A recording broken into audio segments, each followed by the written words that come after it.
The Hidden Power and Other Papers upon Mental Science by Thomas Troward. Originally published in 1921, this work is now under the public domain. Infinite thanks to all involved in the inspiration, writing, publishing and preservation of this magnificent work of literature. The Hidden Power and Other Essays, Chapter 1, The Hidden Power. To realize fully how much of our present daily life consists in symbols, is to find the answer to the old question, what is truth? And in the degree in which we begin to recognize this, we begin to approach truth. The realization of truth consists in the ability to translate symbols, whether natural or conventional, into their equivalents, and the root of all the errors of mankind consists in the inability to do this, and in maintaining that the symbol has nothing behind it. The great duty incumbent on all who have attained to this knowledge is to impress upon their fellow men that there is an inner side to things, and that until this inner side is known, the things themselves are not known. There is an inner and an outer side to everything, and the quality of the superficial mind which causes it to fail in the attainment of truth is its willingness to rest content with the outside only. So long as this is the case, it is impossible for a man to grasp the import, too, of his own relation to the universal, and it is this relation which constitutes all that is signified by the word truth. So long as a man fixes his attention only on the superficial, it is impossible for him to make any progress in knowledge. He is denying that principle of growth which is the root of all life, whether spiritual, intellectual, or material, for he does not stop to reflect that all which he sees as the outer side of things can result only from some germinal principle hidden deep in the center of their being. Expansion from the center by growth according to a necessary order of sequence. This is the law of life of which the whole universe is the outcome, alike in the one great solidarity of cosmic being, as in the separate individualities of its minutest organisms. This great principle is the key to the whole riddle of life, upon whatever plane we contemplate it, and without this key the door from the outer to the inner side of things can never be opened.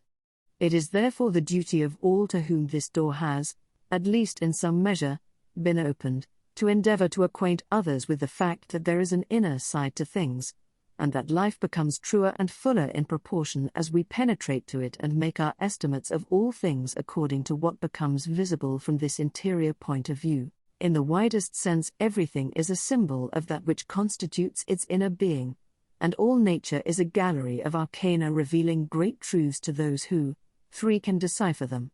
But there is a more precise sense in which our current life is based upon symbols in regard to the most important subjects that can occupy our thoughts, the symbols by which we strive to represent the nature and being of God, and the manner in which the life of man is related to the divine life. The whole character of a man's life results from what he really believes on this subject, not his formal statement of belief in a particular creed, but what he realizes as the stage which his mind has actually attained in regard to it. Has a man's mind only reached the point at which he thinks it is impossible to know anything about God, or to make any use of the knowledge if he had it? Then his whole interior world is in the condition of confusion, which must necessarily exist where no spirit of order has yet begun to move upon the chaos in which are, indeed, the elements of being, but all disordered and neutralizing one another. Has he advanced a step further, and realized that there is a ruling and an ordering power, but beyond this is ignorant of its nature?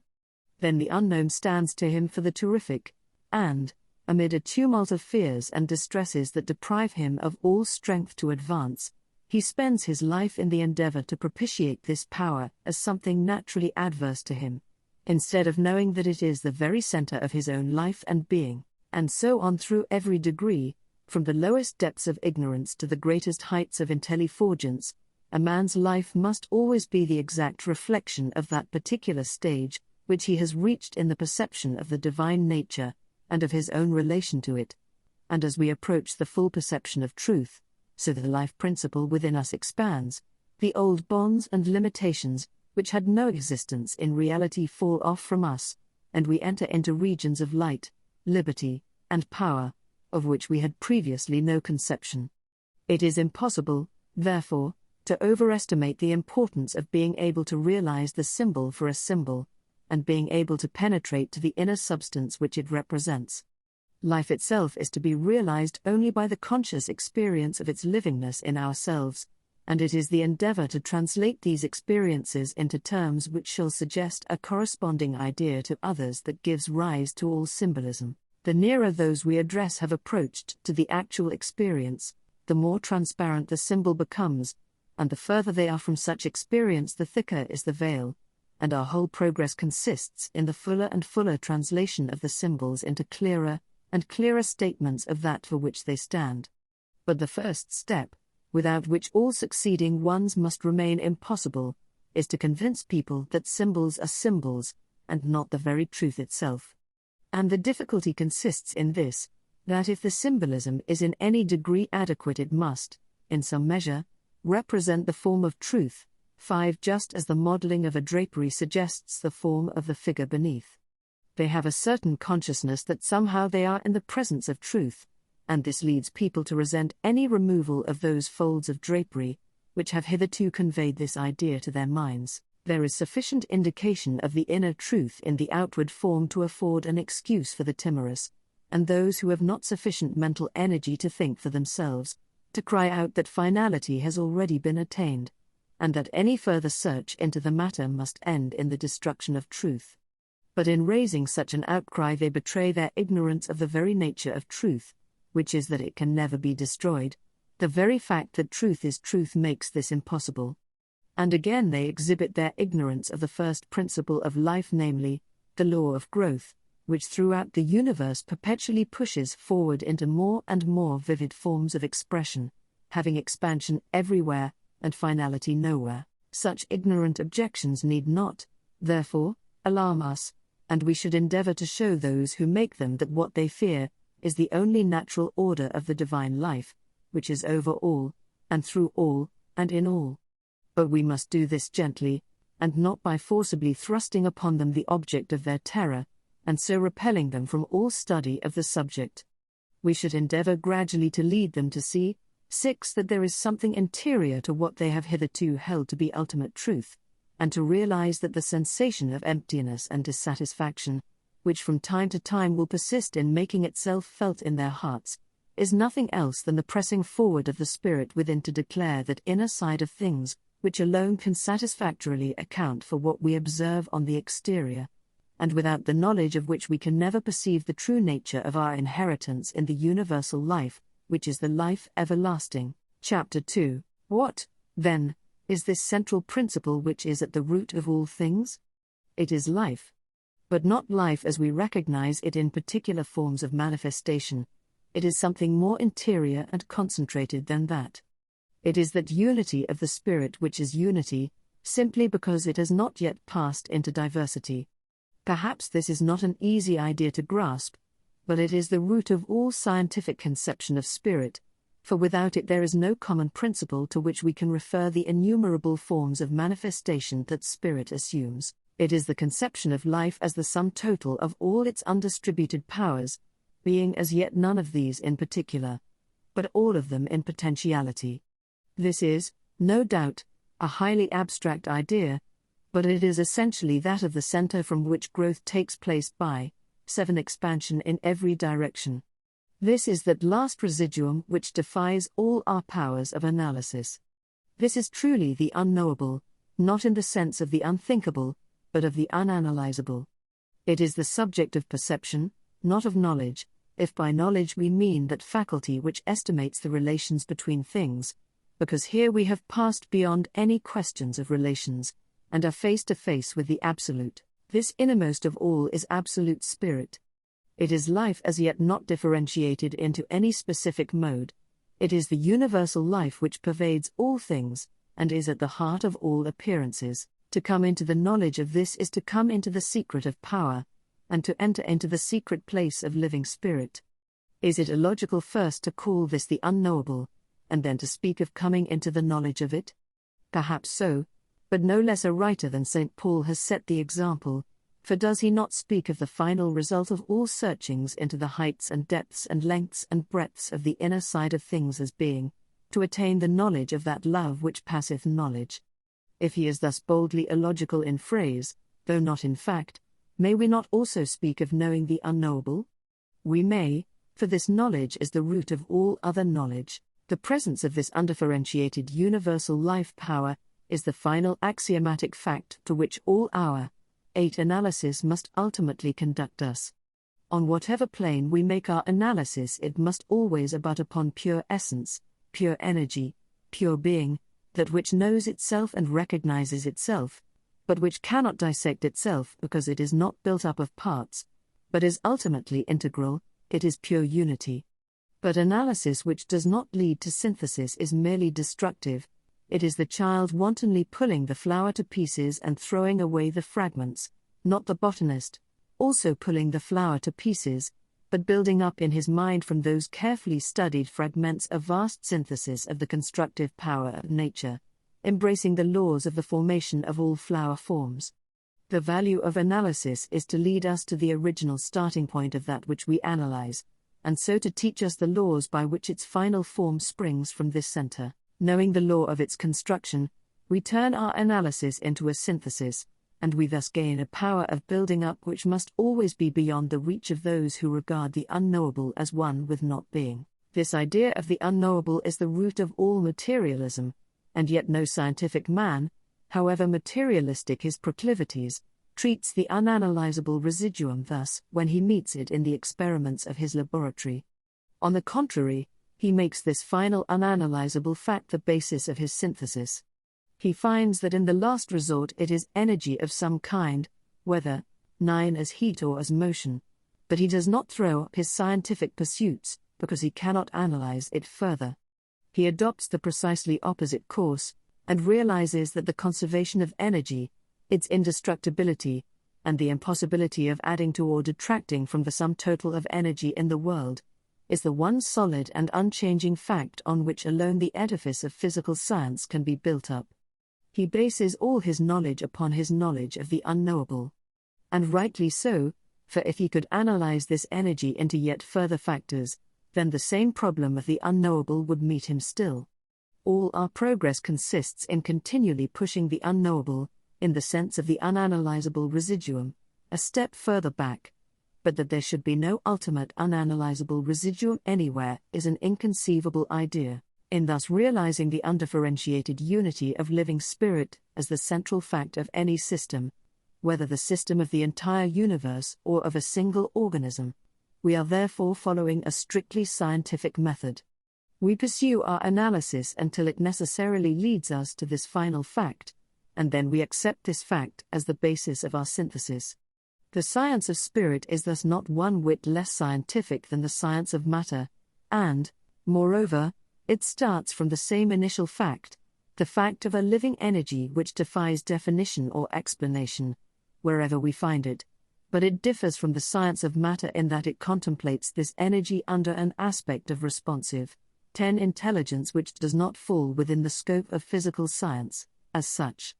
The science of spirit and the science of matter are not opposed. They are complementaries, and neither is fully comprehensible without some knowledge of the other, and, being really but two portions of one whole, they insensibly shade off into each other in a border-land where no arbitrary line can be drawn between them.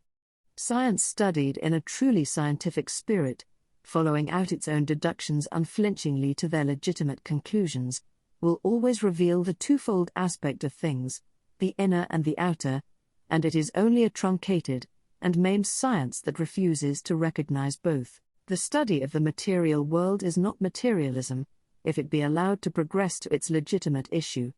Materialism is that limited view of the universe, which will not admit the existence of anything, but mechanical effects of mechanical causes, and a system which recognizes no higher power than the physical forces of nature must logically result in having no higher ultimate appeal than to physical force, or to fraud as its alternative. I speak, of course, of the tendency of the system, not of the morality of individuals, who are often very far in advance of the systems they profess. But as we would avoid the propagation of a mode of thought whose effects history shows only too plainly, whether in the Italy of the Borgias, or the France of the First Revolution, or the Commune of the Franco-Prussian War, we should set ourselves to 11 study that inner and spiritual aspect of things, which is the basis of a system whose logical results are truth and love instead of perfidy and violence. Some of us, doubtless, have often wondered why the heavenly Jerusalem is described in the book of Revelations as a cube. The length and the breadth and the height of it are equal. This is because the cube is the figure of perfect stability, and thus represents truth, which can never be overthrown. Turn it on what side you will, it still remains the perfect cube, always standing upright, you cannot upset it. This figure, then, represents the manifestation in concrete solidity of that central life-giving energy, which is not itself any one plane, but generates all planes, the planes of the above and of the below and of all four sides. But it is at the same time a city, a place of habitation, and this is because that which is the within is living spirit, which has its dwelling there. As one plane of the cube implies all the other planes and also the within, so any plane of manifestation implies the others, and also that within which generates them all. Now, if we would make any progress in the spiritual side of science, and every department of science has its spiritual side, we must always keep our minds fixed upon this innermost within, which contains the potential of all outward manifestation, the fourth dimension which generates the cube, and our common forms of speech show how intuitively we do this. We speak of the spirit in which an act is done, 12 of entering into the spirit of a game, of the spirit of the time, and so on. Everywhere our intuition points out the spirit as the true essence of things, and it is only when we commence arguing about them from without, instead of from within, that our true perception of their nature is lost. The scientific study of spirit consists in following up intelligently, and according to definite method, the same principle that now only flashes upon us at intervals fitfully and vaguely. When we once realize that this universal and unlimited power of spirit is at the root of all things and of ourselves also, then we have obtained the key to the whole position, and, however far we may carry our studies in spiritual science, we shall nowhere find anything else but particular developments of this one universal principle. The kingdom of heaven is within you. Chapter 3. I have laid stress on the fact that the innermost within of all things is living spirit, and that the science of spirit is distinguished from the science of matter in that it contemplates energy under an aspect of responsive intelligence, which does not fall within the scope of physical science, as such.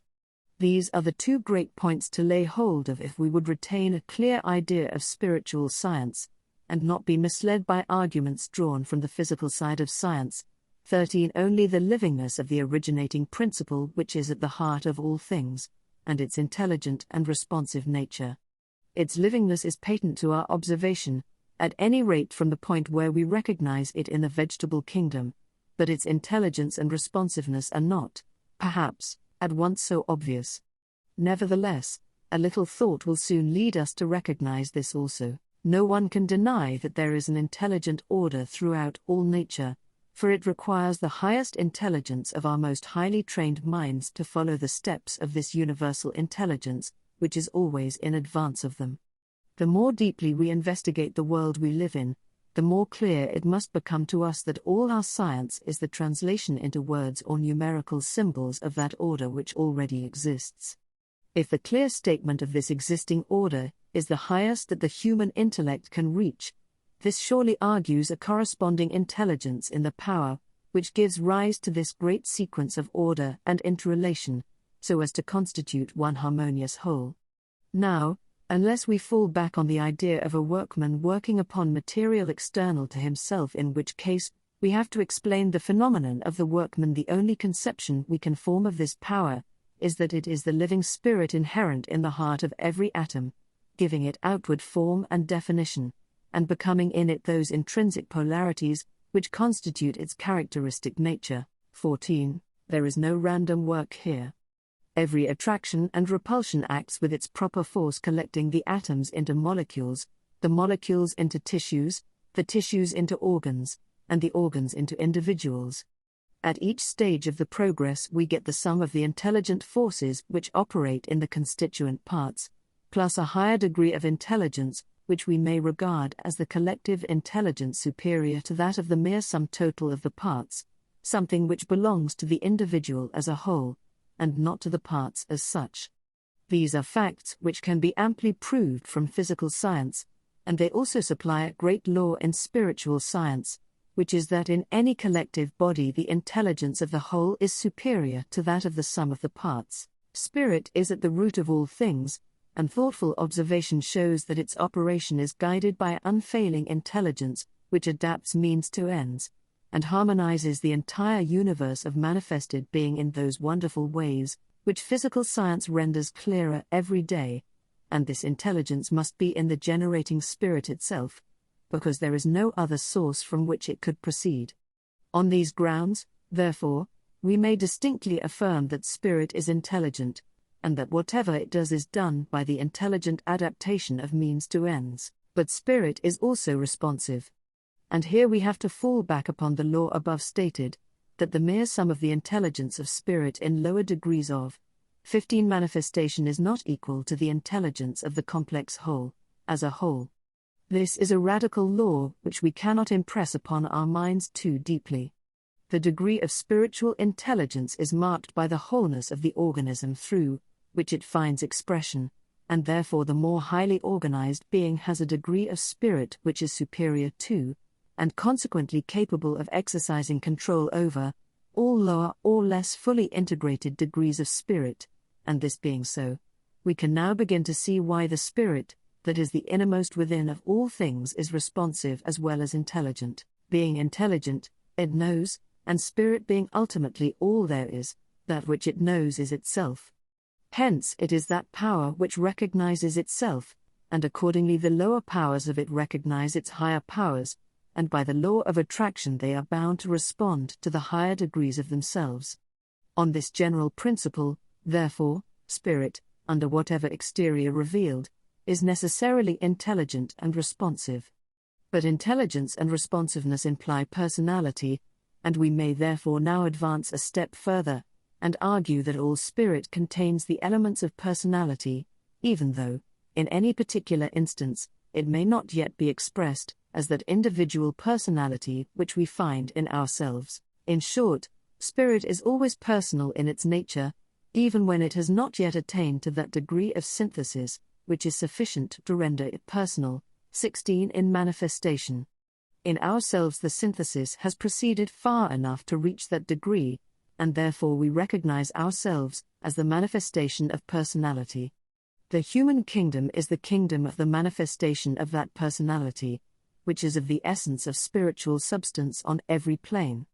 Or, to put the whole argument in a simpler form, we may say that our own personality must necessarily have had its origin in that which is personal, on the principle that you cannot get more out of a bag than it contains. In ourselves, therefore, we find that more perfect synthesis of the spirit into manifested personality, which is wanting in the lower kingdoms of nature, and, accordingly, since spirit is necessarily that which knows itself and must, therefore, recognize its own degrees in its various modes, the spirit in all degrees below that of human personality is bound to respond to itself in that superior degree, which constitutes human individuality, and this is the basis of the power of human thought to externalize itself in infinite forms of its own ordering. But if the subordination of the lower degrees of spirit to the higher is one of the fundamental laws which lie at the bottom of the creative power of thought, there is another equally fundamental law which places a salutary restraint upon the abuse of that power. It is the law that we can command the powers of the universal for our own purposes only, 17 in proportion as we first realize and obey their generic character. We can employ water for any purpose which does not require it to run uphill, and we can utilize electricity for any purpose that does not require it to pass from a lower to a higher potential. So with that universal power which we call the spirit. It has an inherent generic character with which we must comply if we would employ it for our specific purposes, and this character is summed up in the one word goodness. The spirit is life, hence its generic tendency must always be lifeward or to the increase of the livingness of every individual. And since it is universal, it can have no particular interests to serve, and therefore its action must always be equally for the benefit of all. This is the generic character of spirit, and just as water, or electricity, or any other of the physical forces of the universe, will not work contrary to their generic character, so spirit will not work contrary to its generic character. The inference is obvious. If we would use spirit, we must follow the law of the spirit, which is goodness. This is the only limitation. If our originating intention is good, we may employ the spiritual power for what purpose we will. And how is goodness to be defined? Simply by the child's definition that what is bad is not good, and that what is good is not bad. We all know the difference between bad and good instinctively. If we will conform to this principle of obedience to the generic law of the Spirit, all 18 that remains is for us to study the law of the proportion which exists between the more and less fully integrated modes of spirit, and then bring our knowledge to bear with determination. Chapter 4, The Law of Spirit, to which our investigation has now led us, is of the very widest scope.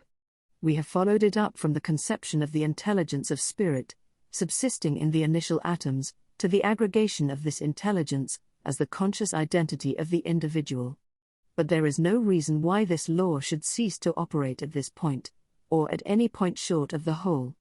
The test of the soundness of any principle is that it can operate as effectively on a large scale as on a small one, that though the nature of its field is determined by the nature of the principle itself, the extent of its field is unlimited. If, therefore, we continue to follow up the law we have been considering, it leads us to the conception of a unit of intelligence as far superior to that of the individual man, as the unity of his individual intelligence is superior to that of the intelligence of any single atom of his body, and thus we may conceive of a collective individuality representing the spiritual character of any aggregate of men, the inhabitants of a city, a district, a country, or of the entire world. 19. Nor need the process stop here. On the same principle, there would be a superior collective individuality for the humanity of the entire solar system, and finally we reach the conception of a supreme intelligence bringing together in itself the collective individualities of all the systems in the universe. This is by no means a merely fanciful notion. We find it as the law by which our own conscious individuality is constituted, and we find the analogous principle working universally on the physical plane.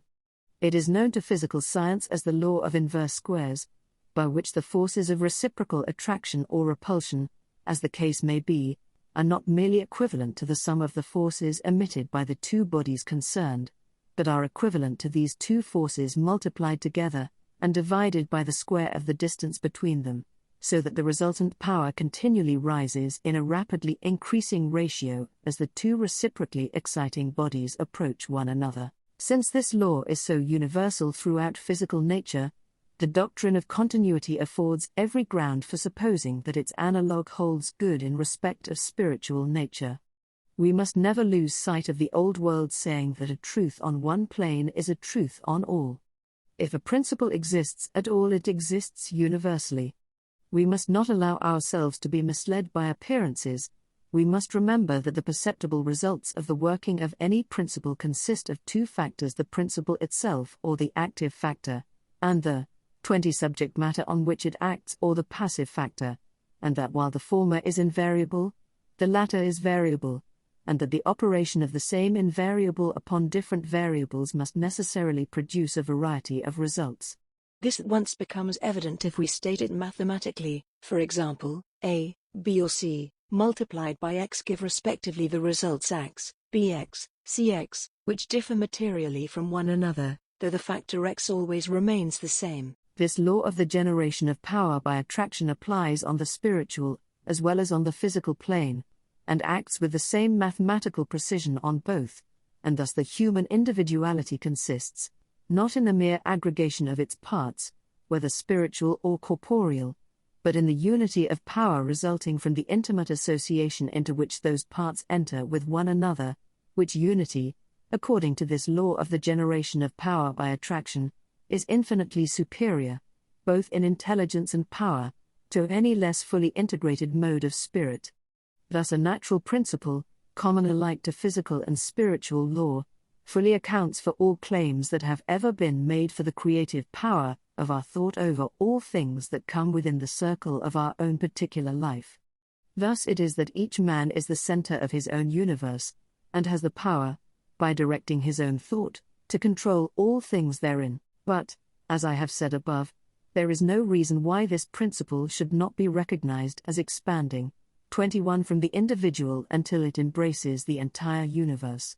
Each man, as the center of his own world, is himself centered in a higher system in which he is only one of innumerable similar atoms, and this system again in a higher until we reach the supreme center of all things. Intelligence and power increase from center to center in a ratio rising with inconceivable rapidity, according to the law we are now investigating, until they culminate in illimitable intelligence and power commensurate with all being. Now we have seen that the relation of man to the lower modes of spirit is that of superiority and command. But what is his relation to these higher modes? In any harmoniously constituted system, the relation of the part to the whole never interferes with the free operation of the part in the performance of its own functions, but, on the contrary, it is precisely by means of this relation that each part is maintained in a position to discharge all functions for which it is fitted.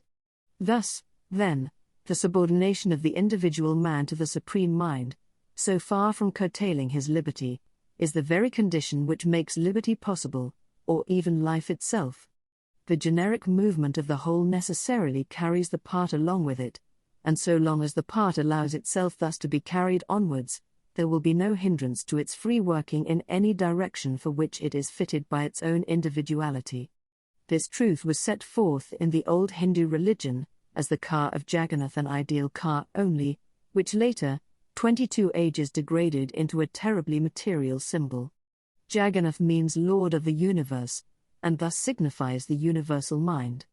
This, by the law of being, must always move forward regardless of any attempts of individuals to restrain it.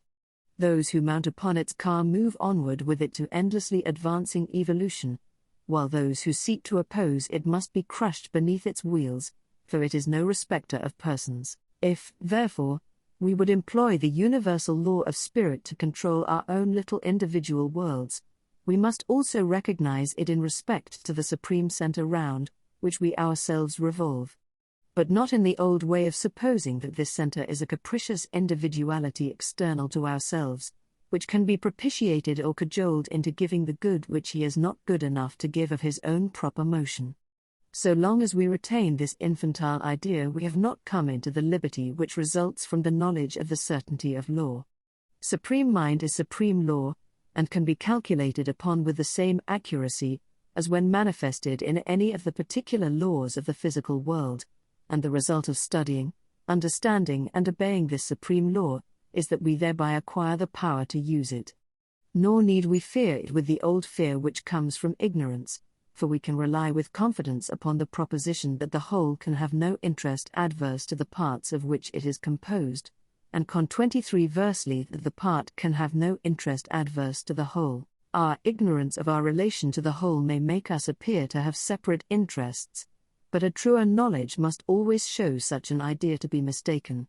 For this reason, therefore, the same responsiveness of spirit which manifests itself as obedience to our wishes, when we look to those degrees of spirit which are lower than her own individuality, must manifest itself as a necessary inflowing of intelligence and power when we look to the infinity of spirit, of which our individuality is a singular expression, because in so looking upwards we are looking for the higher degrees of ourself. The increased vitality of the parts means the increased vitality of the whole, and since it is impossible to conceive of spirit otherwise than as a continually expanding principle of life, the demand for such increased vitality must, by the inherent nature of spirit, be met by a corresponding supply of continually growing intelligence and power.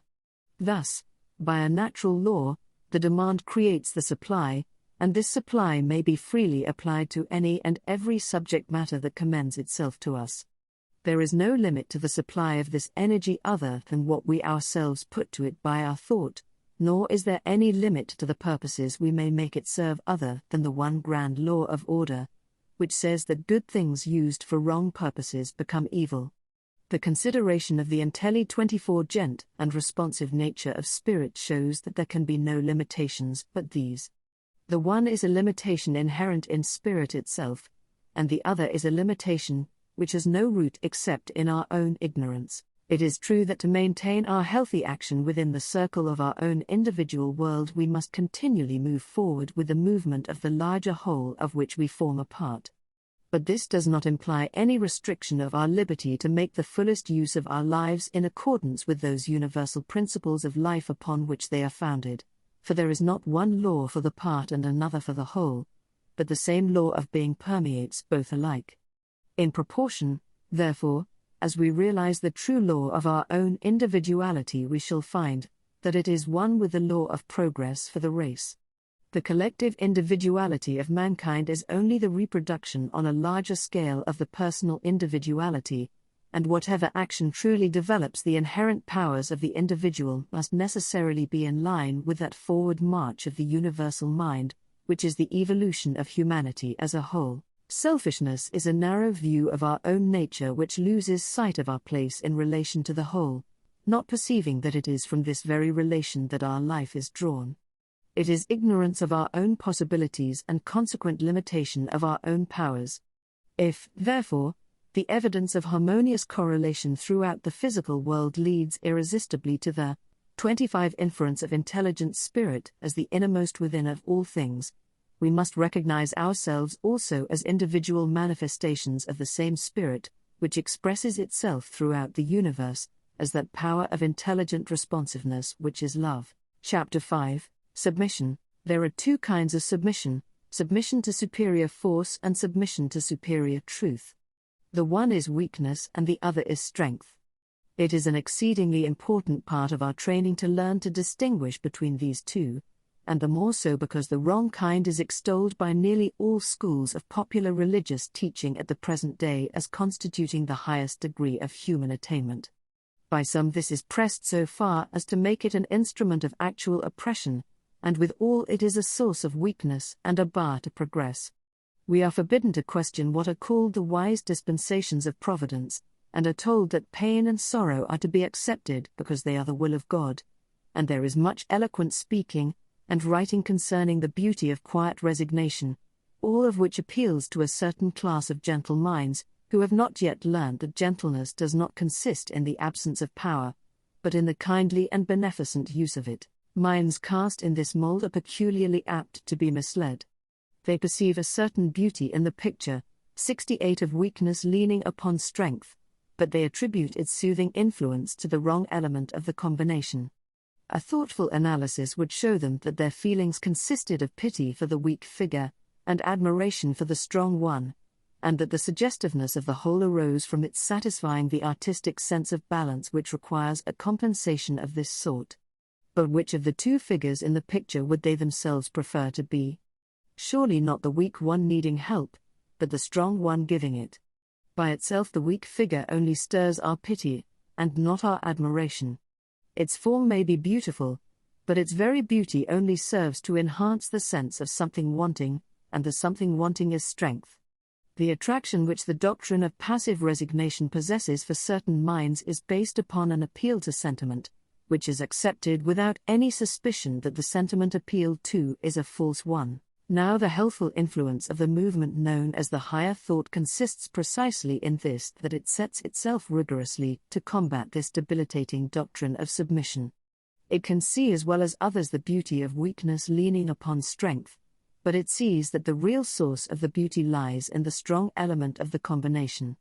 The true beauty consists in the power to confer strength, and this power is not to be acquired by submission, but by the exactly opposite method of continually asserting our determination not to submit. 69. Of course, if we take it for granted that all the sorrow, sickness, pain, trouble, and other adversity in the world is the expression of the will of God, then doubtless we must resign ourselves to the inevitable with all the submission we can command, and comfort ourselves with the vague hope that somehow in some far-off future we shall find that good is the final goal of ill, though even this vague hope is a protest against the very submission we are endeavoring to exercise.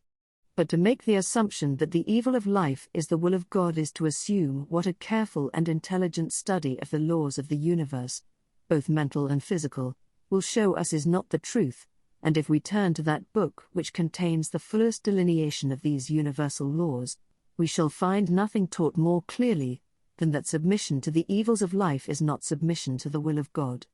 We are told that Christ was manifested for this end, that he should destroy him that hath the power of death, that is, the devil. Now death is the very culmination of the negative. It is the entire absence of all that makes life, and whatever goes to diminish the living quality of life reproduces, in its degree, the distinctive quality of this supreme exhibition of the negative. Everything that tends to detract from the fullness of life has in it this deathful quality. In that completely renovated life, which is figured, 70 under the emblem of the New Jerusalem, we are told that sorrow and sighing shall flee away, and that the inhabitant shall not say, I am sick. Nothing that obscures life, or restricts it, can proceed from the same source as the power which gives light to them that sit in darkness, and deliverance to them that are bound. Negation can never be affirmation, and the error we have always to guard against is that of attributing positive power to the negative.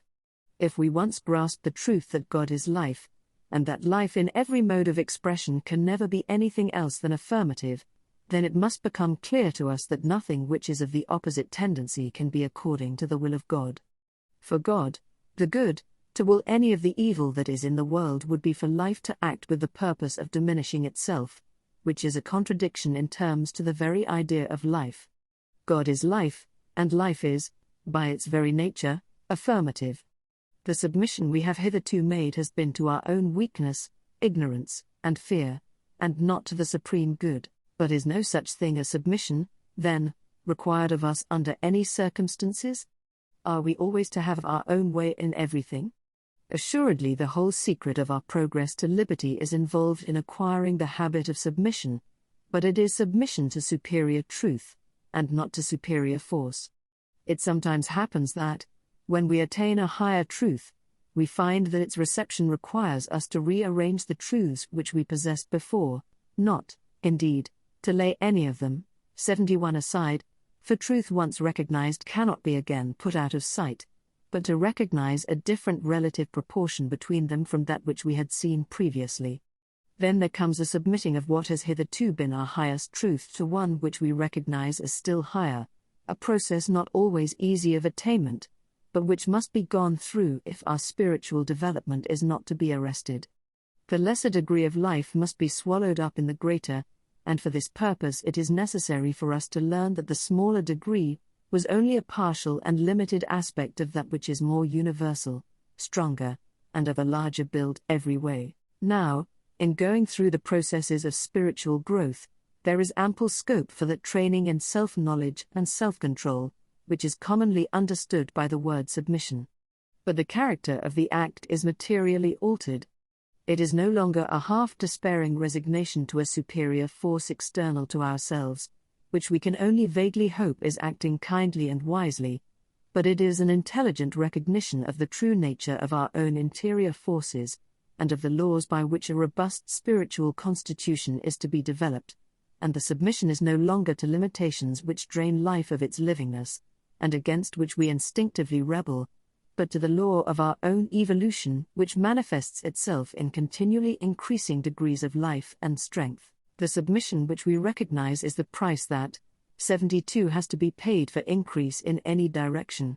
Even in the money market we must invest before we can realize profits. It is a universal rule that nature obeys us exactly in proportion as we first obey nature, and this is as true in regard to spiritual science as to physical.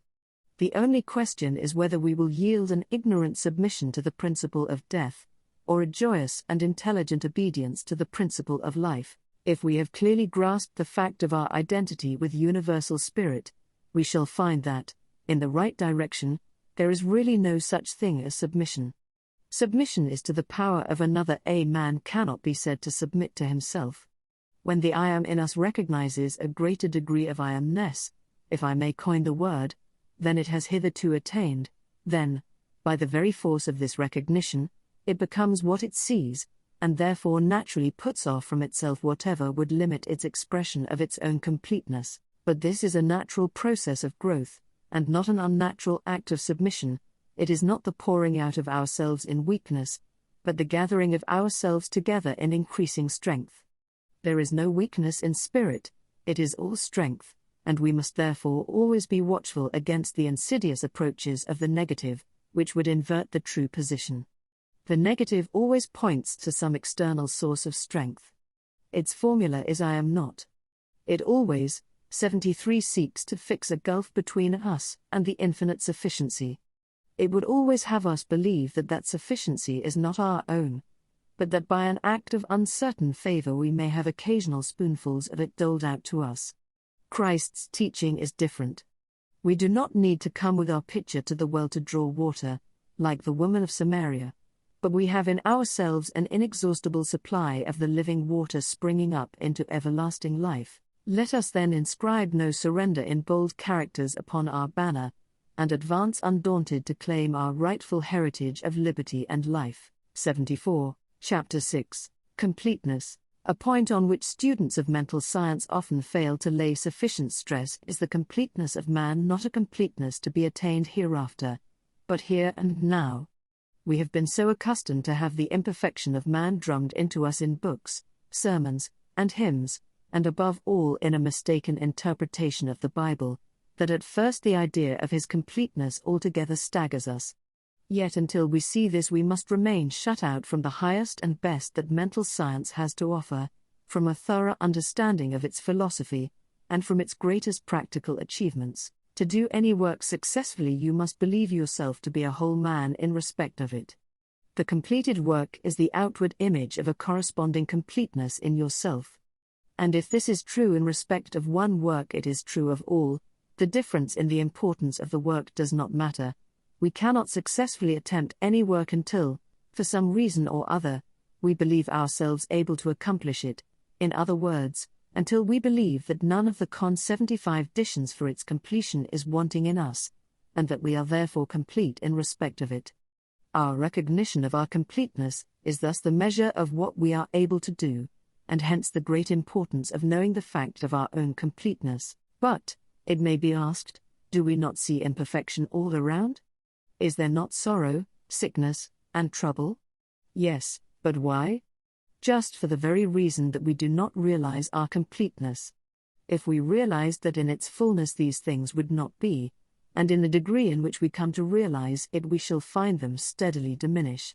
Now if we really grasp the two fundamental truths that spirit is life pure and simple, and that external things are the result of interior forces, then it ought not to be difficult to see why we should be complete, for to suppose otherwise is to suppose the reactive power of the universe to be either unable or unwilling to produce the complete expression of its own intention in the creation of man. That it should be unable to do so would be to depose it from its place as the creative principle, and that it should be unwilling to fulfill its own intention is a contradiction in terms, so that on either supposition we come to a reductio ad absurdum.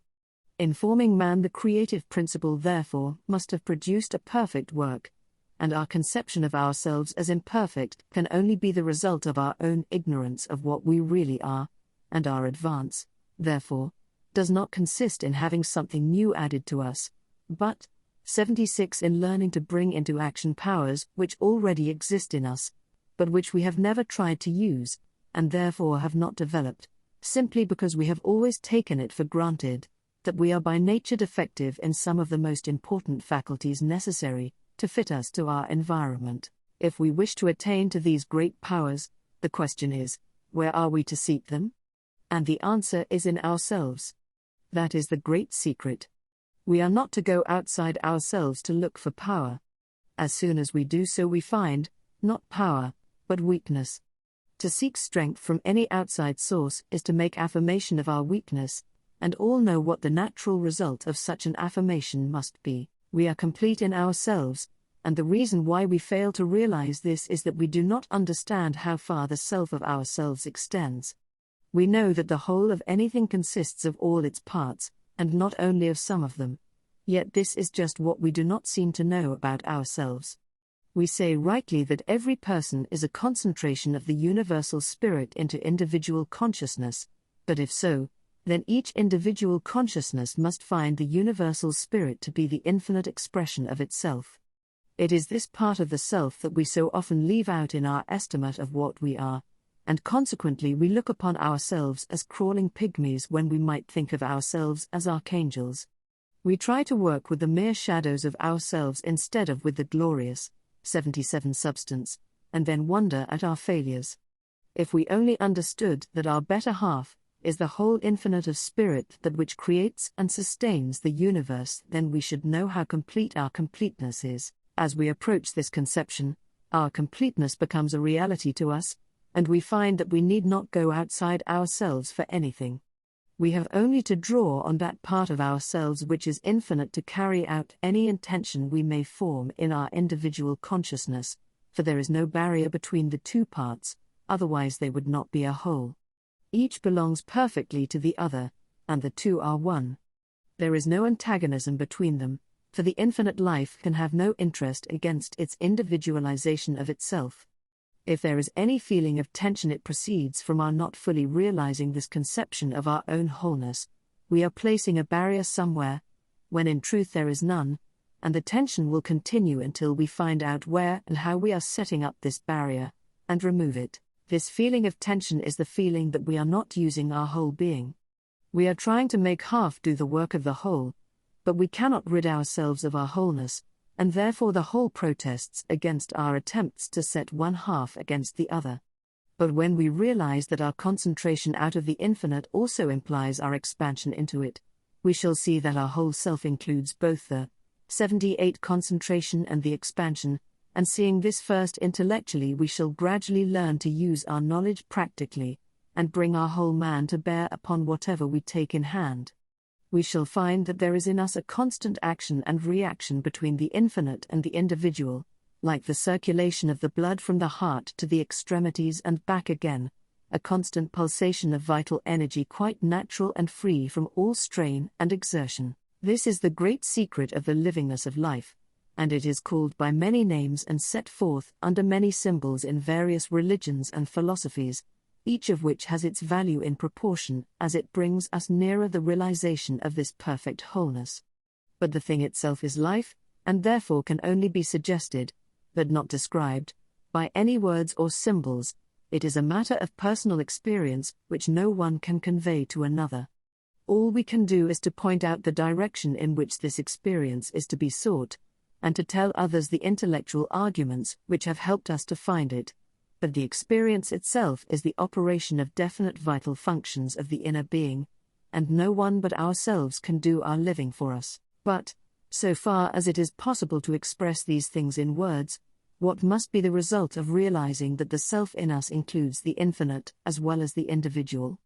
All the resources of the infinite must be at our disposal. We may draw on them as we will, and there is no limit save that imposed by the law of 79, kindness, a self-imposed limitation, which, because of being self-imposed, is not bondage but only another expression of our liberty.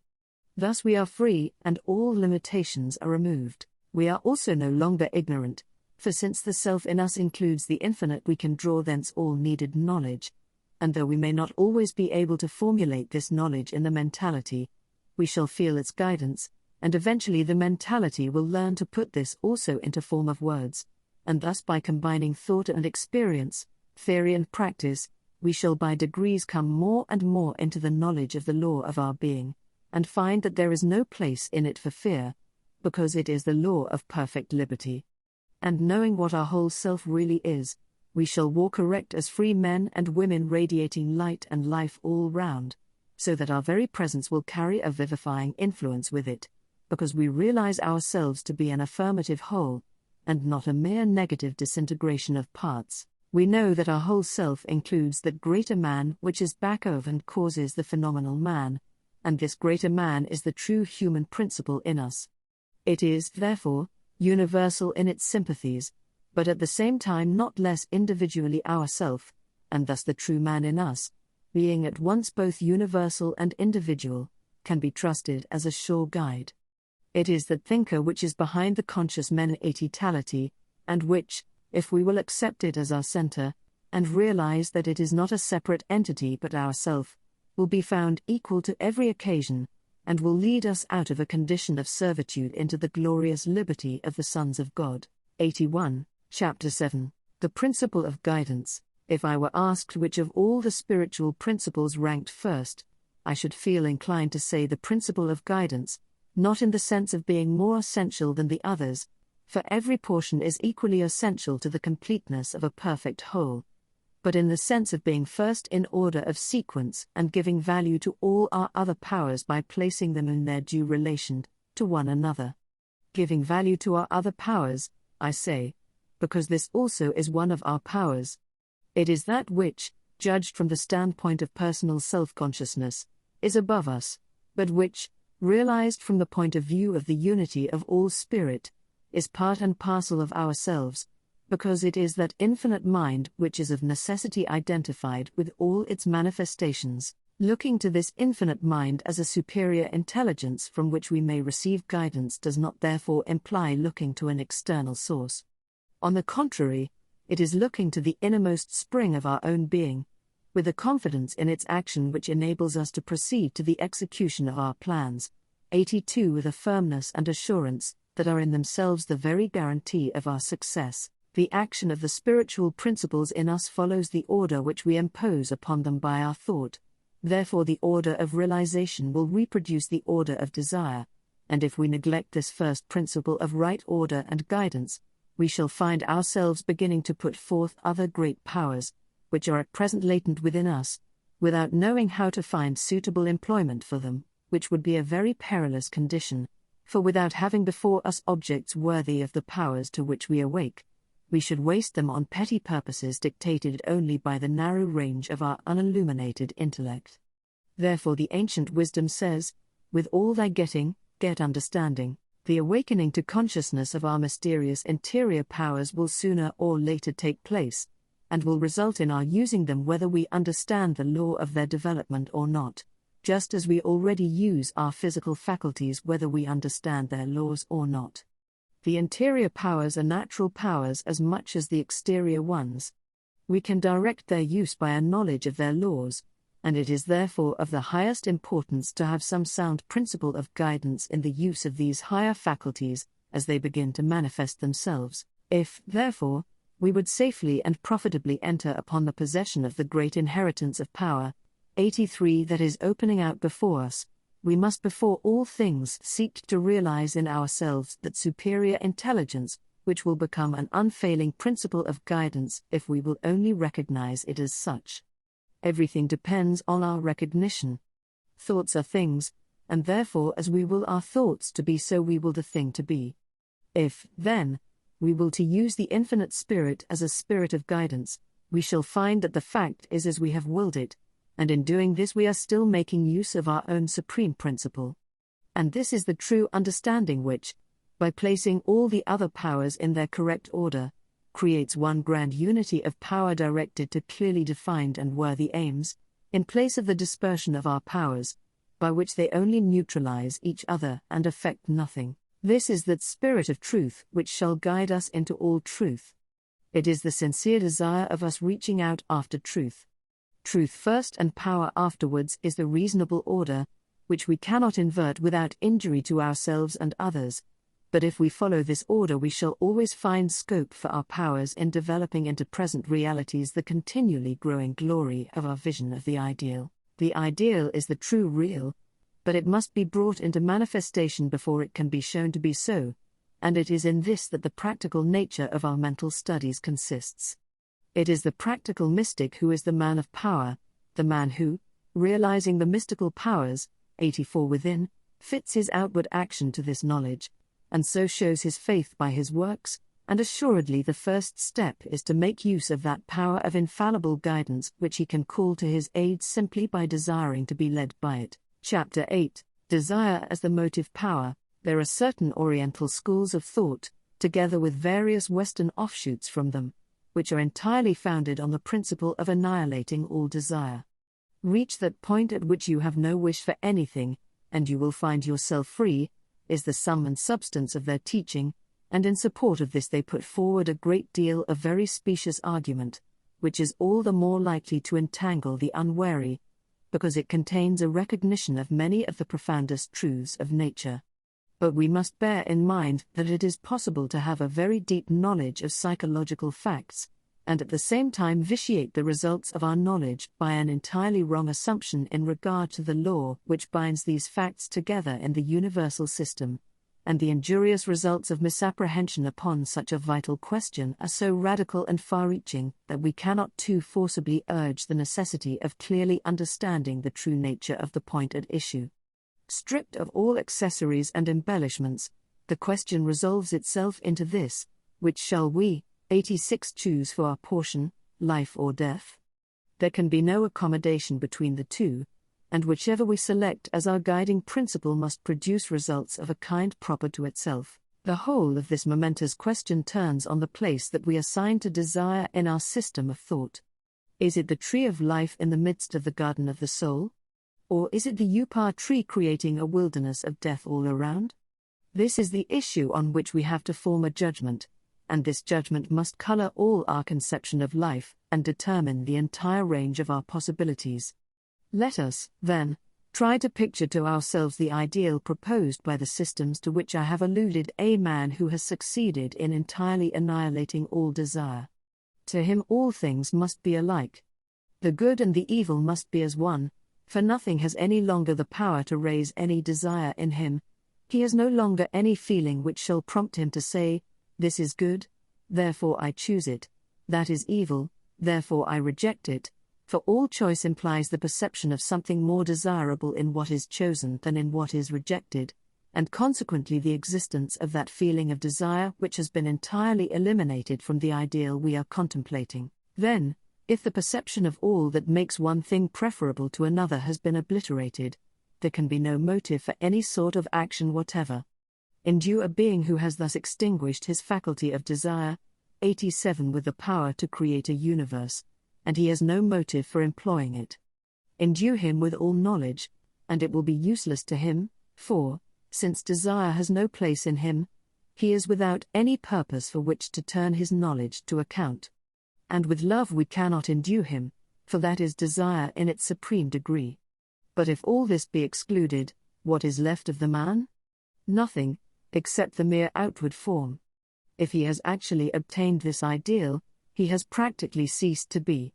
Nothing can by any means interest him, for there is nothing to attract or repel in one thing more than in another. He must be dead alike to all feeling and to all motive of action, for both feeling and action imply the preference for one condition rather than another, and where desire is utterly extinguished, no such preference can exist. No doubt someone may object that it is only evil desires which are thus to be suppressed, but a perusal of the writings of the schools of thought in question will show that this is not the case. The foundation of the whole system is that all desire must be obliterated, the desire for the good just as much as the desire for the evil.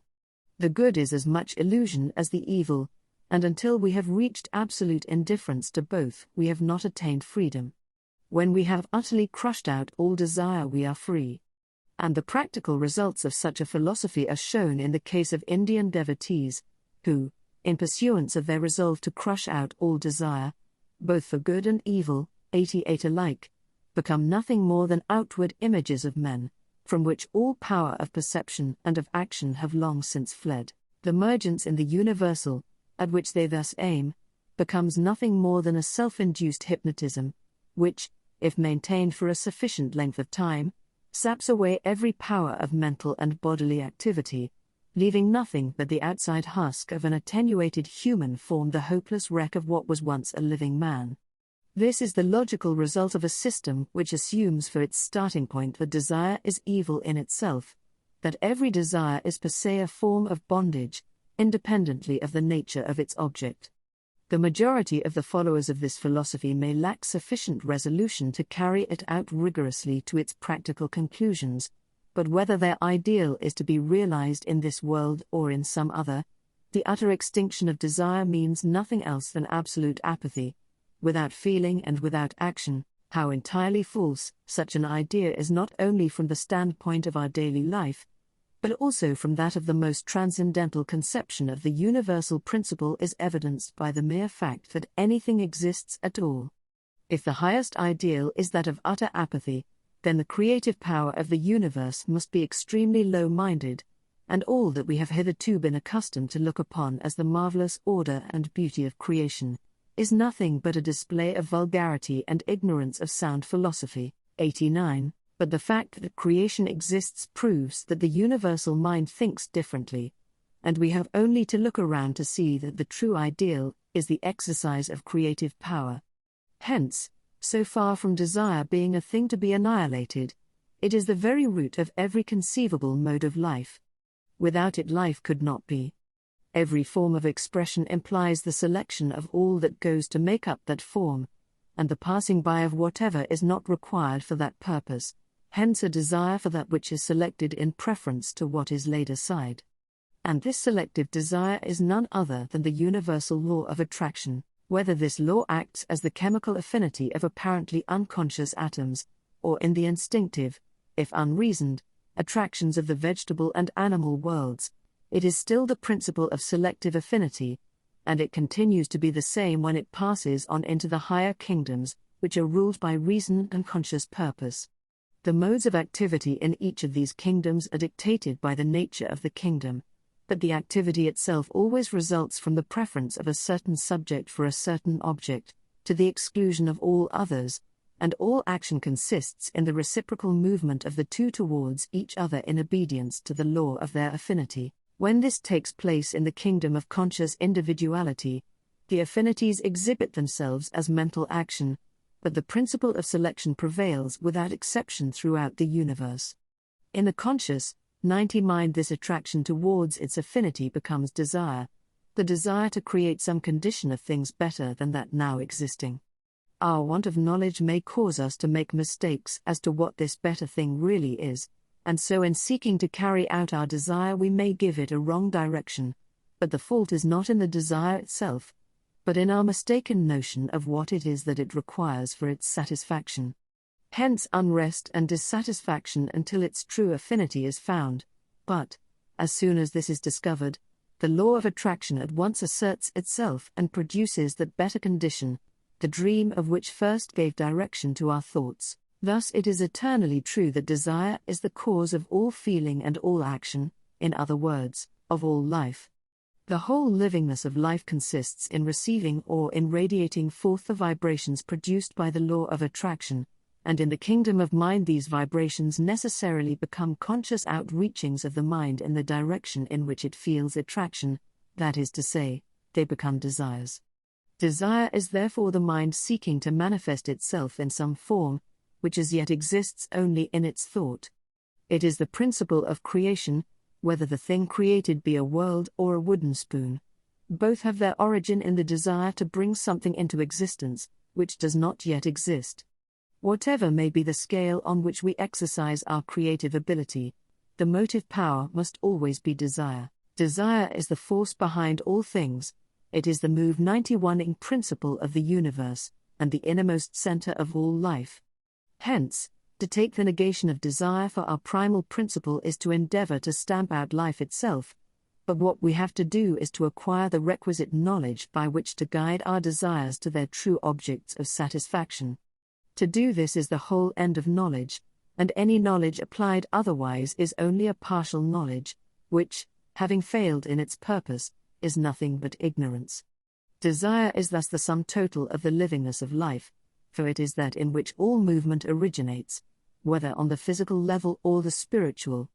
In a word, desire is the creative power, and must be carefully guarded, trained, and directed accordingly, but thus to seek to develop it to the highest perfection, is the very opposite of trying to kill it outright, and desire has fulfillment for its correlative. The desire and its fulfillment are bound together as cause and effect, and when we realize the law of their sequence, we shall be more than ever impressed with the supreme importance of desire as the great center of life. 92, Chapter 9, Touching lightly, what is our point of support? Is it in ourselves or outside us? Are we self-poised, or does our balance depend on something external? According to the actual belief in which our answer to these questions is embodied, so will our lives be. In everything there are two parts, the essential and the incidental, that which is the nucleus and raison d'etre of the whole thing, and that which gathers round this nucleus and takes form from it. The true knowledge always consists in distinguishing these two from each other, and error always consists in misplacing them. In all our affairs there are two factors, ourselves and the matter to be dealt with, and since for us the nature of anything is always determined by our thought of it, it is entirely a question of our belief which of these two factors shall be the essential and which the accessory. Whichever we regard as the essential, the other at once becomes the incidental. The incidental can never be absent. For any sort of action to take place, there must be some conditions under which the activity passes out into visible results, but the same sort of activity may occur under a variety, 93 of different conditions, and may thus produce very different visible results. So in every matter we shall always find an essential or energizing factor, and an incidental factor which derives its quality from the nature of the energy. We can therefore never escape from having to select our essential and our incidental factor, and whichever we select as the essential, we thereby place the other in the position of the incidental. If, then, we make the mistake of reversing the true position and suppose that the energizing force comes from the merely accessory circumstances, we make them our point of support and lean upon them, and stand or fall with them accordingly, and so we come into a condition of weakness and obsequious waiting on all sorts of external influences, which is the very reverse of that strength, wisdom, and opulence which are the only meaning of liberty. But if we would ask ourselves the common-sense question, where can the center of a man's life be except in himself? We shall see that in all which pertains to us the energizing center must be in ourselves. We can never get away from ourselves as the center of our own universe, and the sooner we clearly understand this the better. There is really no energy in our universe, but what emanates from ourselves in the first instance, and the power which appears to reside in our surroundings is derived entirely from our own mind. If once we realize this, and consider that the life, 94 which flows into us from the universal life principle, is at every moment new life entirely undifferentiated to any particular purpose besides that of supporting our own individuality, and that it is therefore ours to externalize in any form we will, then we find that this manifestation of the eternal life principle in ourselves is the standpoint from which we can control our surroundings. We must lean firmly on the central point of our own being, and not on anything else. Our mistake is in taking our surroundings too much au grand seigneur. We should touch things more lightly. As soon as we feel that their weight impedes our free handling of them, they are mastering us, and not we them. Light handling does not mean weak handling. On the contrary, lightness of touch is incompatible with a weak grasp of the instrument, which implies that the weight of the tool is excessive relatively to the force that seeks to guide it. A light, even playful handling, therefore implies a firm grasp and perfect control over the instrument. It is only in the hands of a Grinling Gibbons that the carving tool can create miracles of aerial lightness from the solid wood. The light yet firm touch tells not of weakness, but of power held in reserve, and if we realize our own out-and-out spiritual nature, we know that behind any measure of power we may put forth, there is the whole reserve of the infinite to back us up. As we come to know this, we begin to handle things lightly, playing with them as a juggler does with his 95 flying knives, which cannot make the slightest movement other than he has assigned to them, for we begin to see that our control over things is part of the necessary order of the universe. The disorder we have met with in the past has resulted precisely from our never having attempted consciously to introduce this element of our personal control as part of the system. Of course, I speak of the whole man, and not merely of that part of him which Walt Whitman says is contained between his hat and his boots. The whole man is an infinitude, and the visible portion of him is the instrument through which he looks out upon and enjoys all that belongs to him, his own kingdom of the infinite. And when he learns that this is the meaning of his conscious individuality, he sees how it is that he is infinite, and finds that he is one with infinite mind, which is the innermost core of the universe. Having thus reached the true center of his own being, he can never give this central place to anything else, but will realize that relatively to this all other things are in the position of the incidental and accessory, and growing, Daily in this knowledge he will learn so to handle all things lightly, yet firmly, that grief, fear, and error will have less and less space in his world, until at last sorrow and sighing shall flee away, and everlasting joy shall take their place. We may have taken only a few steps on the way as yet, but they are in the right direction, and what we have to do now is to go on. 96, Part 10, Present Truth. If thought power is good for anything, it is good for everything. If it can produce one thing, it can produce all things. For what is to hinder it? Nothing can stop us from thinking. We can think what we please, and if to think is to form, then we can form what we please. The whole question, therefore, resolves itself into this: is it true that to think is to form? If so, do we not see that our limitations are formed in precisely the same way as our expansions? We think that conditions outside our thought have power over us, and so we think power into them. So the great question of life is whether there is any other creative power than thought. If so, where is it, and what is it? Both philosophy and religion lead us to the truth that in the beginning, there was no other creative power than spirit, and the only mode of activity we can possibly attribute to spirit is thought, and so we find thought as the root of all things. And if this was the case in the beginning, it must be so still, for if all things originate in thought, all things must be modes of thought, and so it is impossible for spirit, 97, ever to hand over its creations to some power, which is not itself, that is to say, which is not thought power, and consequently all the forms and circumstances that surround us are manifestations of the creative power of thought. But it may be objected that this is God's thought, and that the creative power is in God, and not man. But this goes away from the self-evident axiomatic truth that in the beginning nothing could have had any origin except thought. It is quite true that nothing has any origin except in the divine mind, and man himself is therefore a mode of the divine thought.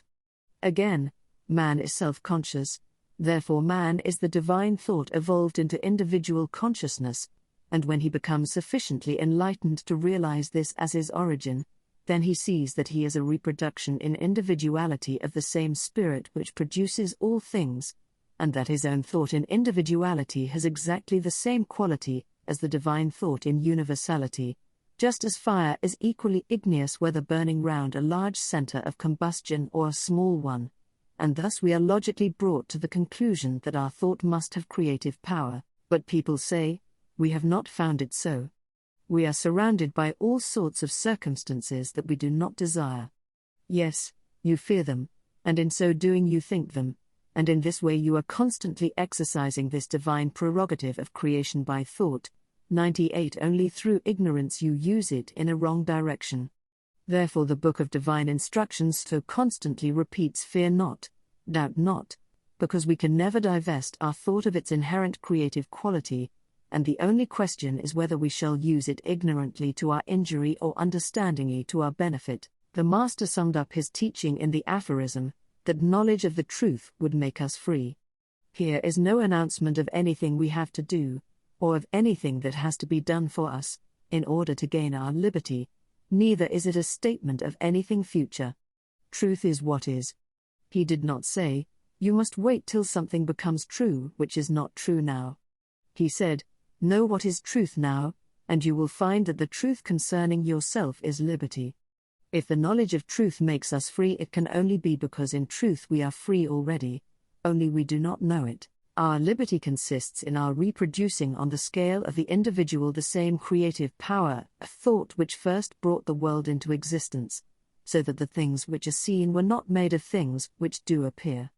Let us, then, confidently claim our birthright as sons and daughters of the Almighty, and by habitually thinking the good, the beautiful, and the true, surround ourselves with conditions corresponding to our thoughts, and by our teaching and example help others to do the same. Chapter 11. Yourself. I want to talk to you about the livingness there is in being yourself. It has at least the merit of simplicity, for it must surely be easier to be oneself than to be something or somebody else. Yet that is what so many are constantly trying to do. The self that is their own is not good enough for them, and so they are always trying to go one better than what God has made them, with endless strain and struggle as the consequence. Of course, they are right to put before them an ideal infinitely grander than anything they have yet attained. The only possible way of progress is by following an ideal that is always a stage ahead of us, but the mistake is in not seeing that its attainment is a matter of growth, and that growth must be the expansion of something that already exists in us, and therefore implies our being what we are and where we are as its starting point. This growth is a continuous process, and we cannot do next month's growth without first doing this month's, but we are always wanting to jump into some ideal of the future, not seeing that we can reach it only by steadily going on from where we are now. 100. These considerations should make us more confident and more comfortable. We are employing a force which is much greater than we believe ourselves to be, yet it is not separate from us and needing to be persuaded or compelled, or inveigled into doing what we want. It is the substratum of our own being, which is continually passing up into manifestation on the visible plane, and becoming that personal self to which we often limit our attention without considering whence it proceeds. But in truth the outer self is the surface growth of that individuality which lies concealed far down in the deeps below, and which is none other than the spirit of life which underlies all forms of manifestation. Endeavor to realize what this spirit must be in itself, that is to say, apart from any of the conditions that arise from the various relations which necessarily establish themselves between its various forms of individualization. In its homogeneous self, what else can it be but pure life, essence of life, if you like so to call it? Then realize that as essence of life it exists in the innermost of every one of its forms of manifestation in as perfect simplicity as any we can attribute to it in our most abstract conceptions. In this light we see it to be the eternally self-generating power which, to express itself, flows into form. This universal essence of life is a continual becoming, into form, and since we are a part of nature we do not need to go further than ourselves to find 101 the life-giving energy at work with all its powers. Hence all we have to do is to allow it to rise to the surface. We do not have to make it rise any more than the engineer who sinks the bore pipe for an artesian well has to make the water rise in it. The water does that by its own energy, springing as a fountain 100 feet into the air. Just so we shall find a fountain of essence of life ready to spring up in ourselves, inexhaustible and continually increasing in its flow, as one taught long ago to a woman at a wayside well. This upspringing of life essence is not another's, it is our own. It does not require deep studies, hard labors, weary journeyings to attain it. It is not the monopoly of this teacher or that writer, whose lectures we must attend or whose books we must read to get it. It is the innermost of ourselves, and a little common sense thought as to how anything comes to be anything will soon convince us that the great inexhaustible life must be the very root and substance of us, permeating every fiber of our being. Surely to be this vast infinitude of living power must be enough to satisfy all our desires, and yet this wonderful ideal is nothing else but what we already are in principio. It is all there in ourselves now, only awaiting our recognition for its manifestation. It is not the essence of life which has to grow, for that is eternally perfect in itself, but it is our recognition of it that has to grow, and this growth cannot be 102 forced. It must come by a natural process, the first necessity of which is to abstain from all straining after being something which at the present time we cannot naturally be. The law of our evolution has put us in possession of certain powers and opportunities, and our further development depends on our doing just what these powers and opportunities make it possible for us to do, here and now. If we do what we are able to do today, it will open the way for us to do something better tomorrow, and in this manner the growing process will proceed healthily and happily in a rapidly increasing ratio. This is so much easier than striving to compel things to be what they are not, and it is also so much more fruitful in good results. It is not sitting still doing nothing, and there is plenty of room for the exercise of all our mental faculties, but these faculties are themselves the outcome of the essence of life, and are not the creating power, but only that which gives direction to it now. It is this moving power at the back of the various faculties that is the true innermost self, and if we realize the identity between the innermost and the outermost, We shall see that we therefore have at our present disposal all that is necessary for our unlimited development in the future. Thus our livingness consists simply in being ourselves, only more so, and in recognizing this we get rid of a great burden of unnecessary straining and striving, and the place of the old stern undrang will, 103 be taken, not by inertia, but by a joyous activity which knows that it always has the requisite power to manifest itself in forms of good and beauty. What matters it whither this leads us? If we are following the line of the beautiful and good, then we shall produce the beautiful and good, and thus bring increasing joy into the world, whatever particular form it may assume. We limit ourselves when we try to fix accurately beforehand the particular form of good that we shall produce. We should aim not so much at having or making some particular thing as at expressing all that we are. The expressing will grow out of realizing the treasures that are ours already, and contemplating the beauty, the affirmative side, of all that we are now, apart from the negative conceptions and detractions which veil this positive good from us. When we do this, we shall be astonished to see what possibilities reside in ourselves, as we are and with our present surroundings, all unlovely as we may deem them, and commencing to work at once upon whatever we find of affirmative in these, and withdrawing our thought from what we have hitherto seen of negative in them, the right road will open up before us, leading us in wonderful ways to the development of powers that we never suspected, and the enjoyment of happiness that we never anticipated. We have never been out of our right path, only we have been walking in it backwards instead of forwards. 104 And now that we have begun to follow the path in the right direction, we find that it is none other than the way of peace, the path of joy, and the road to eternal life.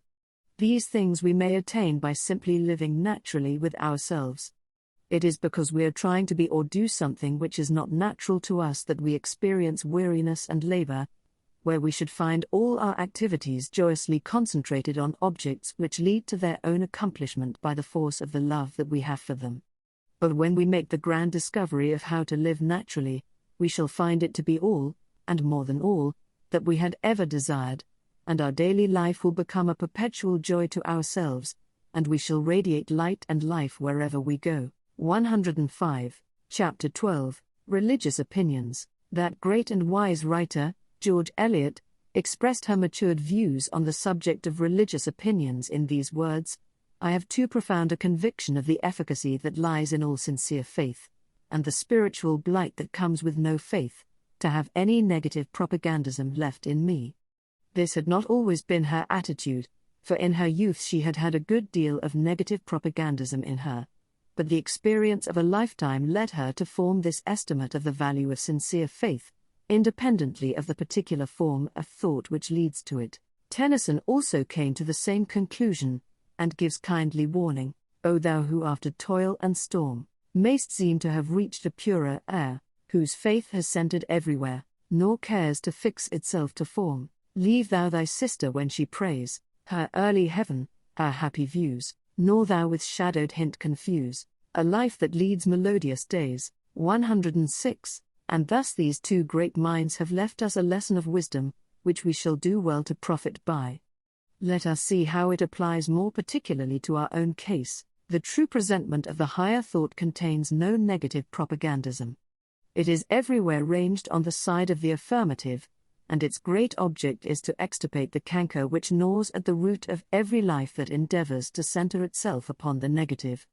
Its purpose is constructive and not destructive.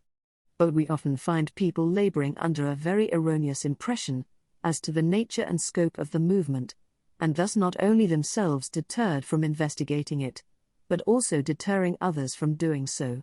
Sometimes this results from the subject having been presented to them unwisely in a way needlessly repugnant to the particular form of religious ideas to which they are accustomed, but more often it results from their prejudging the whole matter, and making up their minds that the movement is opposed to their ideas of religion, without being at the pains to inquire what its principles really are. In either case, a few words on the attitude of the new thought towards the current forms of religious opinion may not be out of place. The first consideration in every concern is, what is the object aimed at? The end determines the means to be employed, and if the nature of the end be clearly kept in view, then no objectless complications will be. 107 introduced into the means. All this seems too obvious to be stated, but it is just the failure to realize this simple truth that has given rise to the whole body of Odium Theologicum, with all the persecutions and massacres and martyrdoms which disgrace the pages of history, making so many of them a record of nothing but ferocity and stupidity. Let us hope for a better record in the future, and if we are to get it, it will be by the adoption of the simple principle here stated. In our own country alone the varieties of churches and sects form a lengthy catalogue, but in every one of them the purpose is the same: to establish the individual in a satisfactory relation to the divine power. The very fact of any religious profession at all implies the recognition of God as the source of life, and of all that goes to make life, and therefore the purpose in every case is to draw increasing degrees of life, whether here or hereafter, from the only source from which alone it is to be obtained, and therefore to establish such a relation with this source as may enable the worshipper to draw from it all the life he wants. Hence the necessary preliminary to drawing consciously at all is the confidence that such a relation actually has been established, and such a confidence as this is exactly all that is meant by faith. The position of the man who has not this confidence is either that no such source exists, or else that he is without means of access to it, and in either case he, 108, feels himself left to fight for his own hand against the entire universe, without the consciousness of any superior power to back him up. He is thrown entirely upon his own resources, not knowing of the interior spring from which they may be unceasingly replenished. He is like a plant cut off at the stem and stuck in the ground without any root, and consequently that spiritual blight of which George Eliot speaks creeps over him, producing weakness, perplexity, and fear, with all their baleful consequences, where there should be that strength, order, and confidence which are the very foundation of all building up for whatever purpose, whether of personal prosperity or of usefulness to others. From the point of view of those who are acquainted with the laws of spiritual life, such a man is cut off from the root of his own being. Beyond and far interior to that outer self which each of us knows as the intellectual man working with the physical brain as instrument, we have roots penetrating deep into that infinite of which, in our ordinary waking state, we are only dimly conscious, and it is through this root of our own individuality, spreading far down into the hidden depths of being, that we draw out of the unseen that unceasing stream of life which afterwards, by our thought power, we differentiate into all those outward forms of which we have need. Hence the unceasing necessity for every one to realize the great truth, that his whole individuality has its foundation, 109, in such a root, and that the ground in which this root is embedded is that universal being for which there is no name save that of the one all-embracing I Am. The supreme necessity, therefore, for each of us is to realize this fundamental fact of our own nature, for it is only in proportion as we do so that we truly live, and, therefore, whatever helps us to this realization should be carefully guarded. In so far as any form of religion contributes to this end in the case of any particular individual, for him it is true religion. It may be imperfect, but it is true so far as it goes, and what is wanted is not to destroy the foundation of a man's faith, because it is narrow, but to expand it. And this expanding will be done by the man himself, for it is a growth from within, and not a construction from without. Our attitude towards the religious beliefs of others should, therefore, not be that of iconoclasts, breaking down ruthlessly whatever from our point of view we see to be merely traditionary idols, in Bacon's sense of the word, but rather the opposite method of fixing upon that in another's creed, which we find to be positive and affirmative, and gradually leading him to perceive in what its affirmativeness consists, and then, when once he has got the clue to the element of strength which exists in his accustomed form of belief, the perception of the contrast between that and the non-essential accretions will grow up in his mind spontaneously, thus gradually bringing him out into a wider, 110 and freer atmosphere. In going through such a process as this, he will never have had his thoughts directed into any channel to suggest separation from his spiritual root and ground, but he will learn that the rooting and grounding in the divine, which he had trusted in at first, were indeed true, but in a sense far fuller, grander, and larger every way than his early infantile conception of them. The question is not how far can another's religious opinions stand the test of a remorseless logic, but how far do they enable him to realize his unity with Divine Spirit. That is the living proof of the value of his opinion to himself, and no change in his opinions can be for the better that does not lead him to a greater recognition of the livingness of Divine Spirit in himself.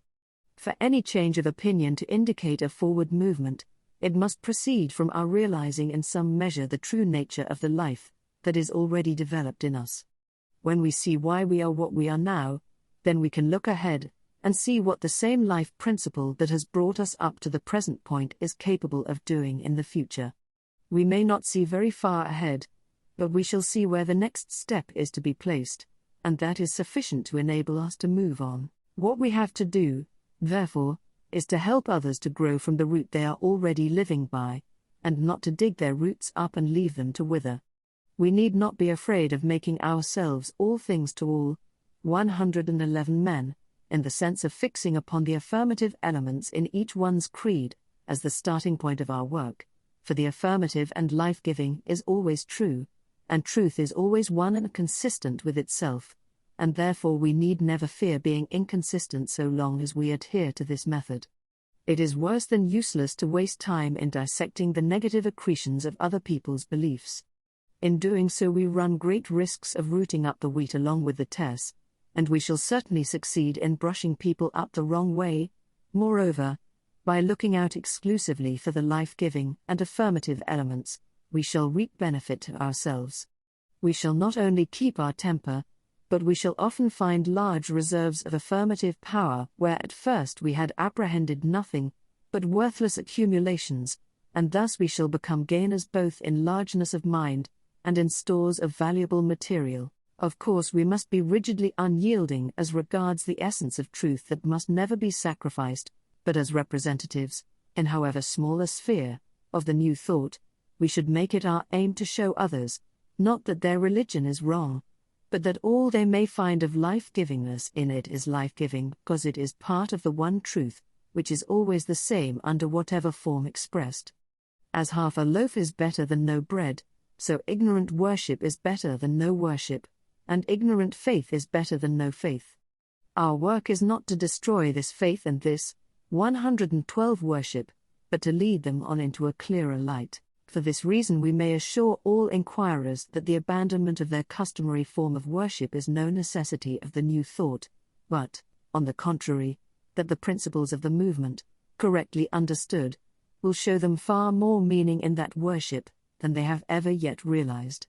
Truth is one, and when once the truth which underlies the outward form is clearly understood, the maintenance or abandonment of the latter will be found to be a matter of personal feeling as to what form, or absence of form, best enables the particular individual to realize the truth itself. Chapter 13, A Lesson from Browning. Perhaps you know a little poem of Browning's called An Epistle containing the strange medical experiences of Kashish, the Arab physician. The somewhat weird conception is that the Arab physician, traveling in Palestine soon after the date when the Gospel narrative closes, meets with Lazarus whom Jesus raised from the dead, and in this letter to a medical friend describes the strange effect which his vision of the other life has produced upon the resuscitated man. The poem should be studied as a whole, but for the present a few lines selected here, and there must do duty to indicate the character of the change which has passed upon Lazarus. After comparing him to a beggar who, having suddenly received boundless wealth, is unable to regulate its use to his requirements, Kashish continues, so here we call the treasure knowledge, say, increased beyond the fleshly faculty, heaven open to a soul while yet on earth, earth forced on a soul's use while seeing heaven. The man is witless of the size, the sum, the value in proportion of all things. 114. In fact, he has become almost exclusively conscious of the spiritual life around the earthly life. The law of that is known to him as this: his heart and brain move there, his feet stay here, and the result is a loss of mental balance entirely unfitting him for the affairs of ordinary life. Now there can be no doubt that Browning had a far more serious intention in writing this poem than just to record a fantastic notion that flitted through his brain. If we read between the lines, it must be clear from the general tenor of his writings that, however he may have acquired it, Browning had a very deep acquaintance with the inner region of spiritual causes, which give rise to all that we see of outward phenomenal manifestation. There are continual allusions in his works to the life behind the veil, and it is to this suggestion of some mystery underlying his words that we owe the many attempts to fathom his meaning expressed through Browning societies, and the like attempts which fail or succeed according as they are made from the without or from the within. No one was better qualified than the poet to realize the immense benefits of the inner knowledge, and for the same reason he is also qualified to warn us of the dangers on the way to its acquisition, for nowhere is it more true that a little knowledge is a dangerous thing. 115, and it is one of the greatest of these dangers that he points out in this poem. Under the figure of Lazarus he describes the man who has practically grasped the reality of the inner side of things, for whom the veil has been removed, and who knows that the external and visible takes its rise from the internal and spiritual. But the description is that of one whose eyes have been so dazzled by the light that he has lost the power of accommodating his vision to the world of sense.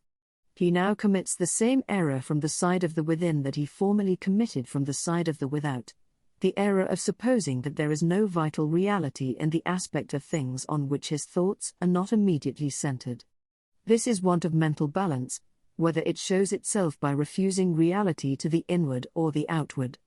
To be so absorbed in speculative ideas as to be unable to give them practical application in daily life, is to allow our highest thoughts to evaporate in dreams. There is a world of philosophy in the simple statement that there can be no inside without an outside, and no outside without an inside, and the great secret in life is in learning to see things in their wholeness, and to realize the inside and the outside simultaneously. Each of them without the other is a mere abstraction, having no real existence, which we contemplate separately only for the purpose of reviewing the logical 116 steps by which they are connected together as cause and effect. Nature does not separate them, for they are inseparable, and the law of nature is the law of life.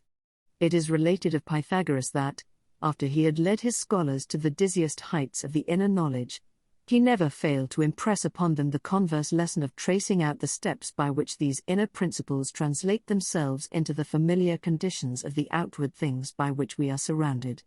The process of analysis is merely an expedient for discovering what springs in the realm of causes we are to touch in order to produce certain effects in the realm of manifestation. But this is not sufficient.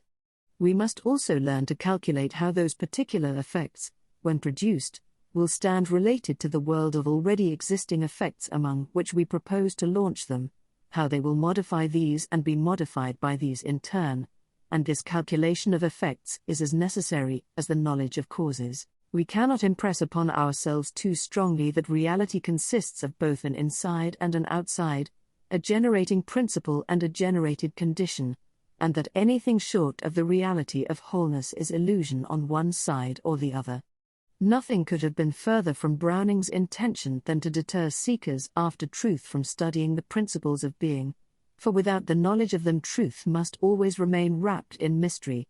But the lesson he would impress on us is that of guarding vigilantly the mental 117 equilibrium which alone will enable us to develop those boundless powers, whose infinite unfolding is the fullness of life.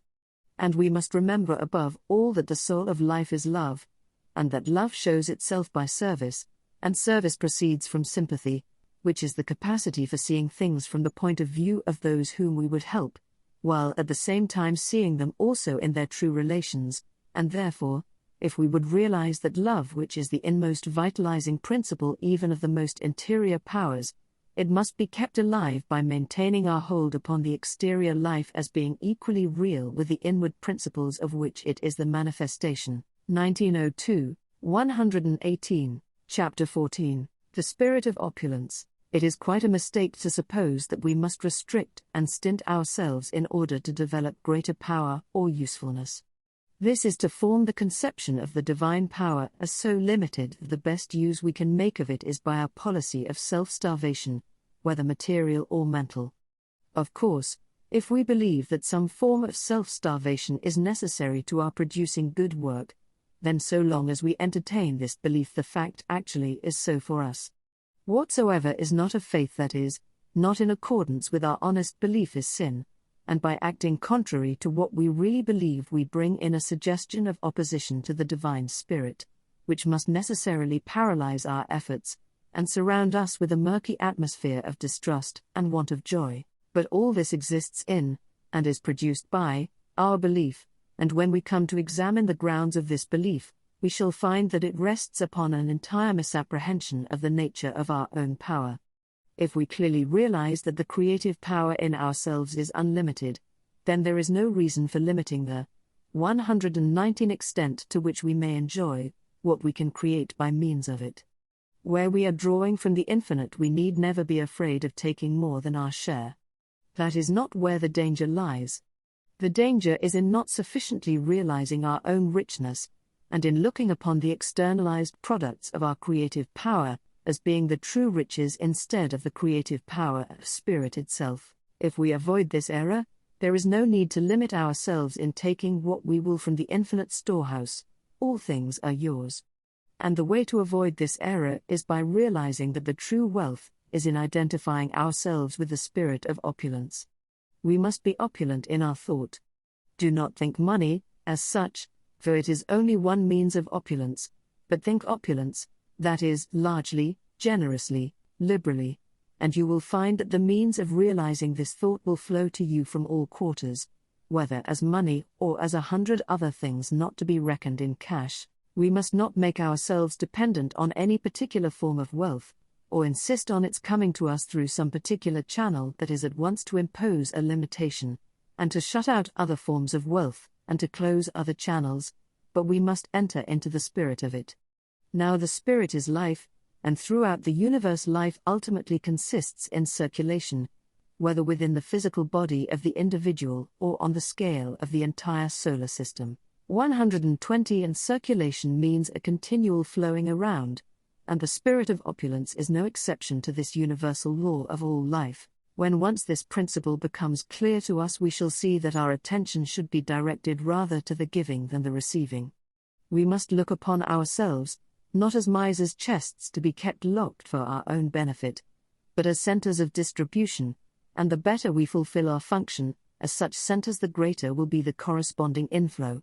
If we choke the outlet, the current must slacken, and a full and free flow can be obtained only by keeping it open.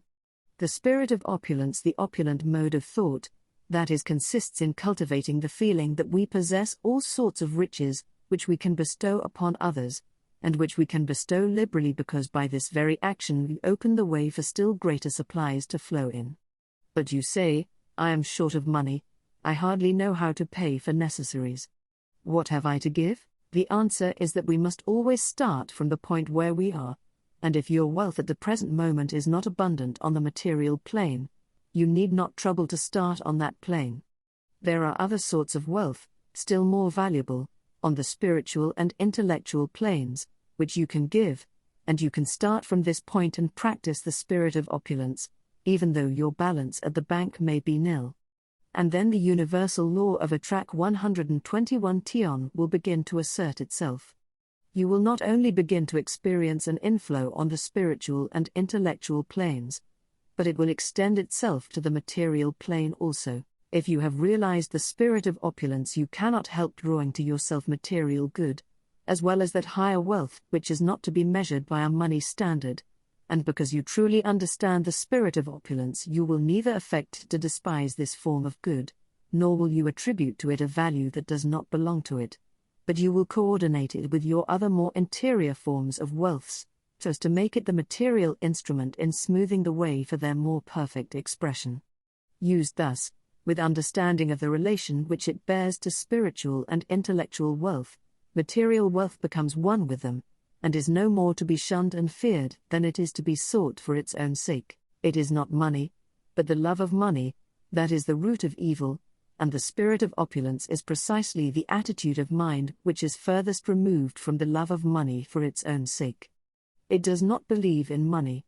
What it does believe in is the generous feeling, which is the intuitive recognition of the great law of circulation, which does not in any undertaking make its first question, How much am I going to get by it? But, how much am I going to do by it? And making this the first question, the getting will flow in with a generous profusion, and with a spontaneousness, 122, and rightness of direction that are absent when our first thought is of receiving only. We are not called upon to give what we have not yet got and to run into debt, but we are to give liberally of what we have, with the knowledge that by so doing we are setting the law of circulation to work. And as this law brings us greater and greater inflows of every kind of good, so our outgiving will increase, not by depriving ourselves of any expansion of our own life that we may desire, but by finding that every expansion makes us the more powerful instruments for expanding the life of others. Live and let live is the motto of the true opulence. 123, Chapter 15, Beauty. Do we sufficiently direct our thoughts to the subject of beauty? I think not. We are too apt to regard beauty as a merely superficial thing, and do not realize all that it implies. This was not the case with the great thinkers of the ancient world. See the place, which no less a one than Plato gives to beauty as the expression of all that is highest and greatest in the system of the universe. These great men of old were no superficial thinkers, and, therefore, would never have elevated to the supreme place that which is only superficial. Therefore, we shall do well to ask what it is that these great minds found in the idea of beauty which made it thus appeal to them, as the most perfect outward expression of all that lies deepest in the fundamental laws of being. It is because, rightly apprehended, beauty represents the supremest living quality of thought. It is the glorious overflowing of fullness of love which indicates the presence of infinite reserves of power behind it. It is the joyous profusion that shows the possession of inexhaustible stores of wealth, which can afford to be thus lavish and yet, 124 remain as exhaustless as before. Read aright, beauty is the index to the whole nature of being, beauty is the externalization of harmony, and harmony is the coordinated working of all the powers of being, both in the individual, and in the relation of the individual to the infinite from which it springs, and therefore this harmony conducts us at once into the presence of the innermost undifferentiated life. Thus beauty is in most immediate touch with the very arcanum of life. It is the brightness of glory spreading itself over the sanctuary of the divine spirit. For if, viewed from without, beauty is the province of the artist and the poet, and lays hold of our emotions, and appeals directly to the innermost feelings of our heart, calling up the response of that within us which recognizes itself in the harmony perceived without. This is only because it speeds across the bridge of reason with such quick feet that we pass from the outmost to the inmost and back again in the twinkling of an eye. But the bridge is still there and, retracing our steps more leisurely, we shall find that, viewed from within, beauty is no less the province of the calm reasoner and analyst. What the poet and the artist seize upon intuitionally, he elaborates gradually, but the result is the same in both cases, for no intuition is true which does not admit of being expanded into a rational sequence of intelligible factors, and no argument is true which does not admit of being condensed into that rapid suggestion which is intuition. 125. Thus the impassioned artist and the calm thinker both find that the only true beauty proceeds naturally from the actual construction of that which it expresses. It is not something added on as an afterthought, but something pre-existing in the original idea, something to which that idea naturally leads up, and which presupposes that idea as affording it any raison d'être. The test of beauty is, what does it express? Is it merely a veneer, a coat of paint laid on from without? Then it is indeed nothing, but a whited sepulchre, a covering to hide the vacuity or deformity which needs to be removed. But is it the true and natural outcome of what is beneath the surface?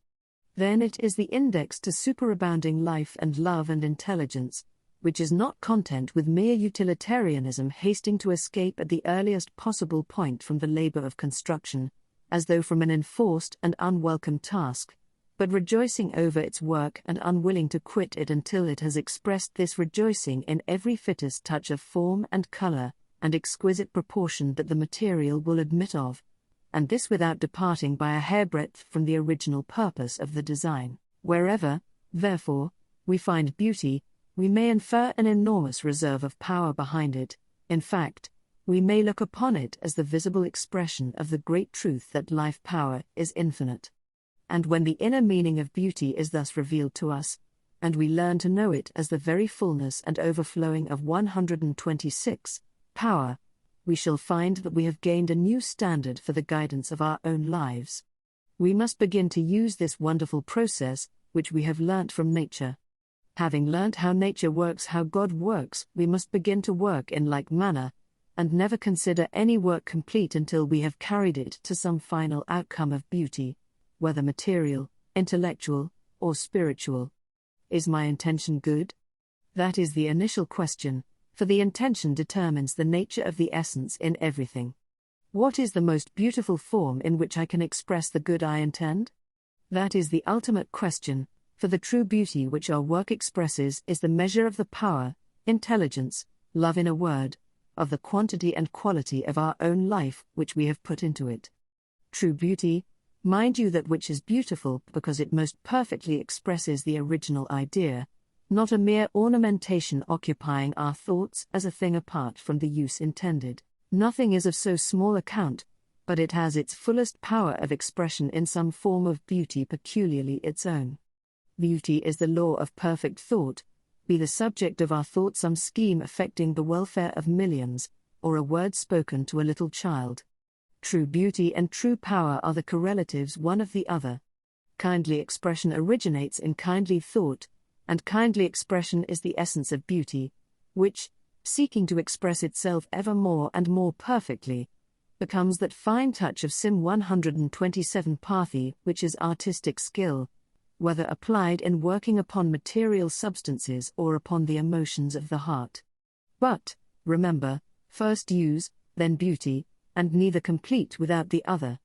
Use without beauty is ungracious giving, and beauty without use is humbug, never forgetting, however, that there is a region of the mind where the use is found in the beauty, where beauty itself serves the direct purpose of raising us to see a higher ideal, which will thenceforward permeate our lives, giving a more living quality to all we think and say and do. Seen thus, the beautiful is the true expression of the good.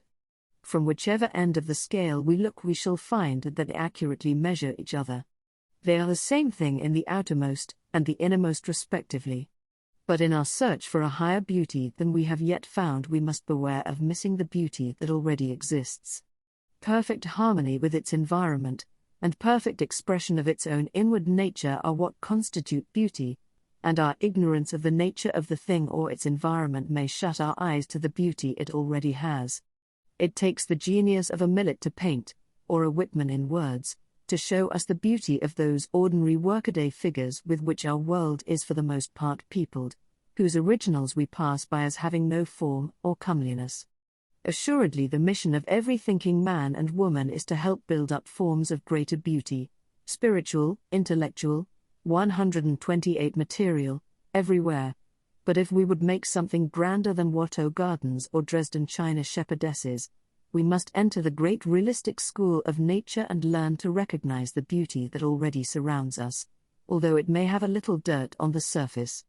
Then, when we have learnt the great principles of beauty from the All-Spirit which is it, we shall know how to develop the beauty on its own proper lines without perpetuating the dirt, and we shall know that all beauty is the expression of living power, and that we can measure our power by the degree of beauty into which we can transform it, rendering our lives, by loveliness of perfect deeds, more strong than all poetic thought. Chapter 16, Separation and Unity, Section 1, The Prince of this world cometh, and hath nothing in me. John 14:30. In these words the Grand Master of Divine Science gives us the key to the great knowledge. Comparison with other passages shows that the terms here rendered prince and world can equally be rendered principle and age. Jesus is here speaking of a principle of the present age so entirely opposed to that principle of which he himself was the visible expression, as to have no part in him. It is the utter contradiction of everything that Jesus came to teach and to exemplify. The account Jesus gave of himself was that he came to bear witness to the truth, and in order that men might have life, and that they might have it more abundantly. Consequently, the principle to which he refers must be the exact opposite of truth and life, that is, it must be the principle of falsehood and death. What, then, is this false and destructive principle which rules the present age? If we consider the gist, 130 of the entire discourse of which these are the concluding words, we shall find that the central idea which Jesus has been most strenuously endeavoring to impress upon his disciples at their last meeting before the crucifixion is that of the absolute identity and out-and-out oneness of the Father and the Son, the principle of the perfect unity of God and man. If this, then, was the great truth which he was thus earnestly solicitous to impress upon his disciples' minds, when his bodily presence was so shortly to be removed from them, the truth of unity, may we not reasonably infer the opposing falsehood to be the assertion of separateness, the assertion that God and man are not one?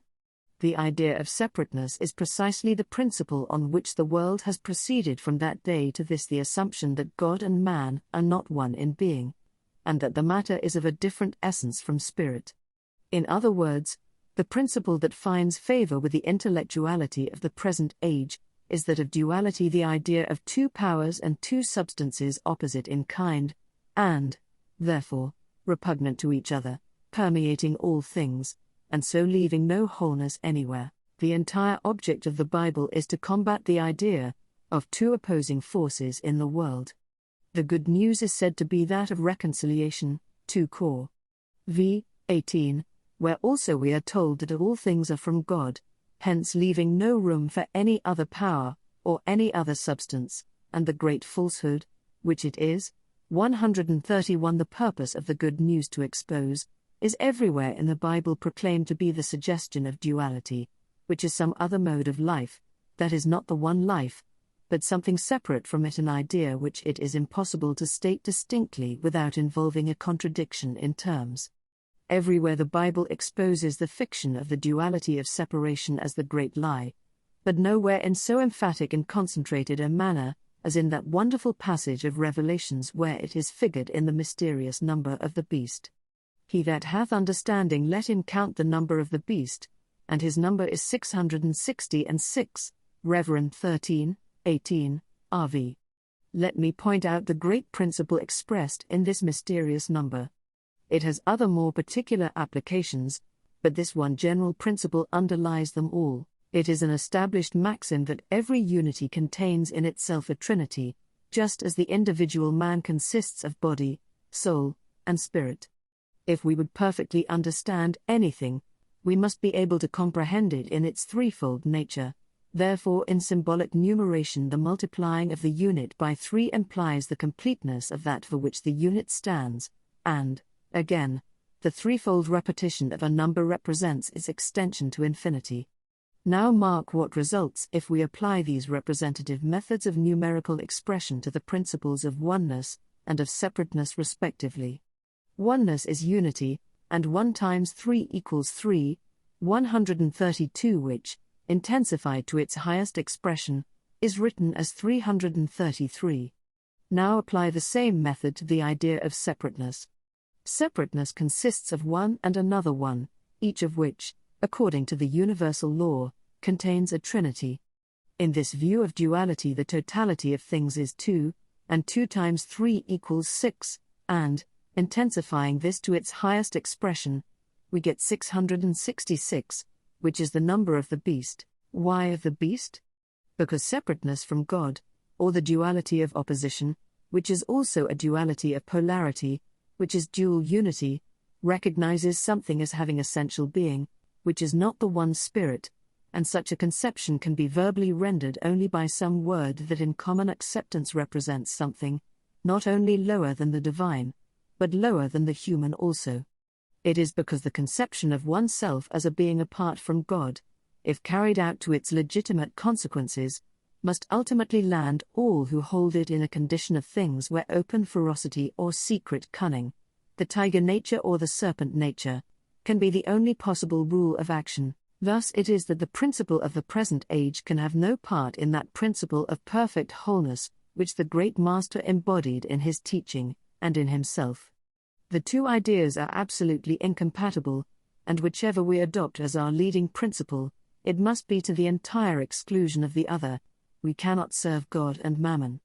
There is no such thing as partial wholeness. Either we are still in the 133 Principle of separateness, and our eyes are not yet open to the real nature of the kingdom of heaven, or else we have grasped the principle of unity without any exception anywhere, and the one being includes all, the body and the soul alike, the visible form and the invisible substance and life of all equally.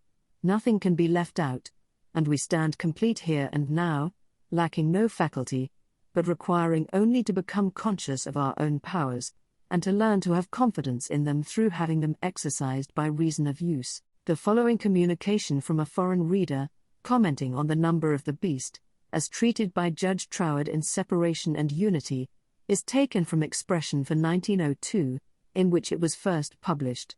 Following is Judge Troward's reply to this letter. Dear Mr. Editor, a correspondent in the current number of Expression points out the reference in the Book of Revelation to the number 666 as the mark of the beast, because the Trinity of mind, soul, and body, if considered as unity, may be expressed by the figures 333, and therefore duality is 333 times 2 equals 666. I think the inverse of the proposition is still more startling, and I should like to point it out.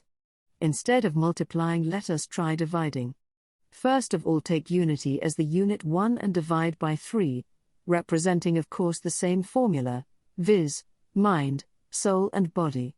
Expressed by a common fraction, it is merely 1/3, which is an incomplete mathematical figure. But take the Deci 134 mal formula of 1 divided by 3, and we arrive at 0.3 circulating, i.e., 0.3333 onto infinity.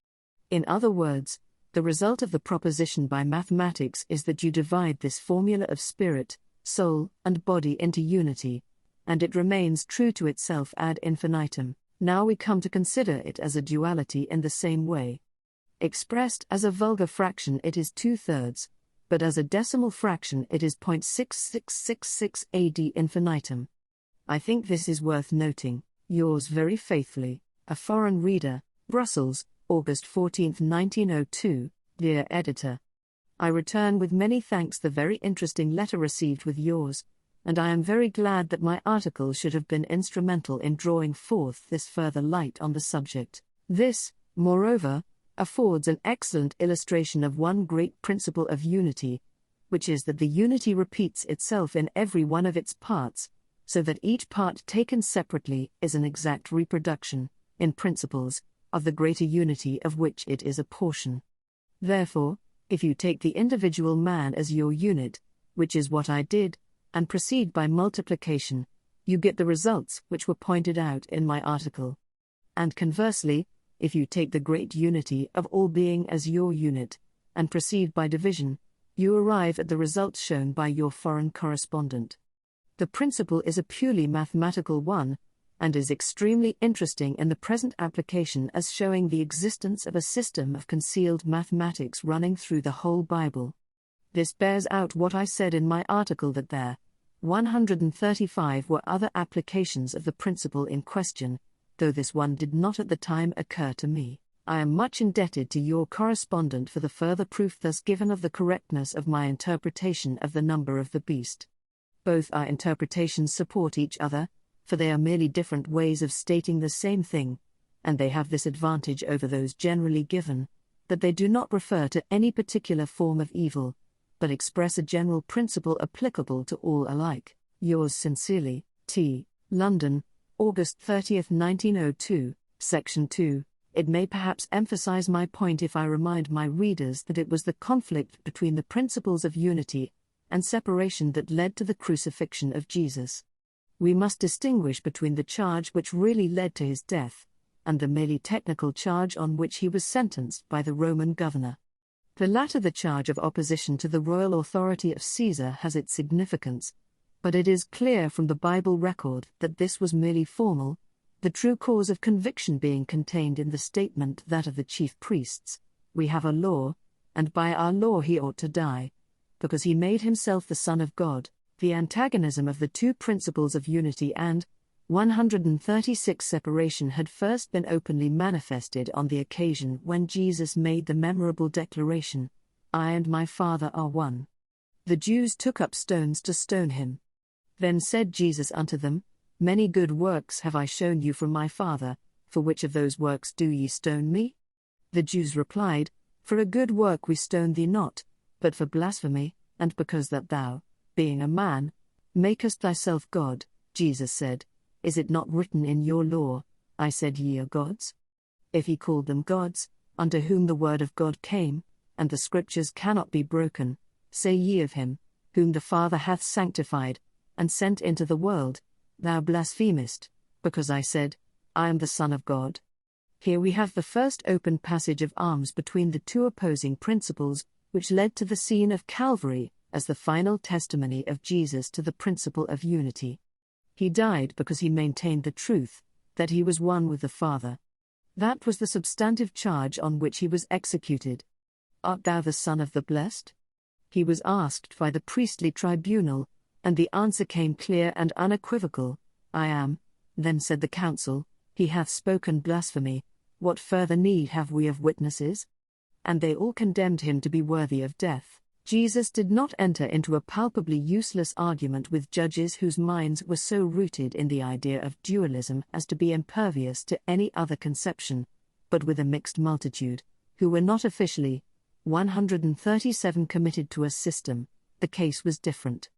Among them there might be some still open to conviction, and the appeal was, therefore, made to a passage in the Psalms with which they were all familiar, pointing out that the very persons to whom the divine word was addressed were styled gods by the divine speaker himself. The incontrovertibleness of the fact was emphasized by the stress laid upon it as scripture which cannot be broken, and the meaning to be assigned to the statement was rendered clear by the argument which Jesus deduced from it. He says in effect, You would stone me as a blasphemer for saying of myself what your own scriptures say concerning each of you. The claim of unity with the Father, he urges, was no unique one, but one which the Scripture, rightly understood, entitled every one of his hearers to make for himself, and so we find throughout that Jesus nowhere makes any claim for himself, which he does not also make for those who accept his teaching. Does he say to the Jews, Ye are of this world, I am not of this world?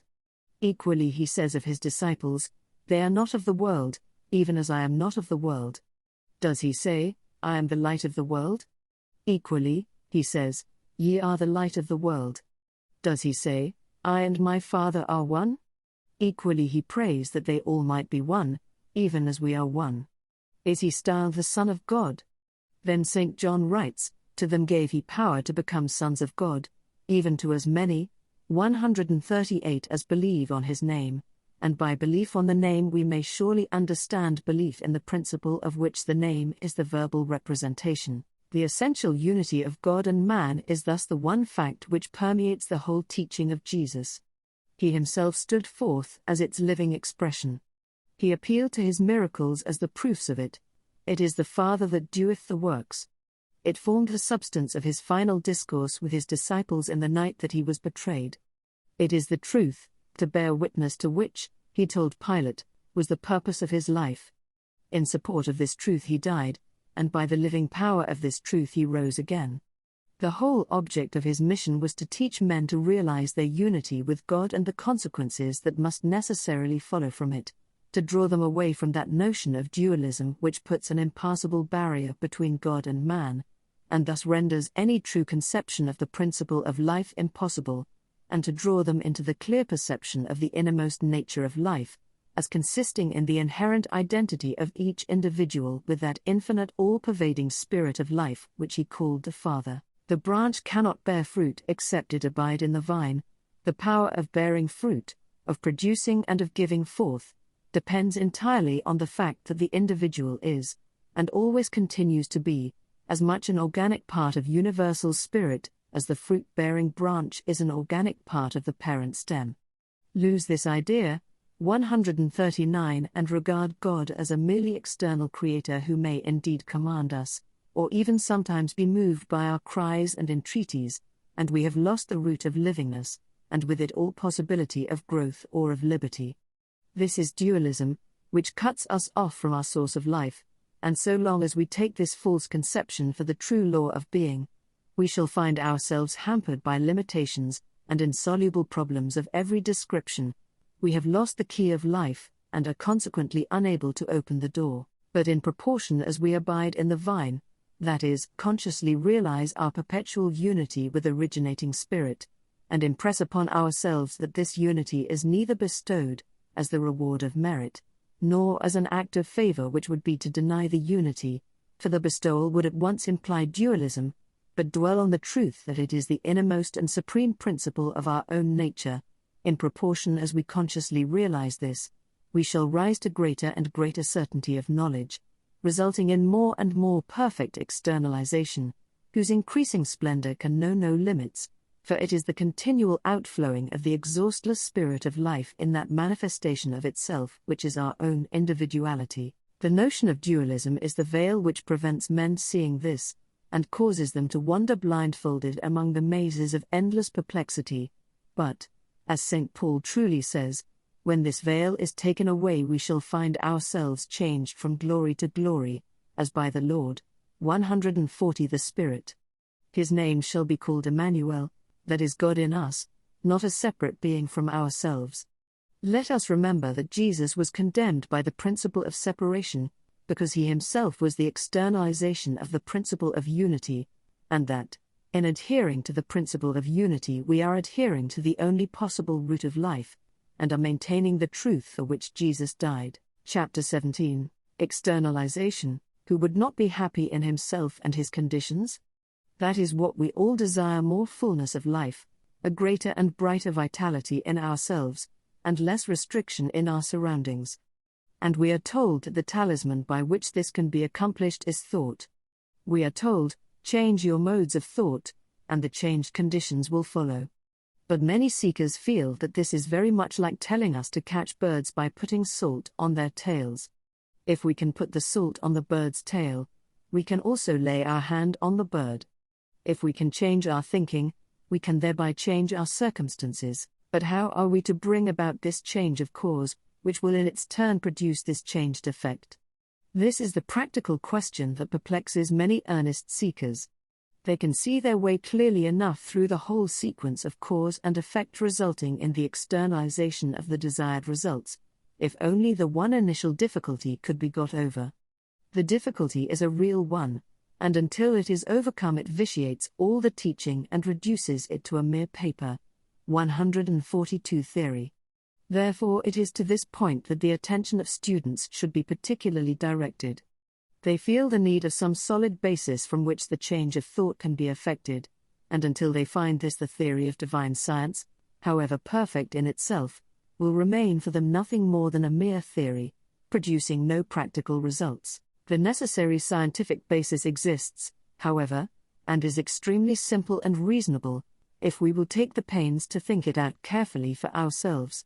Unless we are prepared to support the thesis that the power which created the universe is inherently evil, or that the universe is the work of two opposite and equal powers, one evil and the other good, both of which propositions are demonstrably false, we have no alternative but to say that the originating source of all must be inherently good. It cannot be partly good and partly evil, for that would be to set it against itself, and make it self-destructive, therefore it must be good altogether. But once grant this initial proposition, and we cut away the root of all evil. For how can evil proceed from an all-originating source which is good altogether, and in which, therefore, no germ for the development of evil is to be found? Good cannot be the origin of evil, and since nothing can proceed except from the one originating mind, which is only good, the true nature of all things must be that which they have received from their source, namely, good. Hence it follows that evil is not the true nature of 143 anything, and that evil must have its rise in something external to the true nature of things. And since evil is not in the true nature of the things themselves, nor yet in the universal mind which is the originating principle, there remains only one place for it to spring from, and that is our own personal thought. First we suppose evil to be as inherent in the nature of things as good, a supposition which we could not make if we stopped to consider the necessary nature of the originating principle. Then, on this entirely gratuitous supposition, we proceed to build up a fabric of fears, which, of course, follow logically from it, and so we nourish, and give substance to the negative, or that which has no substantial existence except such as we attribute to it, until we come to regard it as having affirmative power of its own, and so set up a false idea of being the product of our own minds to dispute the claims of true being to the sovereignty of the universe. Once assume the existence of two rival powers, one good and the other evil, in the direction of the universe, and any sense of harmony becomes impossible. The whole course of nature is thrown out of gear, and, whether for ourselves or for the world at large, there remains no ground of certainty anywhere. And this is precisely the condition in which the majority of people live.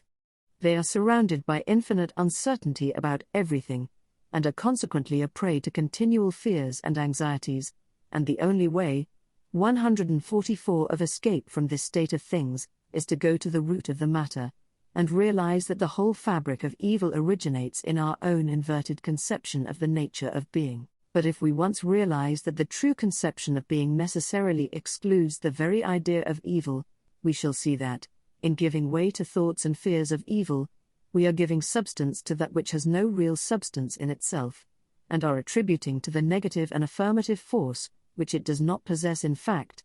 We are creating the very thing we fear.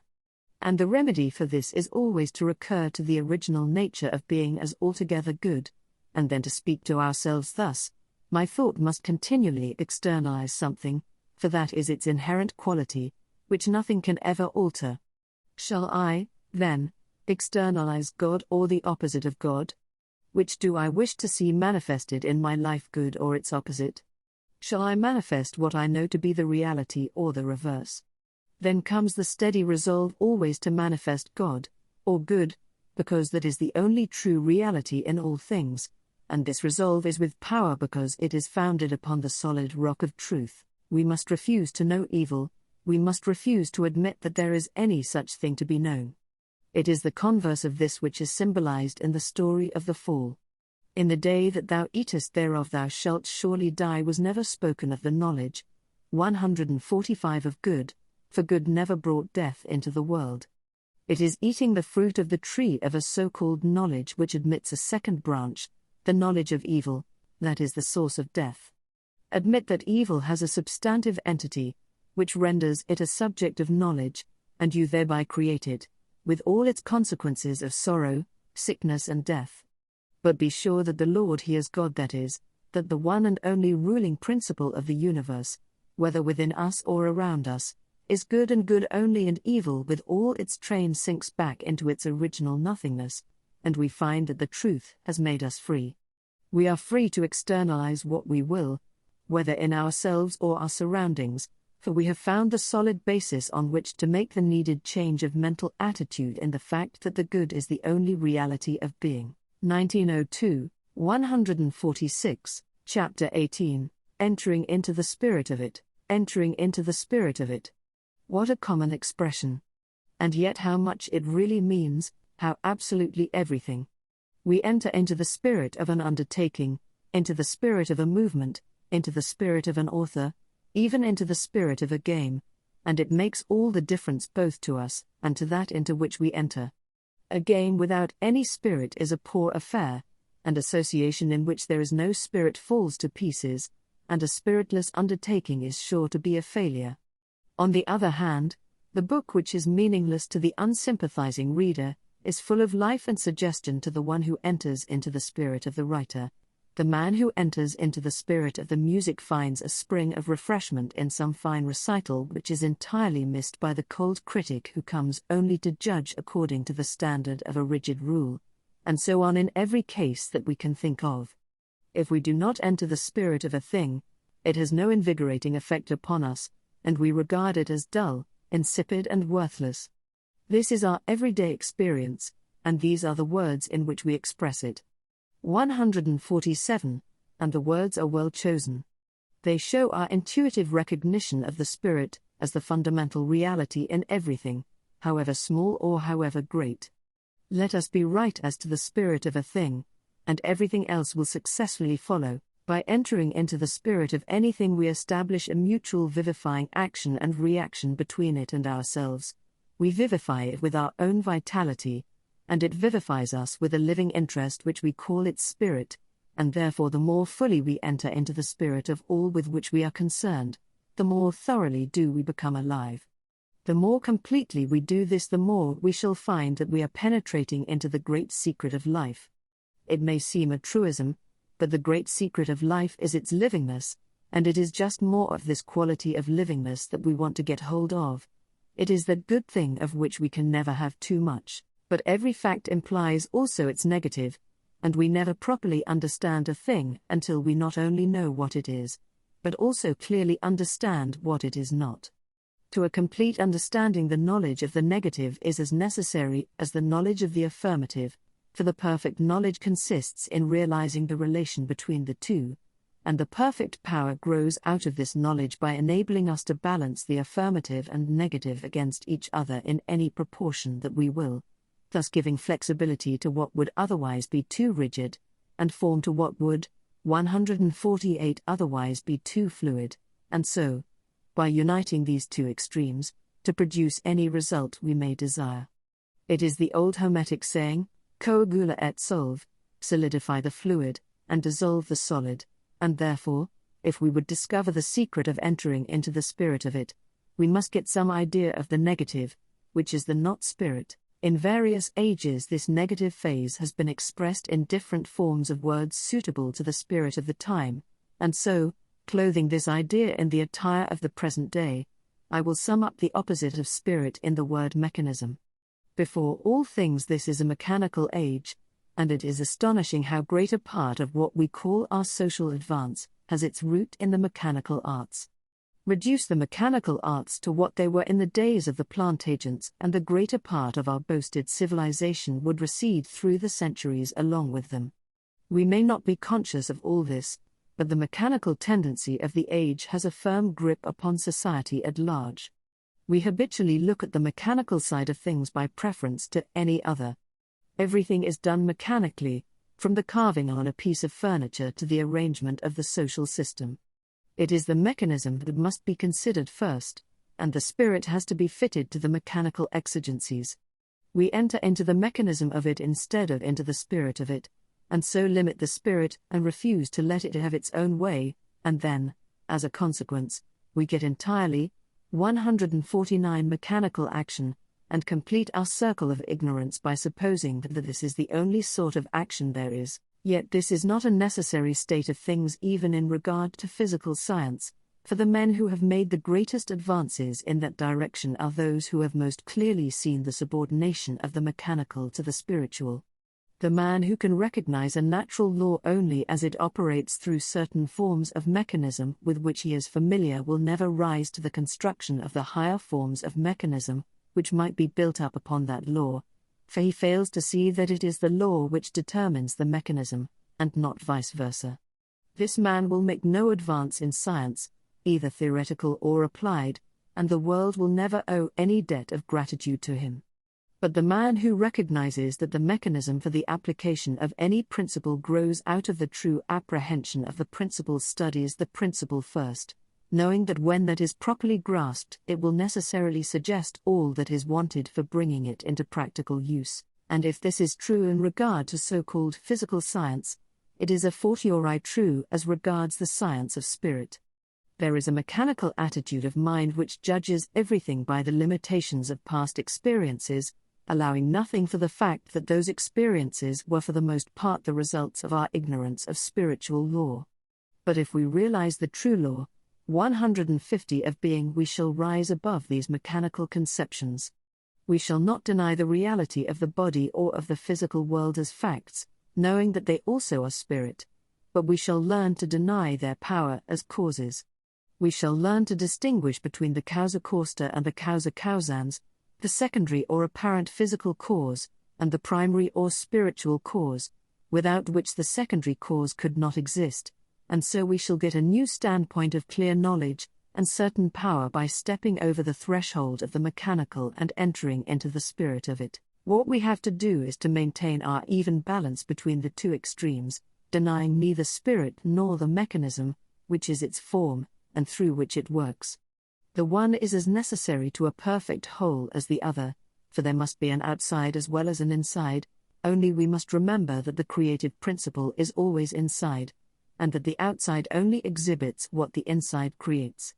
Hence, whatever external effect we would produce, we must first enter into the spirit of it and work upon the spiritual principle, whether in ourselves or others, and by so doing our insight will become greatly enlarged, for from without we can see only one small portion of the circumference, while from the center we can see the whole of it.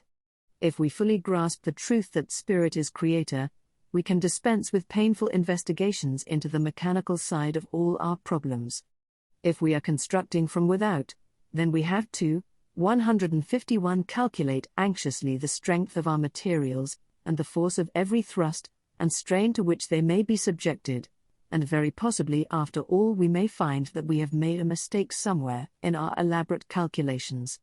But if we realize the power of creating from within, we shall find all these calculations correctly made for us, for the same Spirit which is Creator is also that which the Bible calls the wonderful numberer.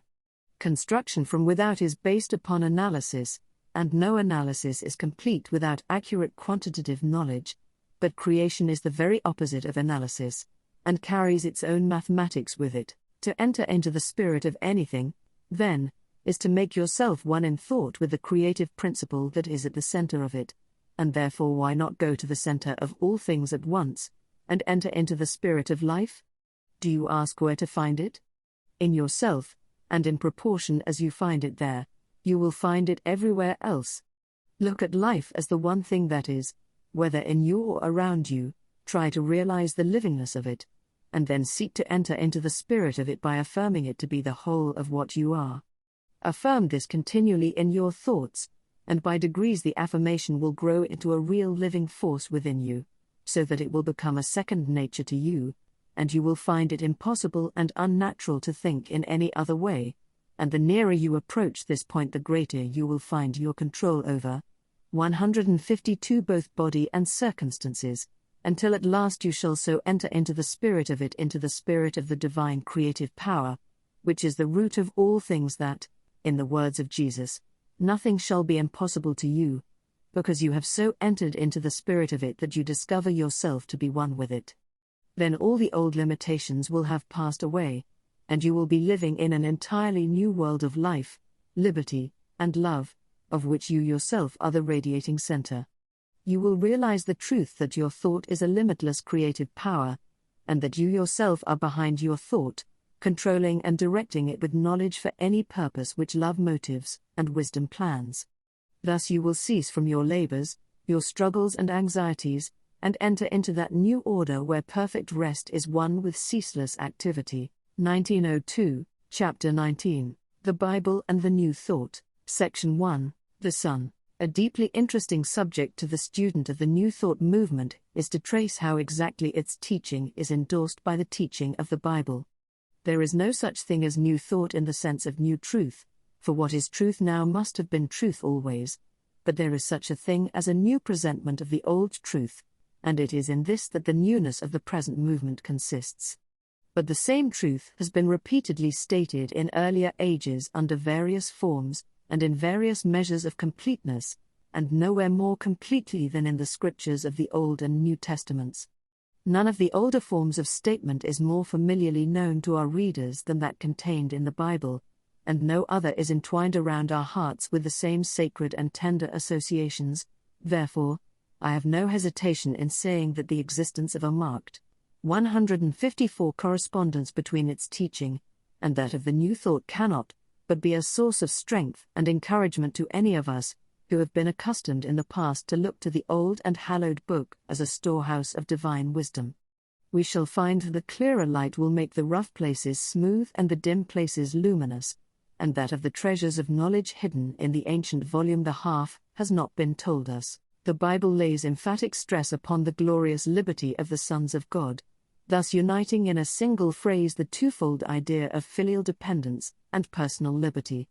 A careful study of the subject will show us that there is no opposition between these two ideas, but that they are necessary correlatives to each other, and that whether stated after the more concentrated method of the Bible, or after the more detailed method of the New Thought, the true teaching proclaims, not our independence of God, but our independence in God. Such an inquiry naturally centers, in an especial manner, around the sayings of Jesus, for whatever may be our opinions as to the nature of the authority with which he spoke, we must all agree that a peculiar weight attaches to those utterances, which have come down to us as the ipsissima verba from which the entire New Testament has been developed.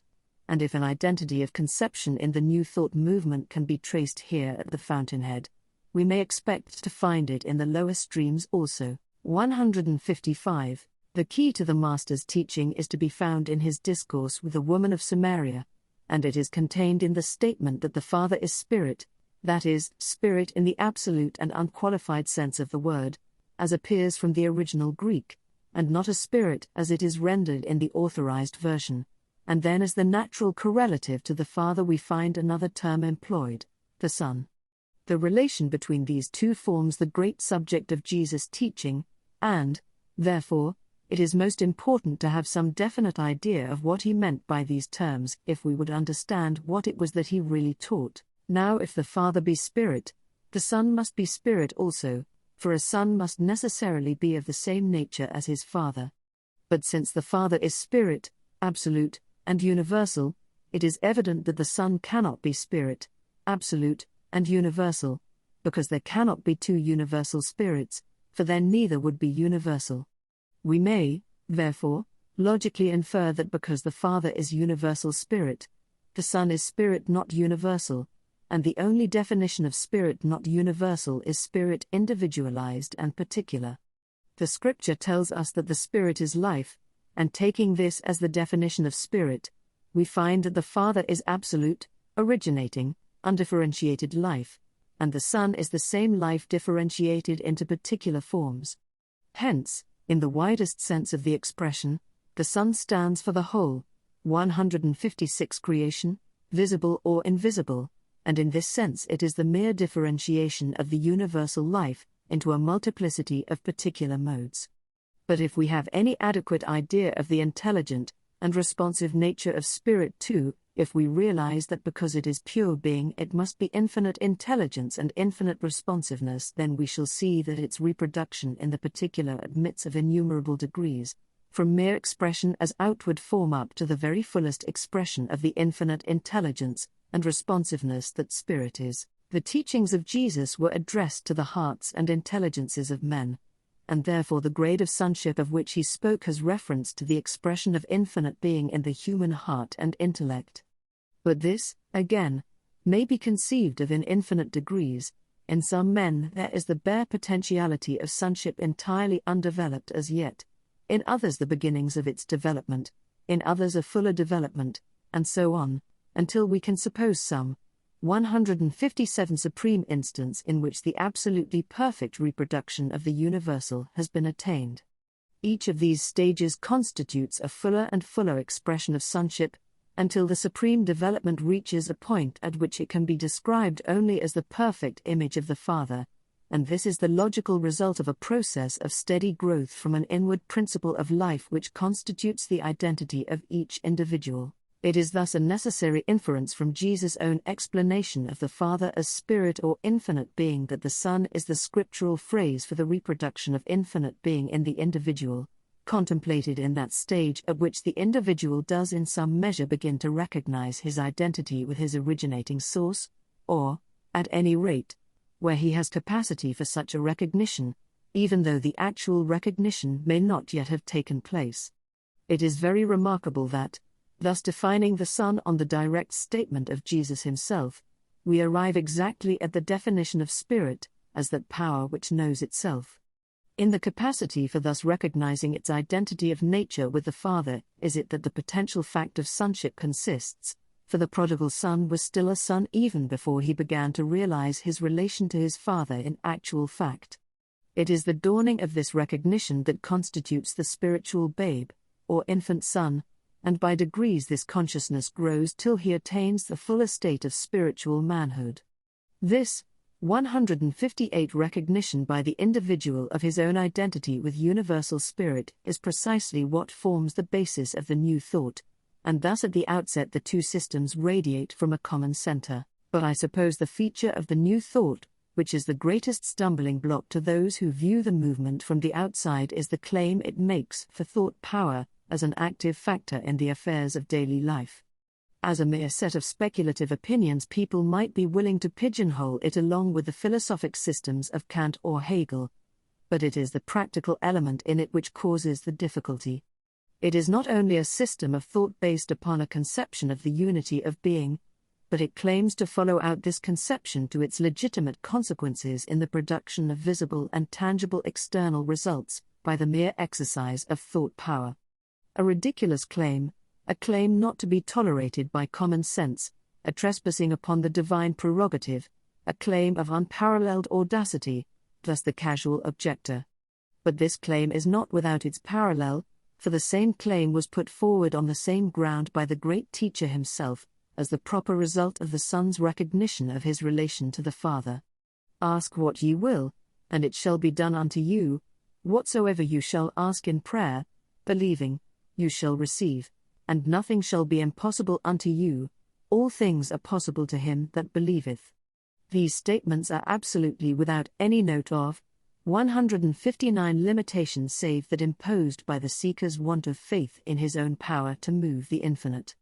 This is as clear a declaration of the efficacy of mental power to produce outward and tangible results as any now made by the new thought, and it is made on precisely the same ground, namely, the readiness of the Father or Spirit in the universal to respond to the movement of spirit in the individual. In the Bible, this movement of individualized spirit is called prayer, and it is synonymous with thought, formulated with the intention of producing this response. Prayer is the heart's sincere desire, uttered or unexpressed, and we must not let ourselves be misled by the association of particular forms with particular words, but should follow the sound advice of Oliver Wendell Holmes, and submit such words to a process of depolarization, which brings out their real meaning. Whether we call our act prayer or thought concentration, we mean the same thing. It is the claim of the man to move the infinite by the action of his own mind. It may be objected, however, that this definition omits an important element of prayer, the question, namely, whether God will hear it. But this is the very element that Jesus most rigorously excludes from his description of the mental act. Prayer, according to 160 the popular notion, is a most uncertain matter. Whether we shall be heard or not depends entirely upon another will, regarding whose action we are completely ignorant, and therefore, according to this notion, the very essence of prayer consists of utter uncertainty. Jesus' conception of prayer was the very opposite. He bids us believe that we have already in fact received what we ask for, and makes this the condition of receiving. In other words, he makes the essential factor in the mental action to consist in absolute certainty as to the corresponding response in the infinite, which is exactly the condition that the new thought lays down for the successful operation of thought power. It may, however, be objected that if men have thus an indiscriminate power of projecting their thought to the accomplishment of anything they desire, they can do so for evil as easily as for good. But Jesus fully recognized this possibility, and worked the only destructive miracle recorded of him for the express purpose of emphasizing the danger. The reason given by the compilers of the Gospel for the destruction of the fig tree is clearly inadequate, for we certainly cannot suppose Jesus so unreasonable as to curse a tree for not bearing fruit out of season. But the record itself shows a very different purpose.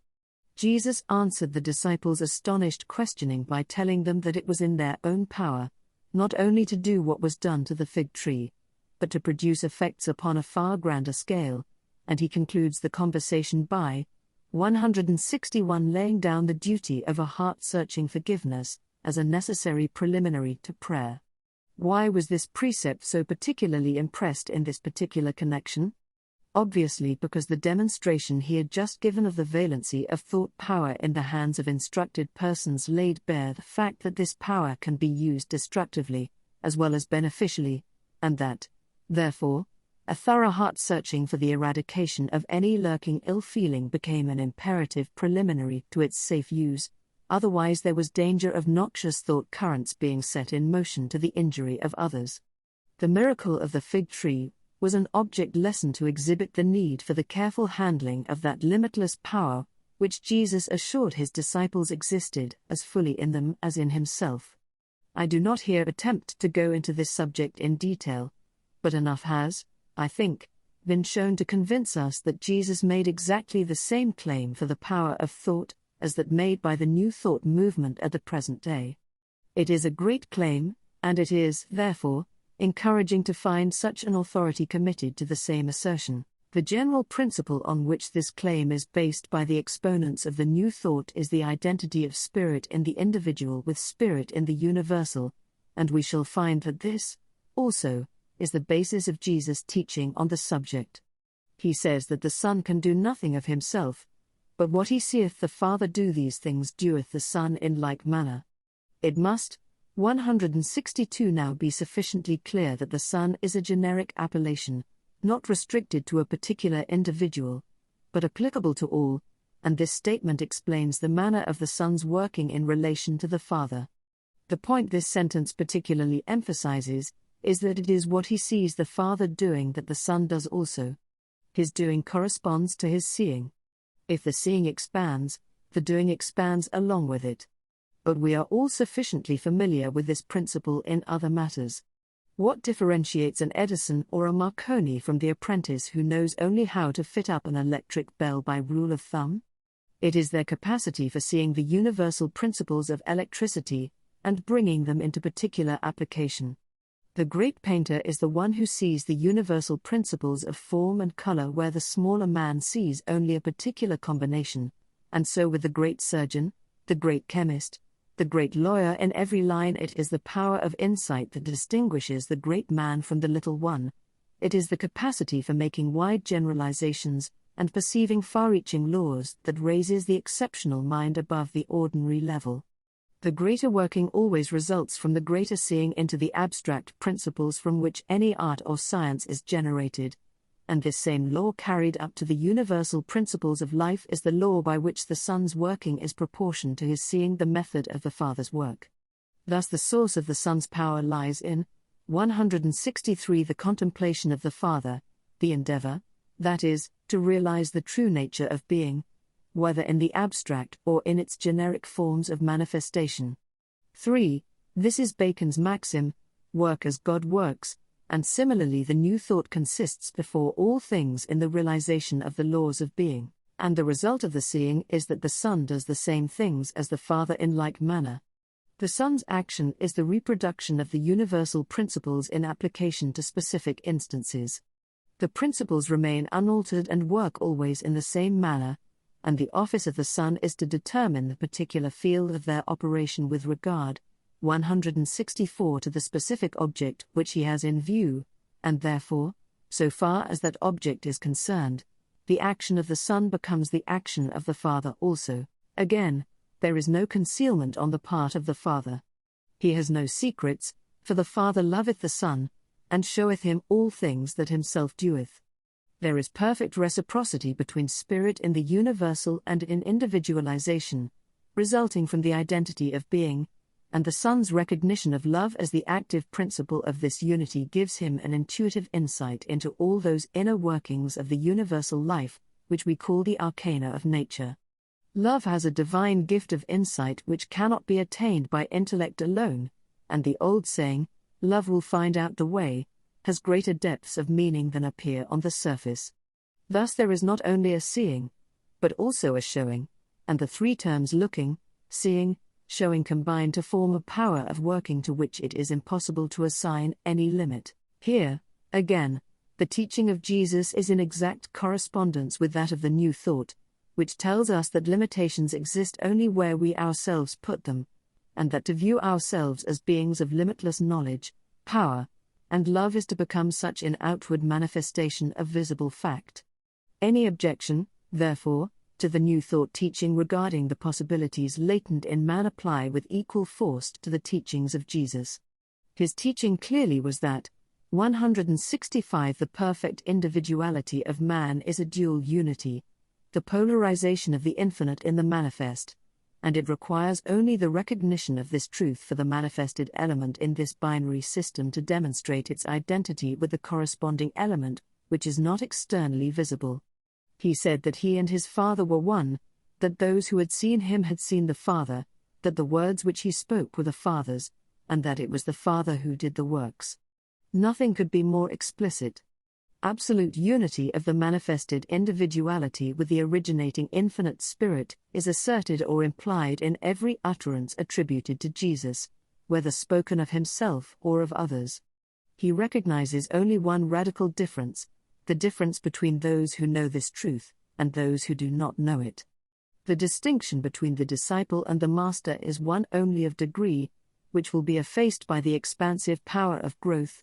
The disciple, when he is perfected, shall be as his master. All that hinders the individual from exercising the full power of the infinite for any purpose whatever is his lack of faith, his inability to realize to the full the stupendous truth that he himself is the very power which he seeks. This was the teaching of Jesus as it is that of the New Thought, and this truth of the divine sonship of man once taken as the great foundation, a magnificent edifice of possibilities, which eye hath not seen, nor ear heard, neither hath entered into the heart, 166 of man to conceive, grows up logically upon it a glorious heritage which each one may legitimately claim in right of his common humanity. 2. Intelligence and responsiveness is the generic nature of spirit in every mode, and it is the concentration of this into centers of consciousness that makes personality, i.e., self-conscious individuality. This varies immensely in degree, from its first adumbration in the animal to its intense development in the great masters of spiritual science. Therefore it is called the power that knows itself. It is the power of self-recognition that makes personality, and as we grow to see that our personality is not all contained between our hat and our boots, as Walt Whitman says, but expands away into the infinite, which we then find to be the infinite of ourselves, the same I am that I am, so our personality expands, and we become conscious of ever-increasing degrees of life in ourselves. 3. Everything depends on this principle of reciprocity. By contemplation we come to realize the true nature of Spirit or the Father. We learn to disengage the variable factors of particular modes from the invariable factors, which are the essential qualities of Spirit underlying all modes. Then when we realize these essential qualities we see that we can apply them under any mode that we will. In other words, we supply the variable factor of the combination by the action of our thought, as desire or will, and thus combine it with the invariable factor or constant of the essential law of Spirit, thus producing what result we will. This is just what we do in respect to physical nature, e.g., the electrician supplies the variable factor of the particular mode of application, and the constant laws of electricity respond to the nature of the invitation given to them. This responsiveness is inherent in Spirit, otherwise Spirit would have no means of expansion into manifestation. Responsiveness is the principle of Spirit's self-expression. We do not have to create responsive action on the part of electricity. We can safely take this responsiveness for granted as pure natural law. Our desire first works on the arupa level and thence concentrates itself through the various rupa levels till it reaches complete external manifestation. Section 2. The Great Affirmation. I take it for granted that my readers are well acquainted with the part assigned to the principle of affirmation in the scheme of the New Thought. This is often a stumbling block to beginners, and I feel sure that even those who are not beginners will welcome every aid to a deeper apprehension of this great central truth. I, therefore, purpose to examine the Bible teaching on this important subject. The professed object of the Bible is to establish and extend the kingdom of God throughout the world, and this can be done only by repeating the process from one individual to another, until the whole mass is leavened. It is thus an individual process, and, as we have seen in the last chapter, God is Spirit and Spirit is life, and, therefore, the expansion of the kingdom of God means the expansion of the principle of life in each individual. Now life, to be life at all, must be affirmative. It is life in virtue of what it is, and not in virtue of what it is not. The quantity of life in any particular case may be very small, but, however small the amount, the quality is always the same. 167. It is the quality of being, the quality of livingness, and not its absence, that makes it what it is. The distinctive character of life, therefore, is that it is positive and not negative, and every degree of negativeness, that is, every limitation, is ultimately traceable to deficiency of life power. Limitations surround us because we believe in our inability to do what we desire. Whenever we say I cannot, we are brought up short by a limitation, and we cease to exercise our thought power in that direction, because we believe ourselves stopped by a blank wall of impossibility, and whenever this occurs we are subjected to bondage. The ideal of perfect liberty is the converse of all this, and follows a sequence which does not thus lead us into a cul-de-sac. This sequence consists of the three affirmations, I am therefore I can therefore I will, and this last affirmation results in the projection of our powers, whether interior or external, to the accomplishment of the desired object. But this last affirmation has its root in the first, and it is because we recognize the affirmative nature of the life that is in us, or rather of the life which we are, that the power to will or to act positively has any existence, and, therefore, the extent of our power to will and to act positively and with effect, is exactly measured by our perception of the depth and livingness of our own being. Hence the more fully we learn to affirm that, the greater power we are able to exercise. Now the ideal of perfect liberty is the entire ab 168 sense of all limitation, and to have no limitation in being is to be coextensive with all being. We are all grammarians enough to know that the use of a predicate is to lead the mind to contemplate the subject as represented by that predicate. In other words, it limits our conception for the time being to that particular aspect of the subject. Hence every predicate, however extensive, implies some limitation of the subject. But the ideal subject, the absolutely free self, is, by the very hypothesis, without limitation, and, therefore, no predicate can be attached to it. It stands as a declaration of its own being without any statement of what that being consists in, and therefore it says of itself, not I am this or that, but simply I am. No predicate can be added, because the only commensurate predicate would be the enumeration of infinity. Therefore, both logically and grammatically, the only possible statement of a fully liberated being is made in the words I am. I need hardly remind my readers of the frequency with which Jesus employed these emphatic words. In many cases the translators have added the word he, but they have been careful, by putting it in italics, to show that it is not in the original. As grammarians and theologians they thought something more was wanted to complete the sense, and they supplied it accordingly. But if we would get at the very words as the Master himself spoke them, we must strike out this interpolation. And as soon as we have done so there flashes into light the identity of his statement, 169 with that made to Moses at the burning bush, where the full significance of the words is so obvious that the translators were compelled to leave the place of the predicate in that seeming emptiness which comes from filling all things. Seen thus, a marvelous light shines forth from the instruction of the great teacher, for in whatever sense we may regard him as a great exception to the weak and limited aspect of humanity with which we are only too familiar, we must all agree that his mission was not to render mankind hopeless by declaring the path of advance barred against them, but to give light to them that sit in darkness, and liberty to them that are bound, by proclaiming the unlimited possibilities that are in man waiting only to be called forth by knowledge of the truth. And if we suppose any personal reference in his words, it can, therefore, be only as the great example of what man has it in him to become, and not as the example of something which man can never hope to be, an exception, truly, to mankind as we see them now, but the exception that proves the rule, and sets the standard of what each one may become as he attains to the measure of the stature of the fullness of Christ. Let us, therefore, by striking out this interpolation, restore the Master's words as they stand in the original, except ye believe that I am, ye shall die in your sins. This is an epitome of his teaching. The last enemy that shall be overcome is death, 170, and the sting, or fatal power, of death is sin. Remove that, and death has no longer any dominion over us, its power is at an end. And the strength of sin is the law, sin is every contradiction of the law of being, and the law of being is infinitude, for being is life, and life in its innermost essence is the limitless I am. Dying in our sins is thus not a punishment for doubting a particular theological dogma, but it is the unavoidable natural consequence of not realizing, not believing in, the I Am. So long as we fail to realize its full infinitude in ourselves, we cut ourselves off from our conscious unity with the infinite life spirit which permeates all things.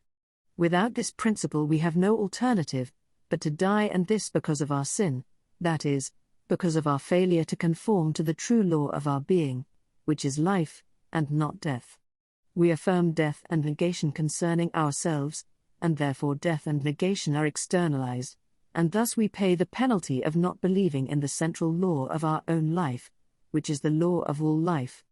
The Bible is the book of principles, and therefore by dying is meant the acceptance of the principle of the negative which culminates in death, as the sum total of all limitations, and which introduces at every step those restrictions which are of the nature of death, because their tendency is to curtail the outflowing fullness of life. This, then, is the very essence of the teaching of Jesus, that unbelief in the limitless power of life in 171 ourselves in each of us, is the one cause of death and of all those evils which, in greater or lesser measure, reproduce the restrictive influences which deprive life of its fullness and joy. If we would escape death and enter into life, we must each believe in the I Am in ourselves. And the ground for this belief? Simply that nothing else is conceivable. If our life is not a portion of the life of universal spirit, whence comes it? We are because that is. No other explanation is possible. The unqualified affirmation of our own livingness is not an audacious self-assertion. It is the only logical outcome of the fact that there is any life anywhere, and that we are here to think about it. In the sense of universal being, there can be only one I Am, and the understanding use of the words by the individual is the assertion of this fact. The forms of manifestation are infinite, but the life which is manifested is one, and thus every thinker who recognizes the truth regarding himself finds in the I Am both himself and the totality of all things, and thus he comes to know that in utilizing the interior nature of the things and persons about him, he is, in effect, employing the powers of his own life. Sometimes the veil which Jesus drew over this great truth was very transparent. To the Samaritan woman he spoke of it as a spring of life forever welling up in the innermost recesses of man's being, and again, to the multitude assembled at the temple, he spoke of it as a river of life forever gushing from the secret, 172 sources of the Spirit within us. Life, to be ours at all, must be ourselves. An energy which only passed through us, without being us, might produce a sort of galvanic activity, but it would not be life. Life can never be a separate entity from the individuality which manifests it, and therefore, even if we conceive the life principle in a man so intensified as to pulsate with what might seem to us an absolutely divine vitality, it would still be no other than the man himself. Thus Jesus directs us to no external source of life, but ever teaches that the kingdom of heaven is within, and that what is wanted is to remove those barriers of ignorance and ill will which prevent us from realizing that the great I Am, which is the innermost spirit of life throughout the universe, is the same I Am that I am, whoever I may be. On another memorable occasion Jesus declared again that the I Am is the enduring principle of life. It is this that is the resurrection and the life, not, as Martha supposed, a new principle to be infused from without at some future time, but an inherent core of vitality awaiting only its own recognition of itself to triumph over death and the grave. And yet, again hear the Master's answer to the inquiring Thomas. How many of us, like him, desire to know the way?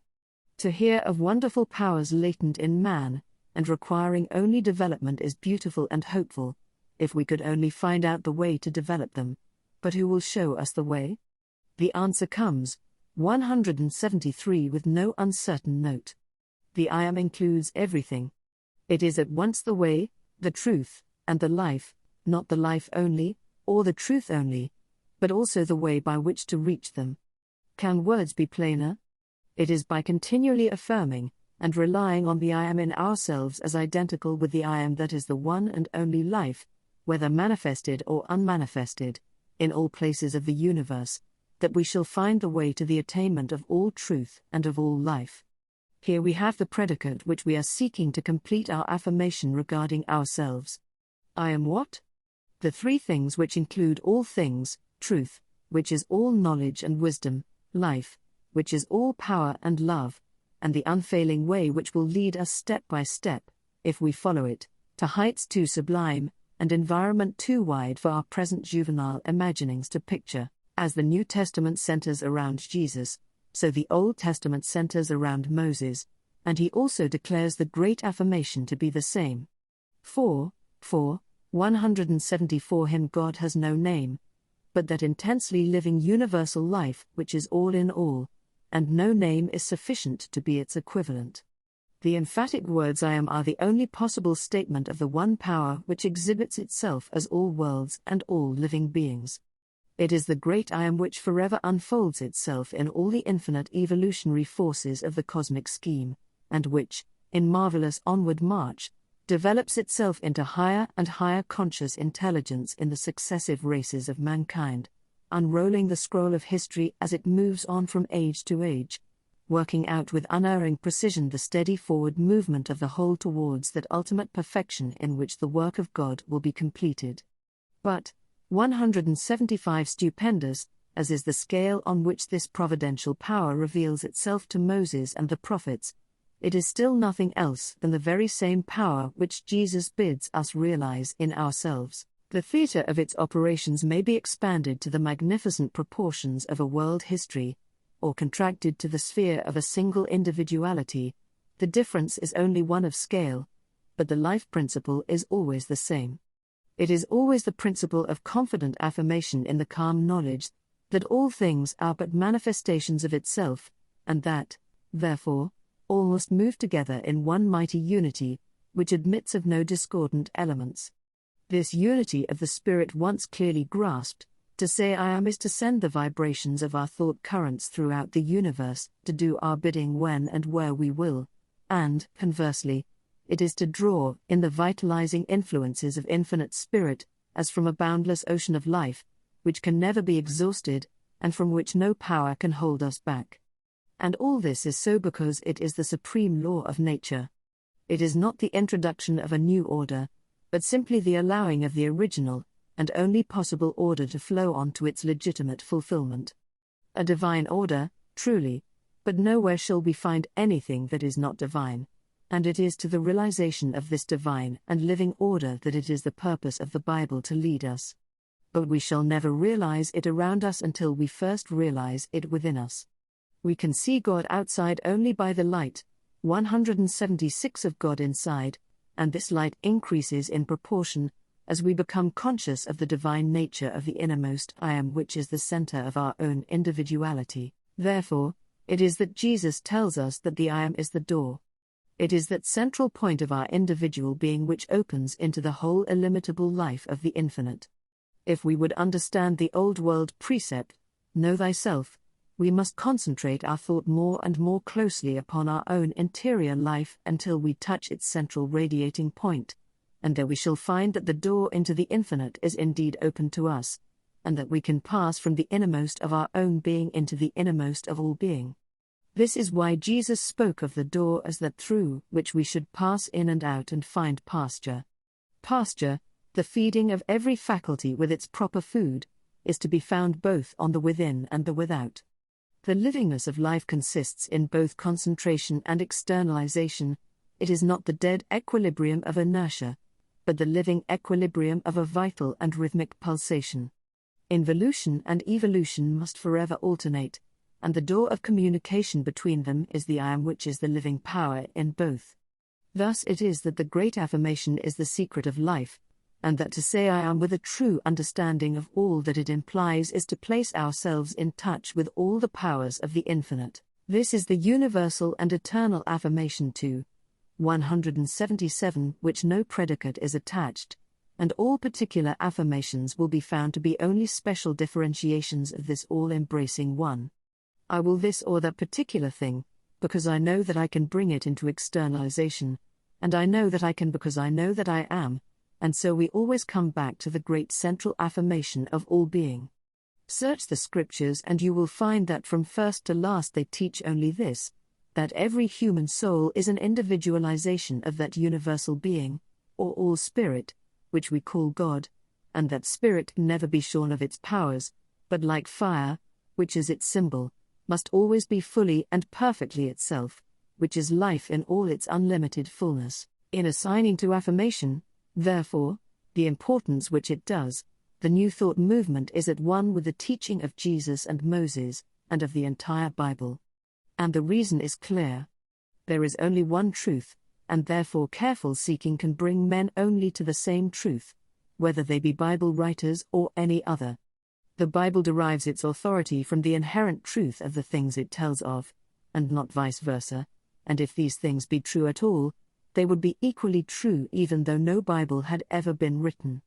But, taking the Great Affirmation as our guide, we shall find that the system taught by the Bible is scientific and logical throughout, and therefore any other system, which is scientifically true, will be found to correspond with it in substance. However, 178 it may differ from it in form, and thus, in their statements regarding the power of affirmation, the exponents of the New Thought broach no newfangled absurdity, but only reiterate a great truth, which has been before the world, though very imperfectly recognized, for thousands of years. 4. The Old Testament and the New treat the I Am from its opposite poles. The Old Testament treats it from the relation of the whole to the part, while the New Testament treats it from the relation of the part to the whole. This is important as explaining the relation between the Old and New Testaments. A. My word shall not return unto me void, but shall accomplish that whereunto I send it. B. The principle here indicated is that of the alternation and equation between absorption and radiation, A. Taking in before, and A. Giving out. C. Order whatever betrays this is disorder. D. Conscious it is the degree of consciousness that always marks the transition from a lower to a higher power of life. The life of all 7 principles must always be present in us, otherwise we should not exist at all.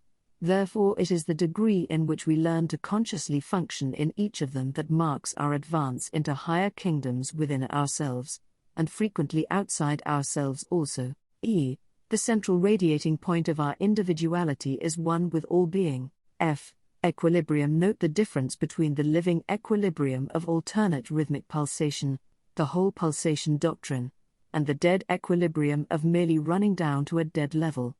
The former implies the doctrine of the return, the upward arc compensating the downward arc. The deadness of the latter results from the absence of any such compensation. The upward arc results from the contemplation of the highest ideal. G.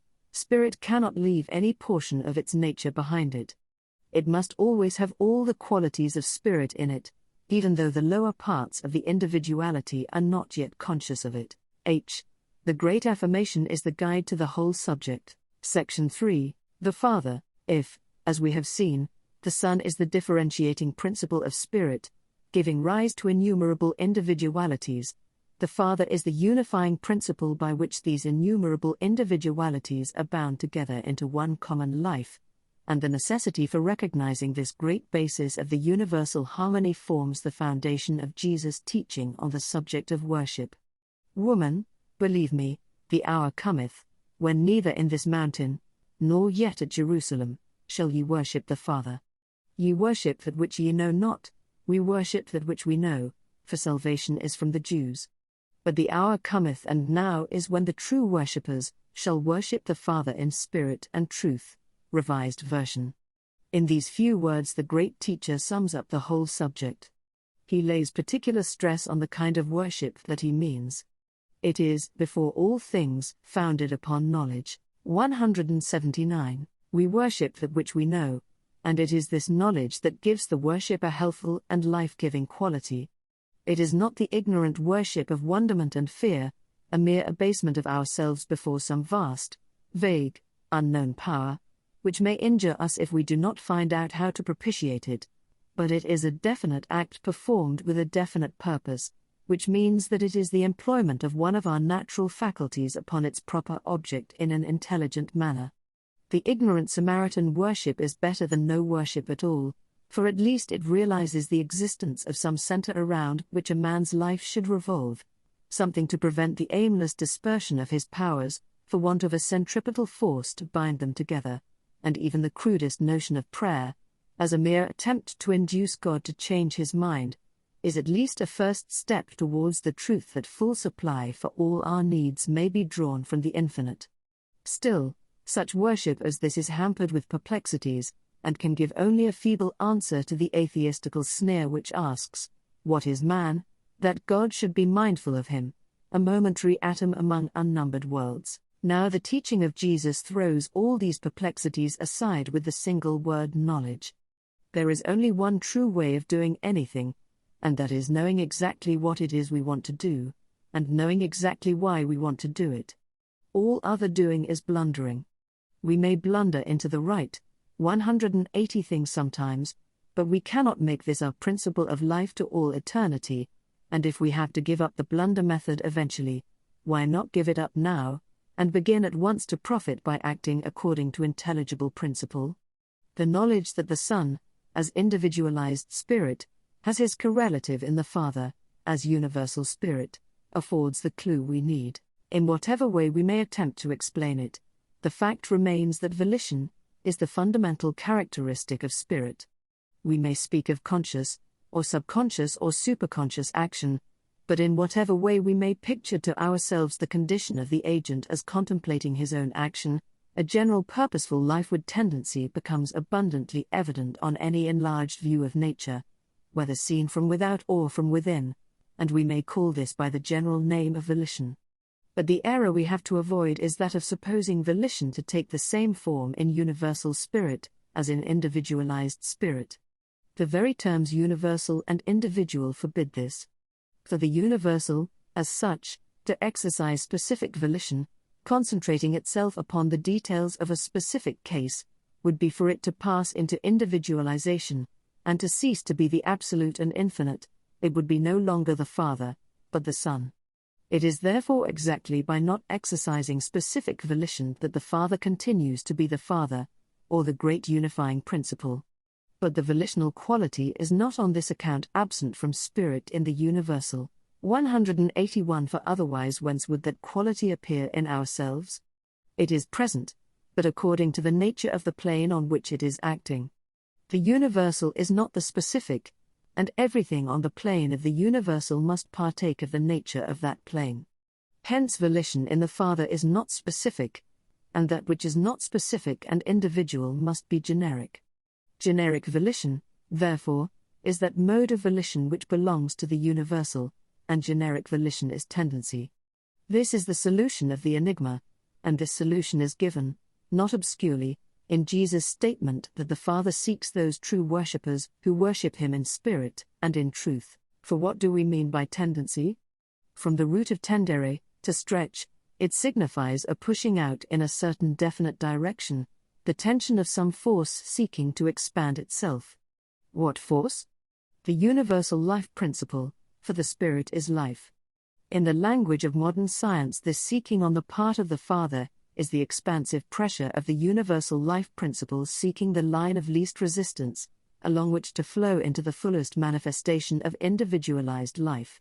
It is a tendency which will take manifested form according to the degree in which it meets with reception. St. John says, "This is the boldness that we have towards him, that if we ask anything according to his will, he heareth us, and if we know that he heareth us whatsoever we ask, we know that we have the petty 182 chance that we have asked of him."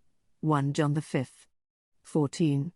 Now according to the popular notion of the will of God, this passage entirely loses its value, because it makes everything depend on our asking according to his will, and if we start with the idea of an individual act of the divine volition in each separate case, nothing short of a special revelation continually repeated could inform us what the divine will in each particular instance was. Viewed in this light, this passage is a mere jeering at our incapacity. But when once we realize that the will of God is an invariable law of tendency, we have a clear standard by which to test whether we may rightly expect to get what we desire. We can study this law of tendency as we would any other law, and it is this study that is the essence of true worship. The word worship means to count worthy, that is, of observation. The proverb says that imitation is the sincerest form of flattery. More truly, we may say that it is the sincerest worship. Hence, the true worship is the study of the universal life principle, the Father, in its nature and in its modes of action, and when we have thus realized the law of God, the law that is inherent in the nature of infinite being, we shall know that by conforming our own particular action to this generic law, we shall find that this law will in every instance work out the results that we desire. This is nothing more or less miraculous than what occurs in every case of applied 183 science. He only is the true chemist or engineer who, by first learning how to obey the generic tendency of natural laws, is able to command them to the fulfillment of his individual purposes. No other method will succeed. Similarly with the student of the divine mystery of life, he must first learn the great laws of its generic tendency, and then he will be in a position to apply that tendency to the working of any specific effect he will. Common sense tells us what the law of this tendency must be. The Master taught that a house divided against itself cannot stand, and for the life principle to do anything restrictive of the fullest expansion of life, would be for it to act to its own destruction. The test, therefore, in every case, whether our intention falls within the scope of the great law, is this: does it operate for the expansion or for the restriction of life? And according to the answer we can say positively whether or not our purpose is according to the will of God. Therefore, so long as we work within the scope of this generic will of the Father, we need have no fear of the divine providence, as an agency, acting adversely to us. We may dismiss this bugbear, for we ourselves are manifestations of the very power which we call the Father. The I Am is one, and so long as we preserve this unity by conforming to the generic nature of the I Am in the universal, it will certainly never destroy the unity by entering upon a specific course of action on its own account. 184. Here, then, we find the secret of power. It is contained in the true worship of the Father, which is the constant recognition of the life-givingness of originating Spirit, and of the fact that we, as individuals, still continue to be portions of that Spirit, and that therefore the law of our nature is to be perpetually drawing life from the inexhaustible stores of the infinite, not bottles of water of life mixed with other ingredients and labeled for this or that particular purpose, but the full flow of the pure stream itself, which we are free to use for any purpose we desire. Whosoever will, let him take the water of life freely. It is thus that the worship of the Father becomes the central principle of the individual life, not as curtailing our liberty, but as affording the only possible basis for it. As a planetary system would be impossible without a central controlling sun, so harmonious life is impossible without the recognition of infinite Spirit as that power, whose generic tendency serves to control each individual being into its proper orbit. This is the teaching of the Bible, and it is also the teaching of the New Thought, which says that life with all its limitless possibilities is a continual outflow from the infinite which we may turn in any direction that we desire. But, it may be asked, what happens if we go counter to this generic law of spirit? This is an important question, and I must leave the answer for further consideration. 185, Section 4, Conclusion. I concluded my last chapter with a momentous question: what happens if we go counter to the generic law of spirit? What happens if we go counter to any natural law? Obviously, the law goes counter to us.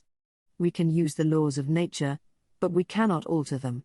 By opposing any natural law, we place ourselves in an inverted position with regard to it, and therefore, viewed from this false standpoint, it appears as though the law itself were working against us with definite purpose.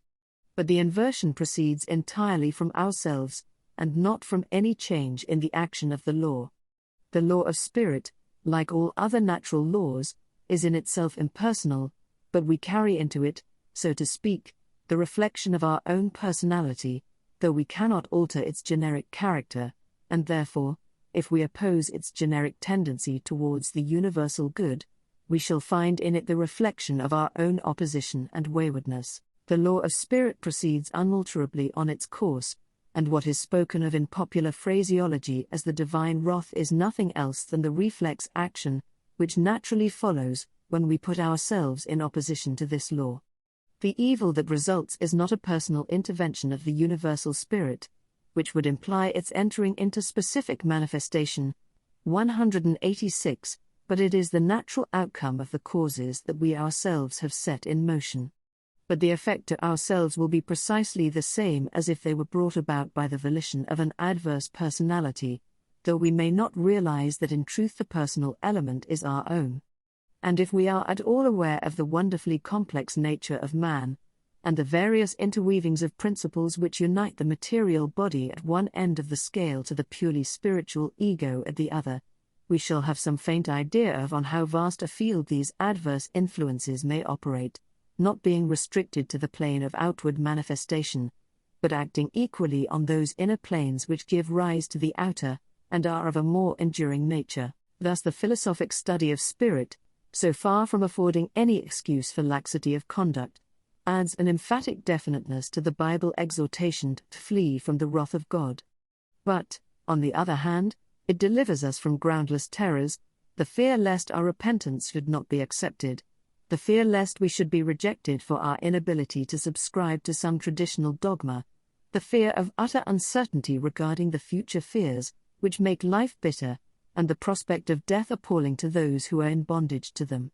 The knowledge that we are dealing with a power which is no respecter of persons, and in which is no variableness, which is, in fact, an 187 alterable law, at once delivers us from all these terrors. The very unchangeableness of law makes it certain that no amount of past opposition to it, whether from ignorance or willfulness, will prevent it from working in accordance with its own beneficent and life-giving character, as soon as we quit our inverted position, and place ourselves in our true relation towards it.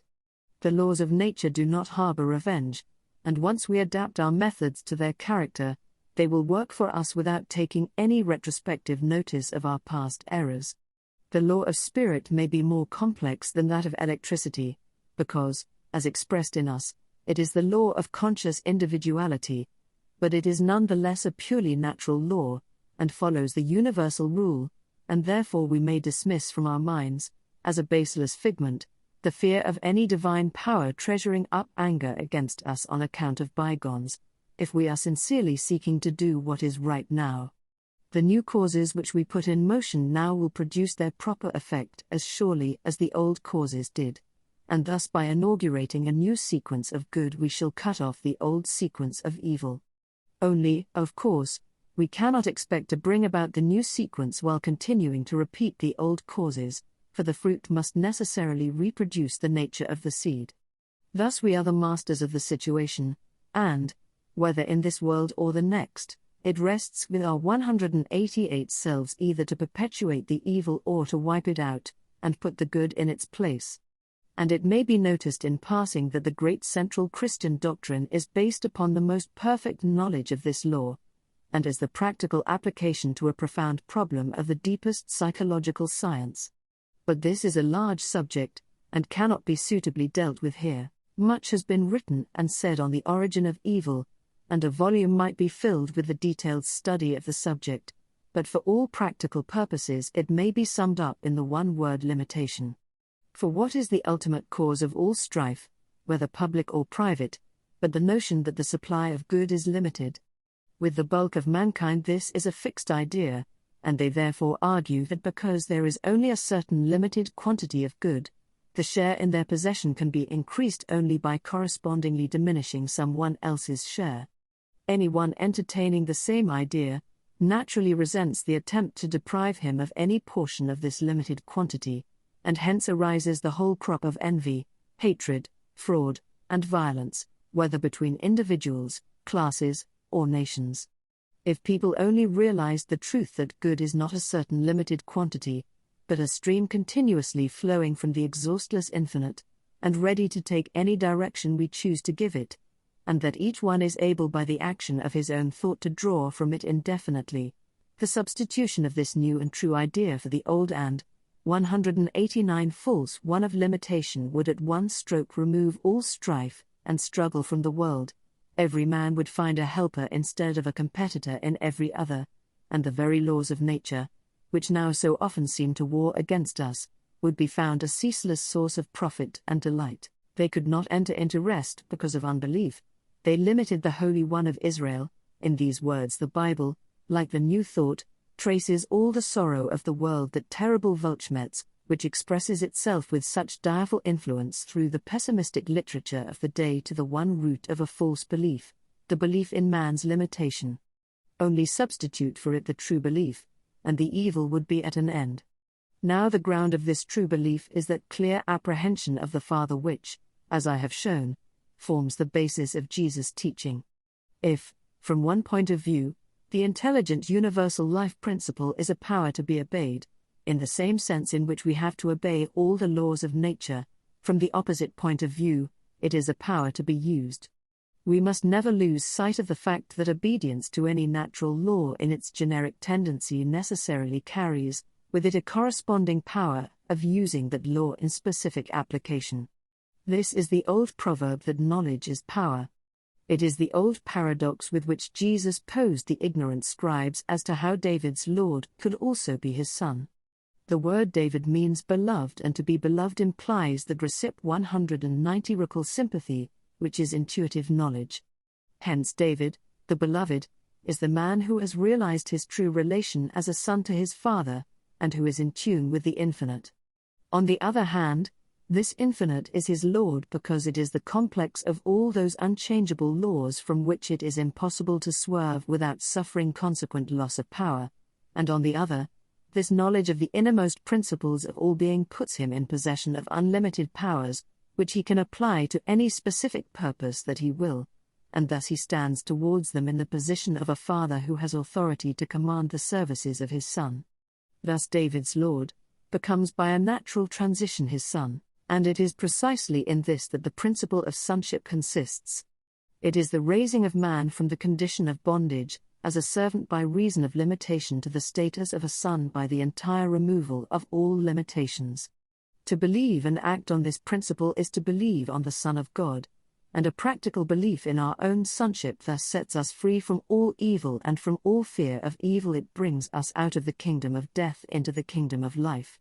Like everything else, it has to grow, but the good seed of liberating truth once planted in the heart is sure to germinate, and the more we endeavor to foster its growth by seeking to grasp with our understanding the reason of these things, and to realize our knowledge in practice, the more rapidly we shall find our lives increase in living 191ness, a joy to ourselves, a brightness to our homes, and a blessing expanding to all around in ever-widening circles. Enough has now been said to show the identity of principle between the teaching of the Bible and that of the New Thought. Treated in detail, the subject would extend to many volumes explanatory of the Old and New Testaments, and if that great work were ever carried out, I have no hesitation in saying that the agreement would be found to extend to the minutest particulars. But the hints contained in the foregoing papers will, I hope, suffice to show that there is nothing antagonistic between the two systems, or, rather, to show that they are one statement of the one truth which always has been and always will be. And if what I have now endeavored to put before my readers should lead any of them to follow up the subject more fully for themselves, I can promise them an inexhaustible store of wonder, delight, and strength in the study of the old book in the light of the New Thought. 1902, 192. Chapter 20, Jachin and Boaz. And he reared up the pillars before the temple, one on the right hand, and the other on the left, and called the name of that on the right hand Jachin, and the name of that on the left Boaz. 2 Chron. 3:17. Very likely some of us have wondered what was the meaning of these two mysterious pillars, set up by Solomon in front of his temple, and why they were called by these strange names. And then we have dropped the subject as one of those inexplicable things handed down in the Bible from old time which, we suppose, can have no practical interest for us at the present day. Nevertheless, these strange names are not without a purpose. They contain the key to the entire Bible and to the whole order of nature, and as emblems of the two great principles that are the pillars of the universe, they fitly stood at the threshold of that temple which was designed to symbolize all the mysteries of being. In all the languages of the Semitic stock the letters J and Y are interchangeable, as we see in the modern Arabic Yaqub for Jacob and the Old Hebrew Yahweh for Jehovah. This gives us the form 193, yachin, which at once reveals the enigma. The word yak signifies one, and the termination hi, or him, is an intensitive which may be rendered in English by only. Thus the word Jakin resolves itself into the words one only, the all-embracing unity. The meaning of Boaz is clearly seen in the book of Ruth. There Boaz appears as the kinsman exercising the right of preemption so familiar to those versed in Oriental law, a right, which has for its purpose the maintenance of the family as the social unit.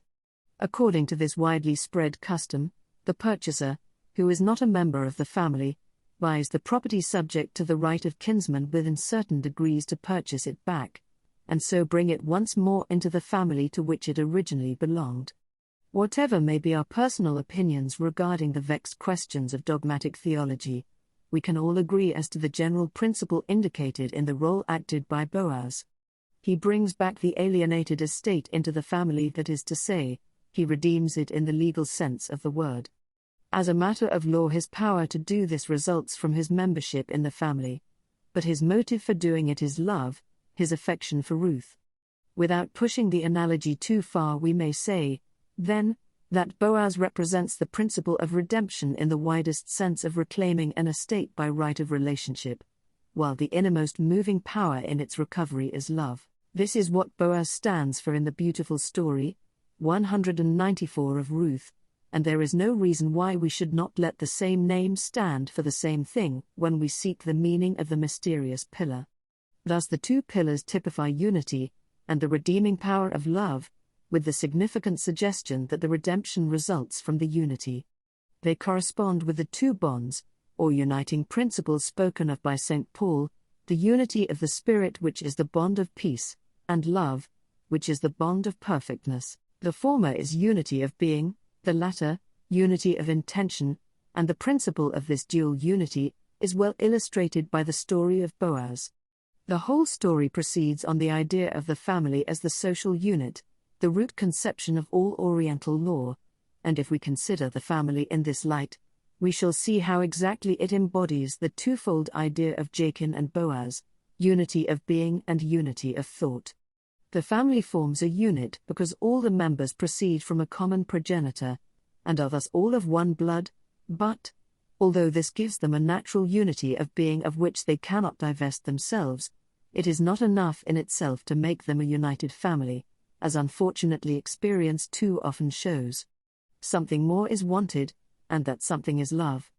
There must be a personal union brought about by sympathetic thought to complete the natural union resulting from birth. The inherent unity must be expressed by the individual volition of each member, and thus the family becomes, 195, the ideally perfect social unit, a truth to which St. Paul alludes when he calls God the Father, from whom every family in heaven and on earth is named. Thus Boaz stands for the principle which brings back to the original unity that which has been for a time separated from it. There has never been any separation of actual being. The family right always subsisted in the property even while in the hands of strangers, otherwise it could never have been brought back. But it requires the love principle to put this right into effective operation. When this begins to work in the knowledge of its right to do so, then there is the return of the individual to the unity, and the recognition of himself as the particular expression of the universal in virtue of his own nature. These two pillars, therefore, stand for the two great spiritual principles that are the basis of all life, Jachin typifying the unity resulting from being, and Boaz typifying the unity resulting from love. In this dual unity we find the key to all conceivable involution, or evolution of spirit, and it is therefore not without reason that the record of these two ancient pillars has been preserved in our scriptures. And finally we may take this as an index to the character of our scriptures generally. They contain infinite meanings, and often those passages which appear on the surface to be most meaningless will be found to possess the deepest significance. The book, which we often read so super 196 officially, hides beneath its sometimes seemingly trivial words the secrets of other things. The twin pillars Jachin and Boaz bear witness to this truth. 5. The following comment was made by Judge Troward, after the publication of this paper in Expression. The two pillars of the universe are personality and mathematics, represented by Boaz and Jachin respectively. This is the broadest simplification to which it is possible to reduce things. Balance consists in preserving the equilibrium or alternating current between these two principles. Personality is the absolute factor. Mathematics are the relative factor, for they merely measure different rates or scales. They are absolute in this respect. A particular scale having been selected, all its sequences will follow by an inexorable law of order and proportion, but the selection of the scale and the change from one scale to another rests entirely with personality. What personality cannot do is to make one scale produce the results of another, but it can set aside one scale and substitute another for it. Hence personality contains in itself the universal scale, or can either accommodate itself to lower rates of motion already established, or can raise them to its own rate of motion. Hence personality is the grand ultimate fact in all things. Different personalities should be regarded as different degrees of consciousness.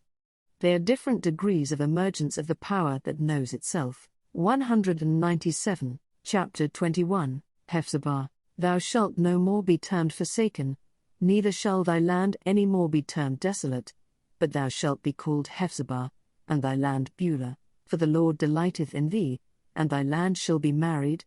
Isaiah 62, 4. The name Hephzibah, or, as it might be written, Haftzbah, conveys a very distinct idea to anyone who has lived in the East, and calls up a string of familiar words all containing the same root halves, which signifies guarding or taking care of, such as Hafiz, a protector, Mahafiz, a custodian, as in the word Mahafiz Daftar, a head record keeper, or again, Hifazat, custody, as Bahifazat Polis, in custody of the police, or again, Daim ul Hafs, imprisonment for life, and other similar expressions. All words from this root suggest the idea of guarding, and therefore the name Hephzibah at once speaks its own meaning. It is one who is guarded, a protected one. And answering to this there must be some power which guards, and the name of this power is given in Hosea 2:16, where it is called Ishi. And it shall be at that day, saith the Lord, that thou shalt call me Ishi, and thou shalt call me no more Baali. 198, Baali means Lord. Ishi means husband, and between the two there is a whole world of distinction. To call the great power Baali is to live in one world, and to call it Ishi is to live in another. The world that is ruled over by Baali is a world of miserable worms of the dust and such crawling creatures, but the world that is warmed and lightened by Ishi is one in which men and women walk upright, conscious of their own divine nature, instead of dodging about to escape being crushed under the feet of Moloch as he strides through his dominions. If the name Baali did not suggest a wrong idea, there would be no need to change it for another, and the change of name therefore indicates the opening of the mind to a larger and sounder conception of the true nature of the ruling principle of the universe. It is no imperious autocrat, the very apotheosis of self-glorification, ill-natured and spiteful if its childish vanity be not gratified by hearing its own praises formally proclaimed, often from lips opened only by fear, nor is it an almighty extortioner desiring to deprive us of what we value most, either to satisfy its greed or to demonstrate its sovereignty. This is the image which men make of God and then bow terrified before it, offering a worship which is the worship of Baal, and making life blank, because all the livingness has been wiped out of it. Ishi is the embodiment of the very opposite conception, a wise and affectionate husband, instead of a taskmaster exploiting his slaves. In its true aspect, the 199 relation of husband and wife is entirely devoid of any question of relative superiority or inferiority. As well ask whether the front wheel or the back wheel of your bicycle is the more important.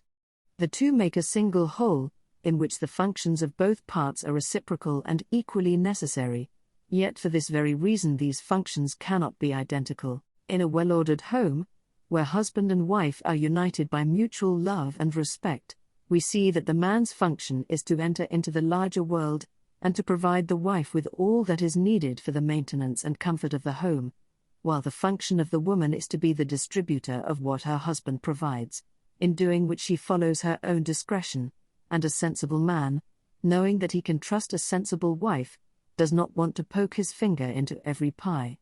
Thus all things run harmoniously, the woman relieved of responsibilities which are not naturally hers, and the man relieved of responsibilities which are not naturally his. But let any perplexity or danger arise, and the woman knows that from her husband she will receive all the guidance and protection that the occasion may require, he being the wise and strong man that we have supposed him, and having this assurance she is able to pursue the avocations of her own sphere undisturbed by any fears or anxieties. It is this relation of protection and guidance that is implied by the word Hephzibah. It is the name of those who realize their identity with the all-ordering 200, divine Spirit. He who realizes this unity with the Spirit finds himself both guided and guarded. And here we touch the fringe of a deep natural mystery, which formed the basis of all that was most valuable in the higher mysteries of the ancients, and the substance of which we must realize if we are to make any progress in the future, whatever form we may adopt to convey the idea to ourselves or others. It is the relation of the individual mind to the universal mind, the combination of unity with independence which, though quite clear when we know it by personal experience, is almost inexpressible in words, but which is frequently represented in the Bible under the figure of the marriage relations. It is a basic principle, and in various modes pervades all nature, and has been symbolized in every religion the world has known, and in proportion as the individual realizes this relation he will find that he is able to use the universal mind, while at the same time he is guided and guarded by it. For think what it would be to wield the power of the universal mind without having its guidance. It would be the old story of Phaeton trying to drive the chariot of the sun, which ended in his own destruction, and limitless power without corresponding guidance would be the most terrible curse that anyone could bring upon his head. The relation between the individual mind and the universal mind, as portrayed in the reciprocally connected names of Hephzibah and Ishi, must never be lost. 201 Sight of, for the great guiding mind, immeasurably as it transcends our intellectual consciousness, is not another than ourselves. It is the one self which is the foundation of all the individual selves, and which is, therefore, in all its limitlessness, as entirely one with each individual as though no other being existed. Therefore we do not have to go out of ourselves to find it, for it is the expansion to infinity of all that we truly are, having, indeed, no place for those negative forms of evil with which we people a world of illusion, for it is the very light itself, and in it all illusion is dispelled. But it is the expansion to infinity of all in us that is affirmative, all that is really living. Therefore, in looking for its guiding and guarding, we are relying upon no borrowed power from without, held at the caprice and option of another, but upon the supreme fact of our own nature, which we can use in what direction we will with perfect freedom, knowing no limitation save the obligation not to do violence to our own purest and highest feelings. And this relation is entirely natural. We must steer the happy mean between imploring and ignoring. A natural law does not need to be entreated before it will work, and, on the other hand, we cannot make use of it while ignoring its existence. What we have to do, therefore, is to take the working of the law for granted, and make use of it accordingly, and since that is the law of mind, and mind is personality, this power, which is at once ourselves and, 202 above ourselves, may be treated as a person, and may be spoken with, and its replies received by the inner ear of the heart. Any scheme of philosophy that does not result in this personal intercourse with the divine mind falls short of the mark. It may be right so far as it goes, but it does not go far enough, and fails to connect us with our vital center. Names are of small importance so long as the intercourse is real. The supreme mind with which we converse is only to be met in the profoundest depths of our own being, and, as Tennyson says, is more perfectly ourselves than our own hands and feet. It is our natural base, and realizing this we shall find ourselves to be in very truth guarded ones, guided by the Spirit in all things, nothing too great, and nothing too trivial to come within the great law of our being. There is another aspect of the Spirit in which it is seen as a power to be used, and the full flow of life is in the constant alternation between this aspect and the one we have been considering. but always we are linked with the universal mind, as the flower lives by reason of its root. The connection itself is intrinsic, and can never be severed, but it must be consciously realized before it can be consciously used. All our development consists in the increasing consciousness of this connection, which enables us to apply the higher power to whatever purpose we may have in hand, not merely in the hope that it may respond, but with the certain knowledge that by the law of its own nature it, 203 is bound to do so, and likewise with the knowledge that by the same law it is bound also to guide us to the selection of right objects and right methods. Experience will teach us to detect the warning movement of the inner guide. A deep-seated sense of dissatisfaction, an indescribable feeling that somehow everything is not right, are the indications to which we do well to pay heed, for we are guided ones, and these interior monitions are the working of that innermost principle of our own being, which is the immediate outflowing of the great universal life into individuality. But, paying heed to this, we shall find ourselves guarded, not as prisoners, but as a loved and honored wife, whose freedom is assured by a protection which will allow no harm to assail her. We shall find that the law of our nature is liberty, and that nothing but our own want of understanding can shut us out from it. 204, Chapter 22, Mind and Hand. I have before me a curious piece of ancient Egyptian symbolism. It represents the sun sending down to the earth innumerable rays, with the peculiarity that each ray terminates in a hand. This method of representing the sun is so unusual that it suggests the presence in the designer's mind of some idea rather different from those generally associated with the sun as a spiritual emblem, and, if I interpret the symbol rightly, it sets forth the truth, not only of the divine being as the great source of all life and of all illumination, but also the correlative truth of our individual relation to that center. Each ray is terminated by a hand, and a hand is the emblem of active working, and I think it would be difficult to give a better symbolical representation of innumerable individualities, each working separately, yet all deriving their activity from a common source. The hand is at work upon the earth, and the sun, from which it is a ray, is shining in the heavens, but the connecting line shows whence all the strength and skill of the hand are derived. If we look at the microcosm of our own person, we, 205, find this principle exactly reproduced. Our hand is the instrument by which all our work is done, literary, artistic, mechanical, or household, but we know that all this work is really the work of the mind, the will power at the center of our system, which first determines what is to be done, and then sets the hand to work to do it, and in the doing of it the mind and hand become one, so that the hand is none other than the mind working. Now, transferring this analogy to the microcosm, we see that we each stand in the same relation to the universal mind that our hand does to our individual mind, at least. That is our normal relation, and we shall never put forth our full strength except from this standpoint. We rightly realize our will as the center of our individuality, but we should do better to picture our individuality as an ellipse rather than a circle, a figure having two conjugate foci, two equilibrated centers of revolution rather than a single one of which is the will power or faculty of doing, and the other the consciousness or perception of being. If we realize only one of these two centers, we shall lose both mental and moral balance.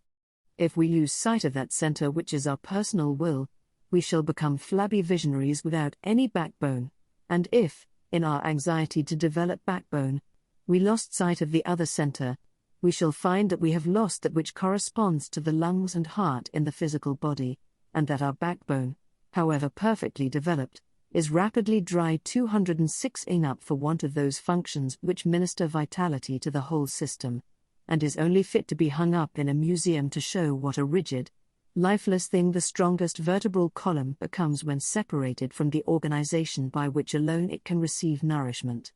We must realize the one focus of our individuality as clearly as the other, and bring both into equal balance, if we would develop all our powers and rise to that perfection of life, which has no limits to its glorious possibilities. Keeping the ancient Egyptian symbol before used, and considering ourselves as the hand, we find that we derive all our power from an infinite center, and because it is infinite we need never fear that we shall fail to draw to ourselves all that we require for our work, whether it be the intelligence to lay hold of the proper tool, or the strength to use it. And, moreover, we learn from the symbol that this central power is generic. This is a most important truth. It is the center from which all the hands proceed, and is as fully open to any one hand as to any other. Each hand is doing its separate work, and the whole of the central energy is at its disposal for its own specific purpose. The work of the central energy, as such, is to supply vitality to the hands, and it is they that differentiate this universal power into all the varied forms of application, which their different aptitudes and opportunities suggest. We, as the hands, live and work because the central mind lives and works in us. We are one with it, and it, 207, is one with us, and so long as we keep this primal truth before us, we realize ourselves as beings of unlimited goodness and intelligence and power, and we work in the fullness of strength and confidence accordingly. But if we lose sight of this truth, we shall find that the strongest must get exhausted at last in the unequal struggle of the individual against the universe, for if we do not recognize the central mind as the source of our vitality, we are literally fighting for our own hand, and all the other hands are against us, for we have lost the principle of connection with them. This is what must infallibly happen if we rely on nothing but our individual willpower. But if we realize that the will is the power by which we give out, and that every giving out implies a corresponding taking in, then we shall find in the boundless ocean of central living spirit the source from which we can go on taking in ad infinitum, and which thus enables us to give out to any extent we please. But for wise and effective giving out, a strong and enlightened will is an absolute necessity, and therefore we do well to cultivate the will, or the active side of our nature. But we must equally cultivate the receptive side also, and when we do this rightly by seeing in the infinite mind the one source of supply, our will power becomes intensified by the knowledge that the whole power of the infinite is present to back it up. And with this continual sense of infinite power behind us we can go calmly and steadily, 208, to the accomplishment of any purpose, however difficult, without straining or effort, knowing that it shall be achieved, not by the hand only, but by the invincible mind that works through it. Not by might, nor by power, but by my spirit, saith the Lord of hosts. 1902, 209, Chapter 23. The central control, in contemplating the relations between body, soul, and spirit, between universal mind and individual mind, the methodized study of which constitutes mental science, we must never forget that these relations indicate, not the separateness, but the unity of these principles. We must learn not to attribute one part of our action to one part of our being, and another to another. Neither the action nor the functions are split up into separate parts. The action is a whole, and the being that does it is a whole, and in the healthy organism the reciprocal movements of the principles are so harmonious as never to suggest any feeling than that of a perfectly whole and undivided self. If there is any other feeling, we may be sure that there is abnormal action somewhere, and we should set ourselves to discover and remove the cause of it. The reason for this is that in any perfect organism, there cannot be more than one center of control. A rivalry of controlling principles would be the destruction of the organic wholeness, for either the elements would separate and group themselves round one or other of the centers, according to their respective affinities, and thus form two distinctive individualities, 210, or else they would be reduced to a condition of merely chaotic confusion. In either case the original organism would cease to exist. Seen in this light, therefore, it is a self-evident truth that, if we are to retain our individuality, in other words, if we are to continue to exist, it can be only by retaining our hold upon the central controlling principle in ourselves, and if this be the charter of our being, it follows that all our future development depends on our recognizing and accepting this central controlling principle. To this end, therefore, all our endeavors should be directed, for otherwise all our studies in mental science will only lead us into a confused labyrinth of principles and counter-principles, which will be considerably worse than the state of ignorant simplicity from which we started. This central controlling principle is the will, and we must never lose sight of the fact that all the other principles about which we have learnt in our studies exist only as its instruments. The will is the true self, of which they are all functions, and all our progress consists of our increased recognition of the fact. It is the will that says I am, and therefore, however exalted, or even in their higher developments apparently miraculous, our powers may be, they are all subject to the central controlling power of the will. When the enlightened will shall have learnt to identify itself perfectly with the limitless powers of knowledge, judgment, and creative thought which are at its disposal, then the individual will have attained to perfect whole 211ness, and all limitations will have passed away forever, and nothing short of this consciousness of perfect wholeness can satisfy us.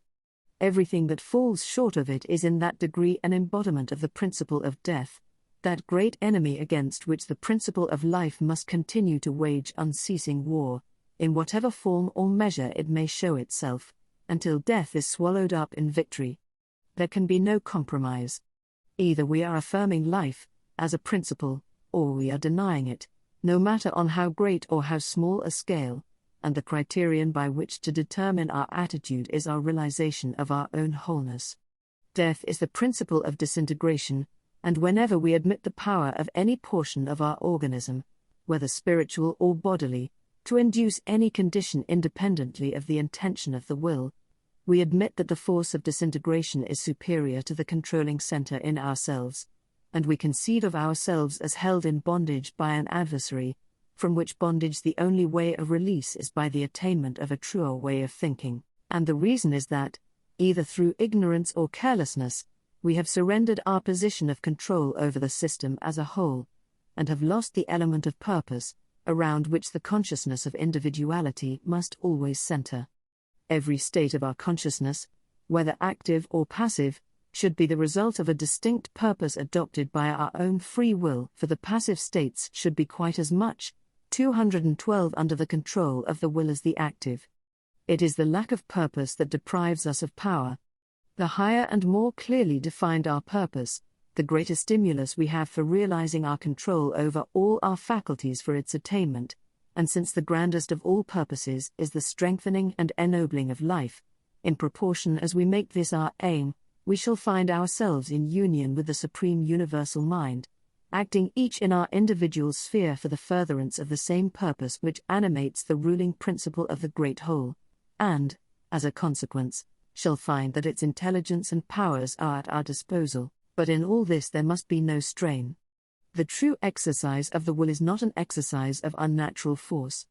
It is simply the leading of our powers into their natural channels by intelligently recognizing the direction in which those channels go.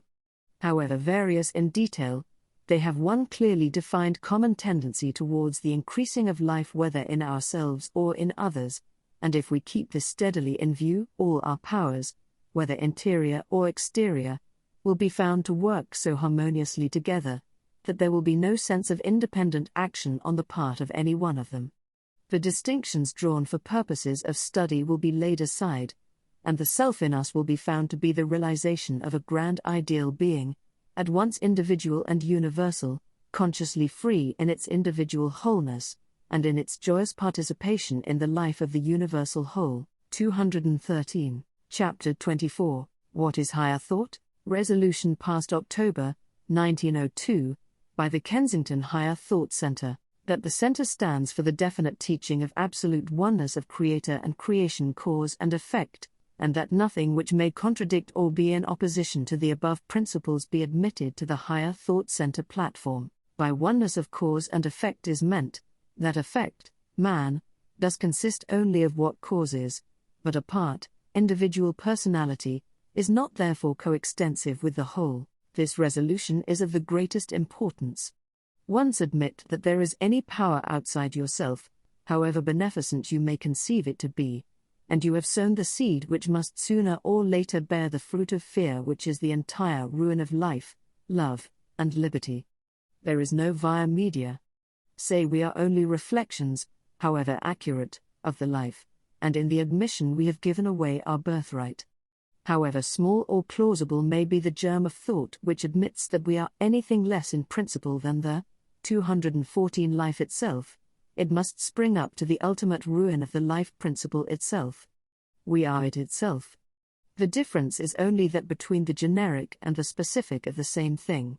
We must contend earnestly, both within ourselves and outwardly, for the one great foundation and never, now unto all eternity, admit for a single instant any thought which is opposed to this, the basic truth of being. The leading ideas connected with higher thought are, I, that man controls circumstances, instead of being controlled by them, and, 2, as a consequence of the foregoing, that whatever teaches us to rely on power borrowed from a source outside ourselves is not higher thought, and that whatever explains to us the infinite source of our own inherent power, and the consequent limitless nature of that power is higher thought. This avoids the use of terms which may only puzzle those not accustomed to abstract phraseology, and is substantially the same as the resolution of October, 1902, Chapter 25, Fragments, 1. God is love. Man, having the understanding of God, speaks the word of power. 2. Man gives utterance to God. 3.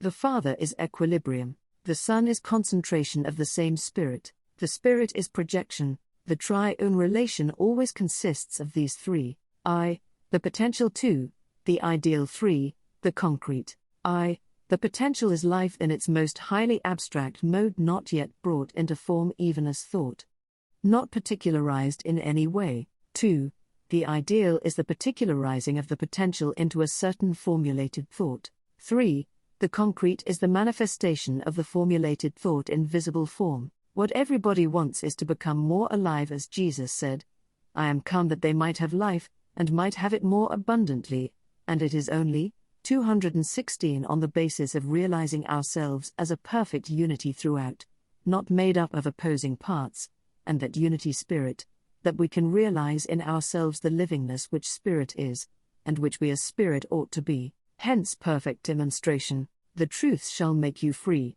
Life, love, equals the truth. Liberty, the ultimate truth, will always be found to consist of these three, and anything that is contrary to them is contrary to fundamental truth. Worship consists in the recognition of the personal nature of Holy Spirit, and in the continual alternation, pulsation, between the two positions of I am the person that thou art, and thou art the person that I am. The two personalities are one. End of The Hidden Powers and Other Mental Sciences by Thomas Troward. End of audiobook. If this audiobook was helpful, then please check out the other audiobooks of great works of literature like the one you just heard at the Sophia Speaks audio library.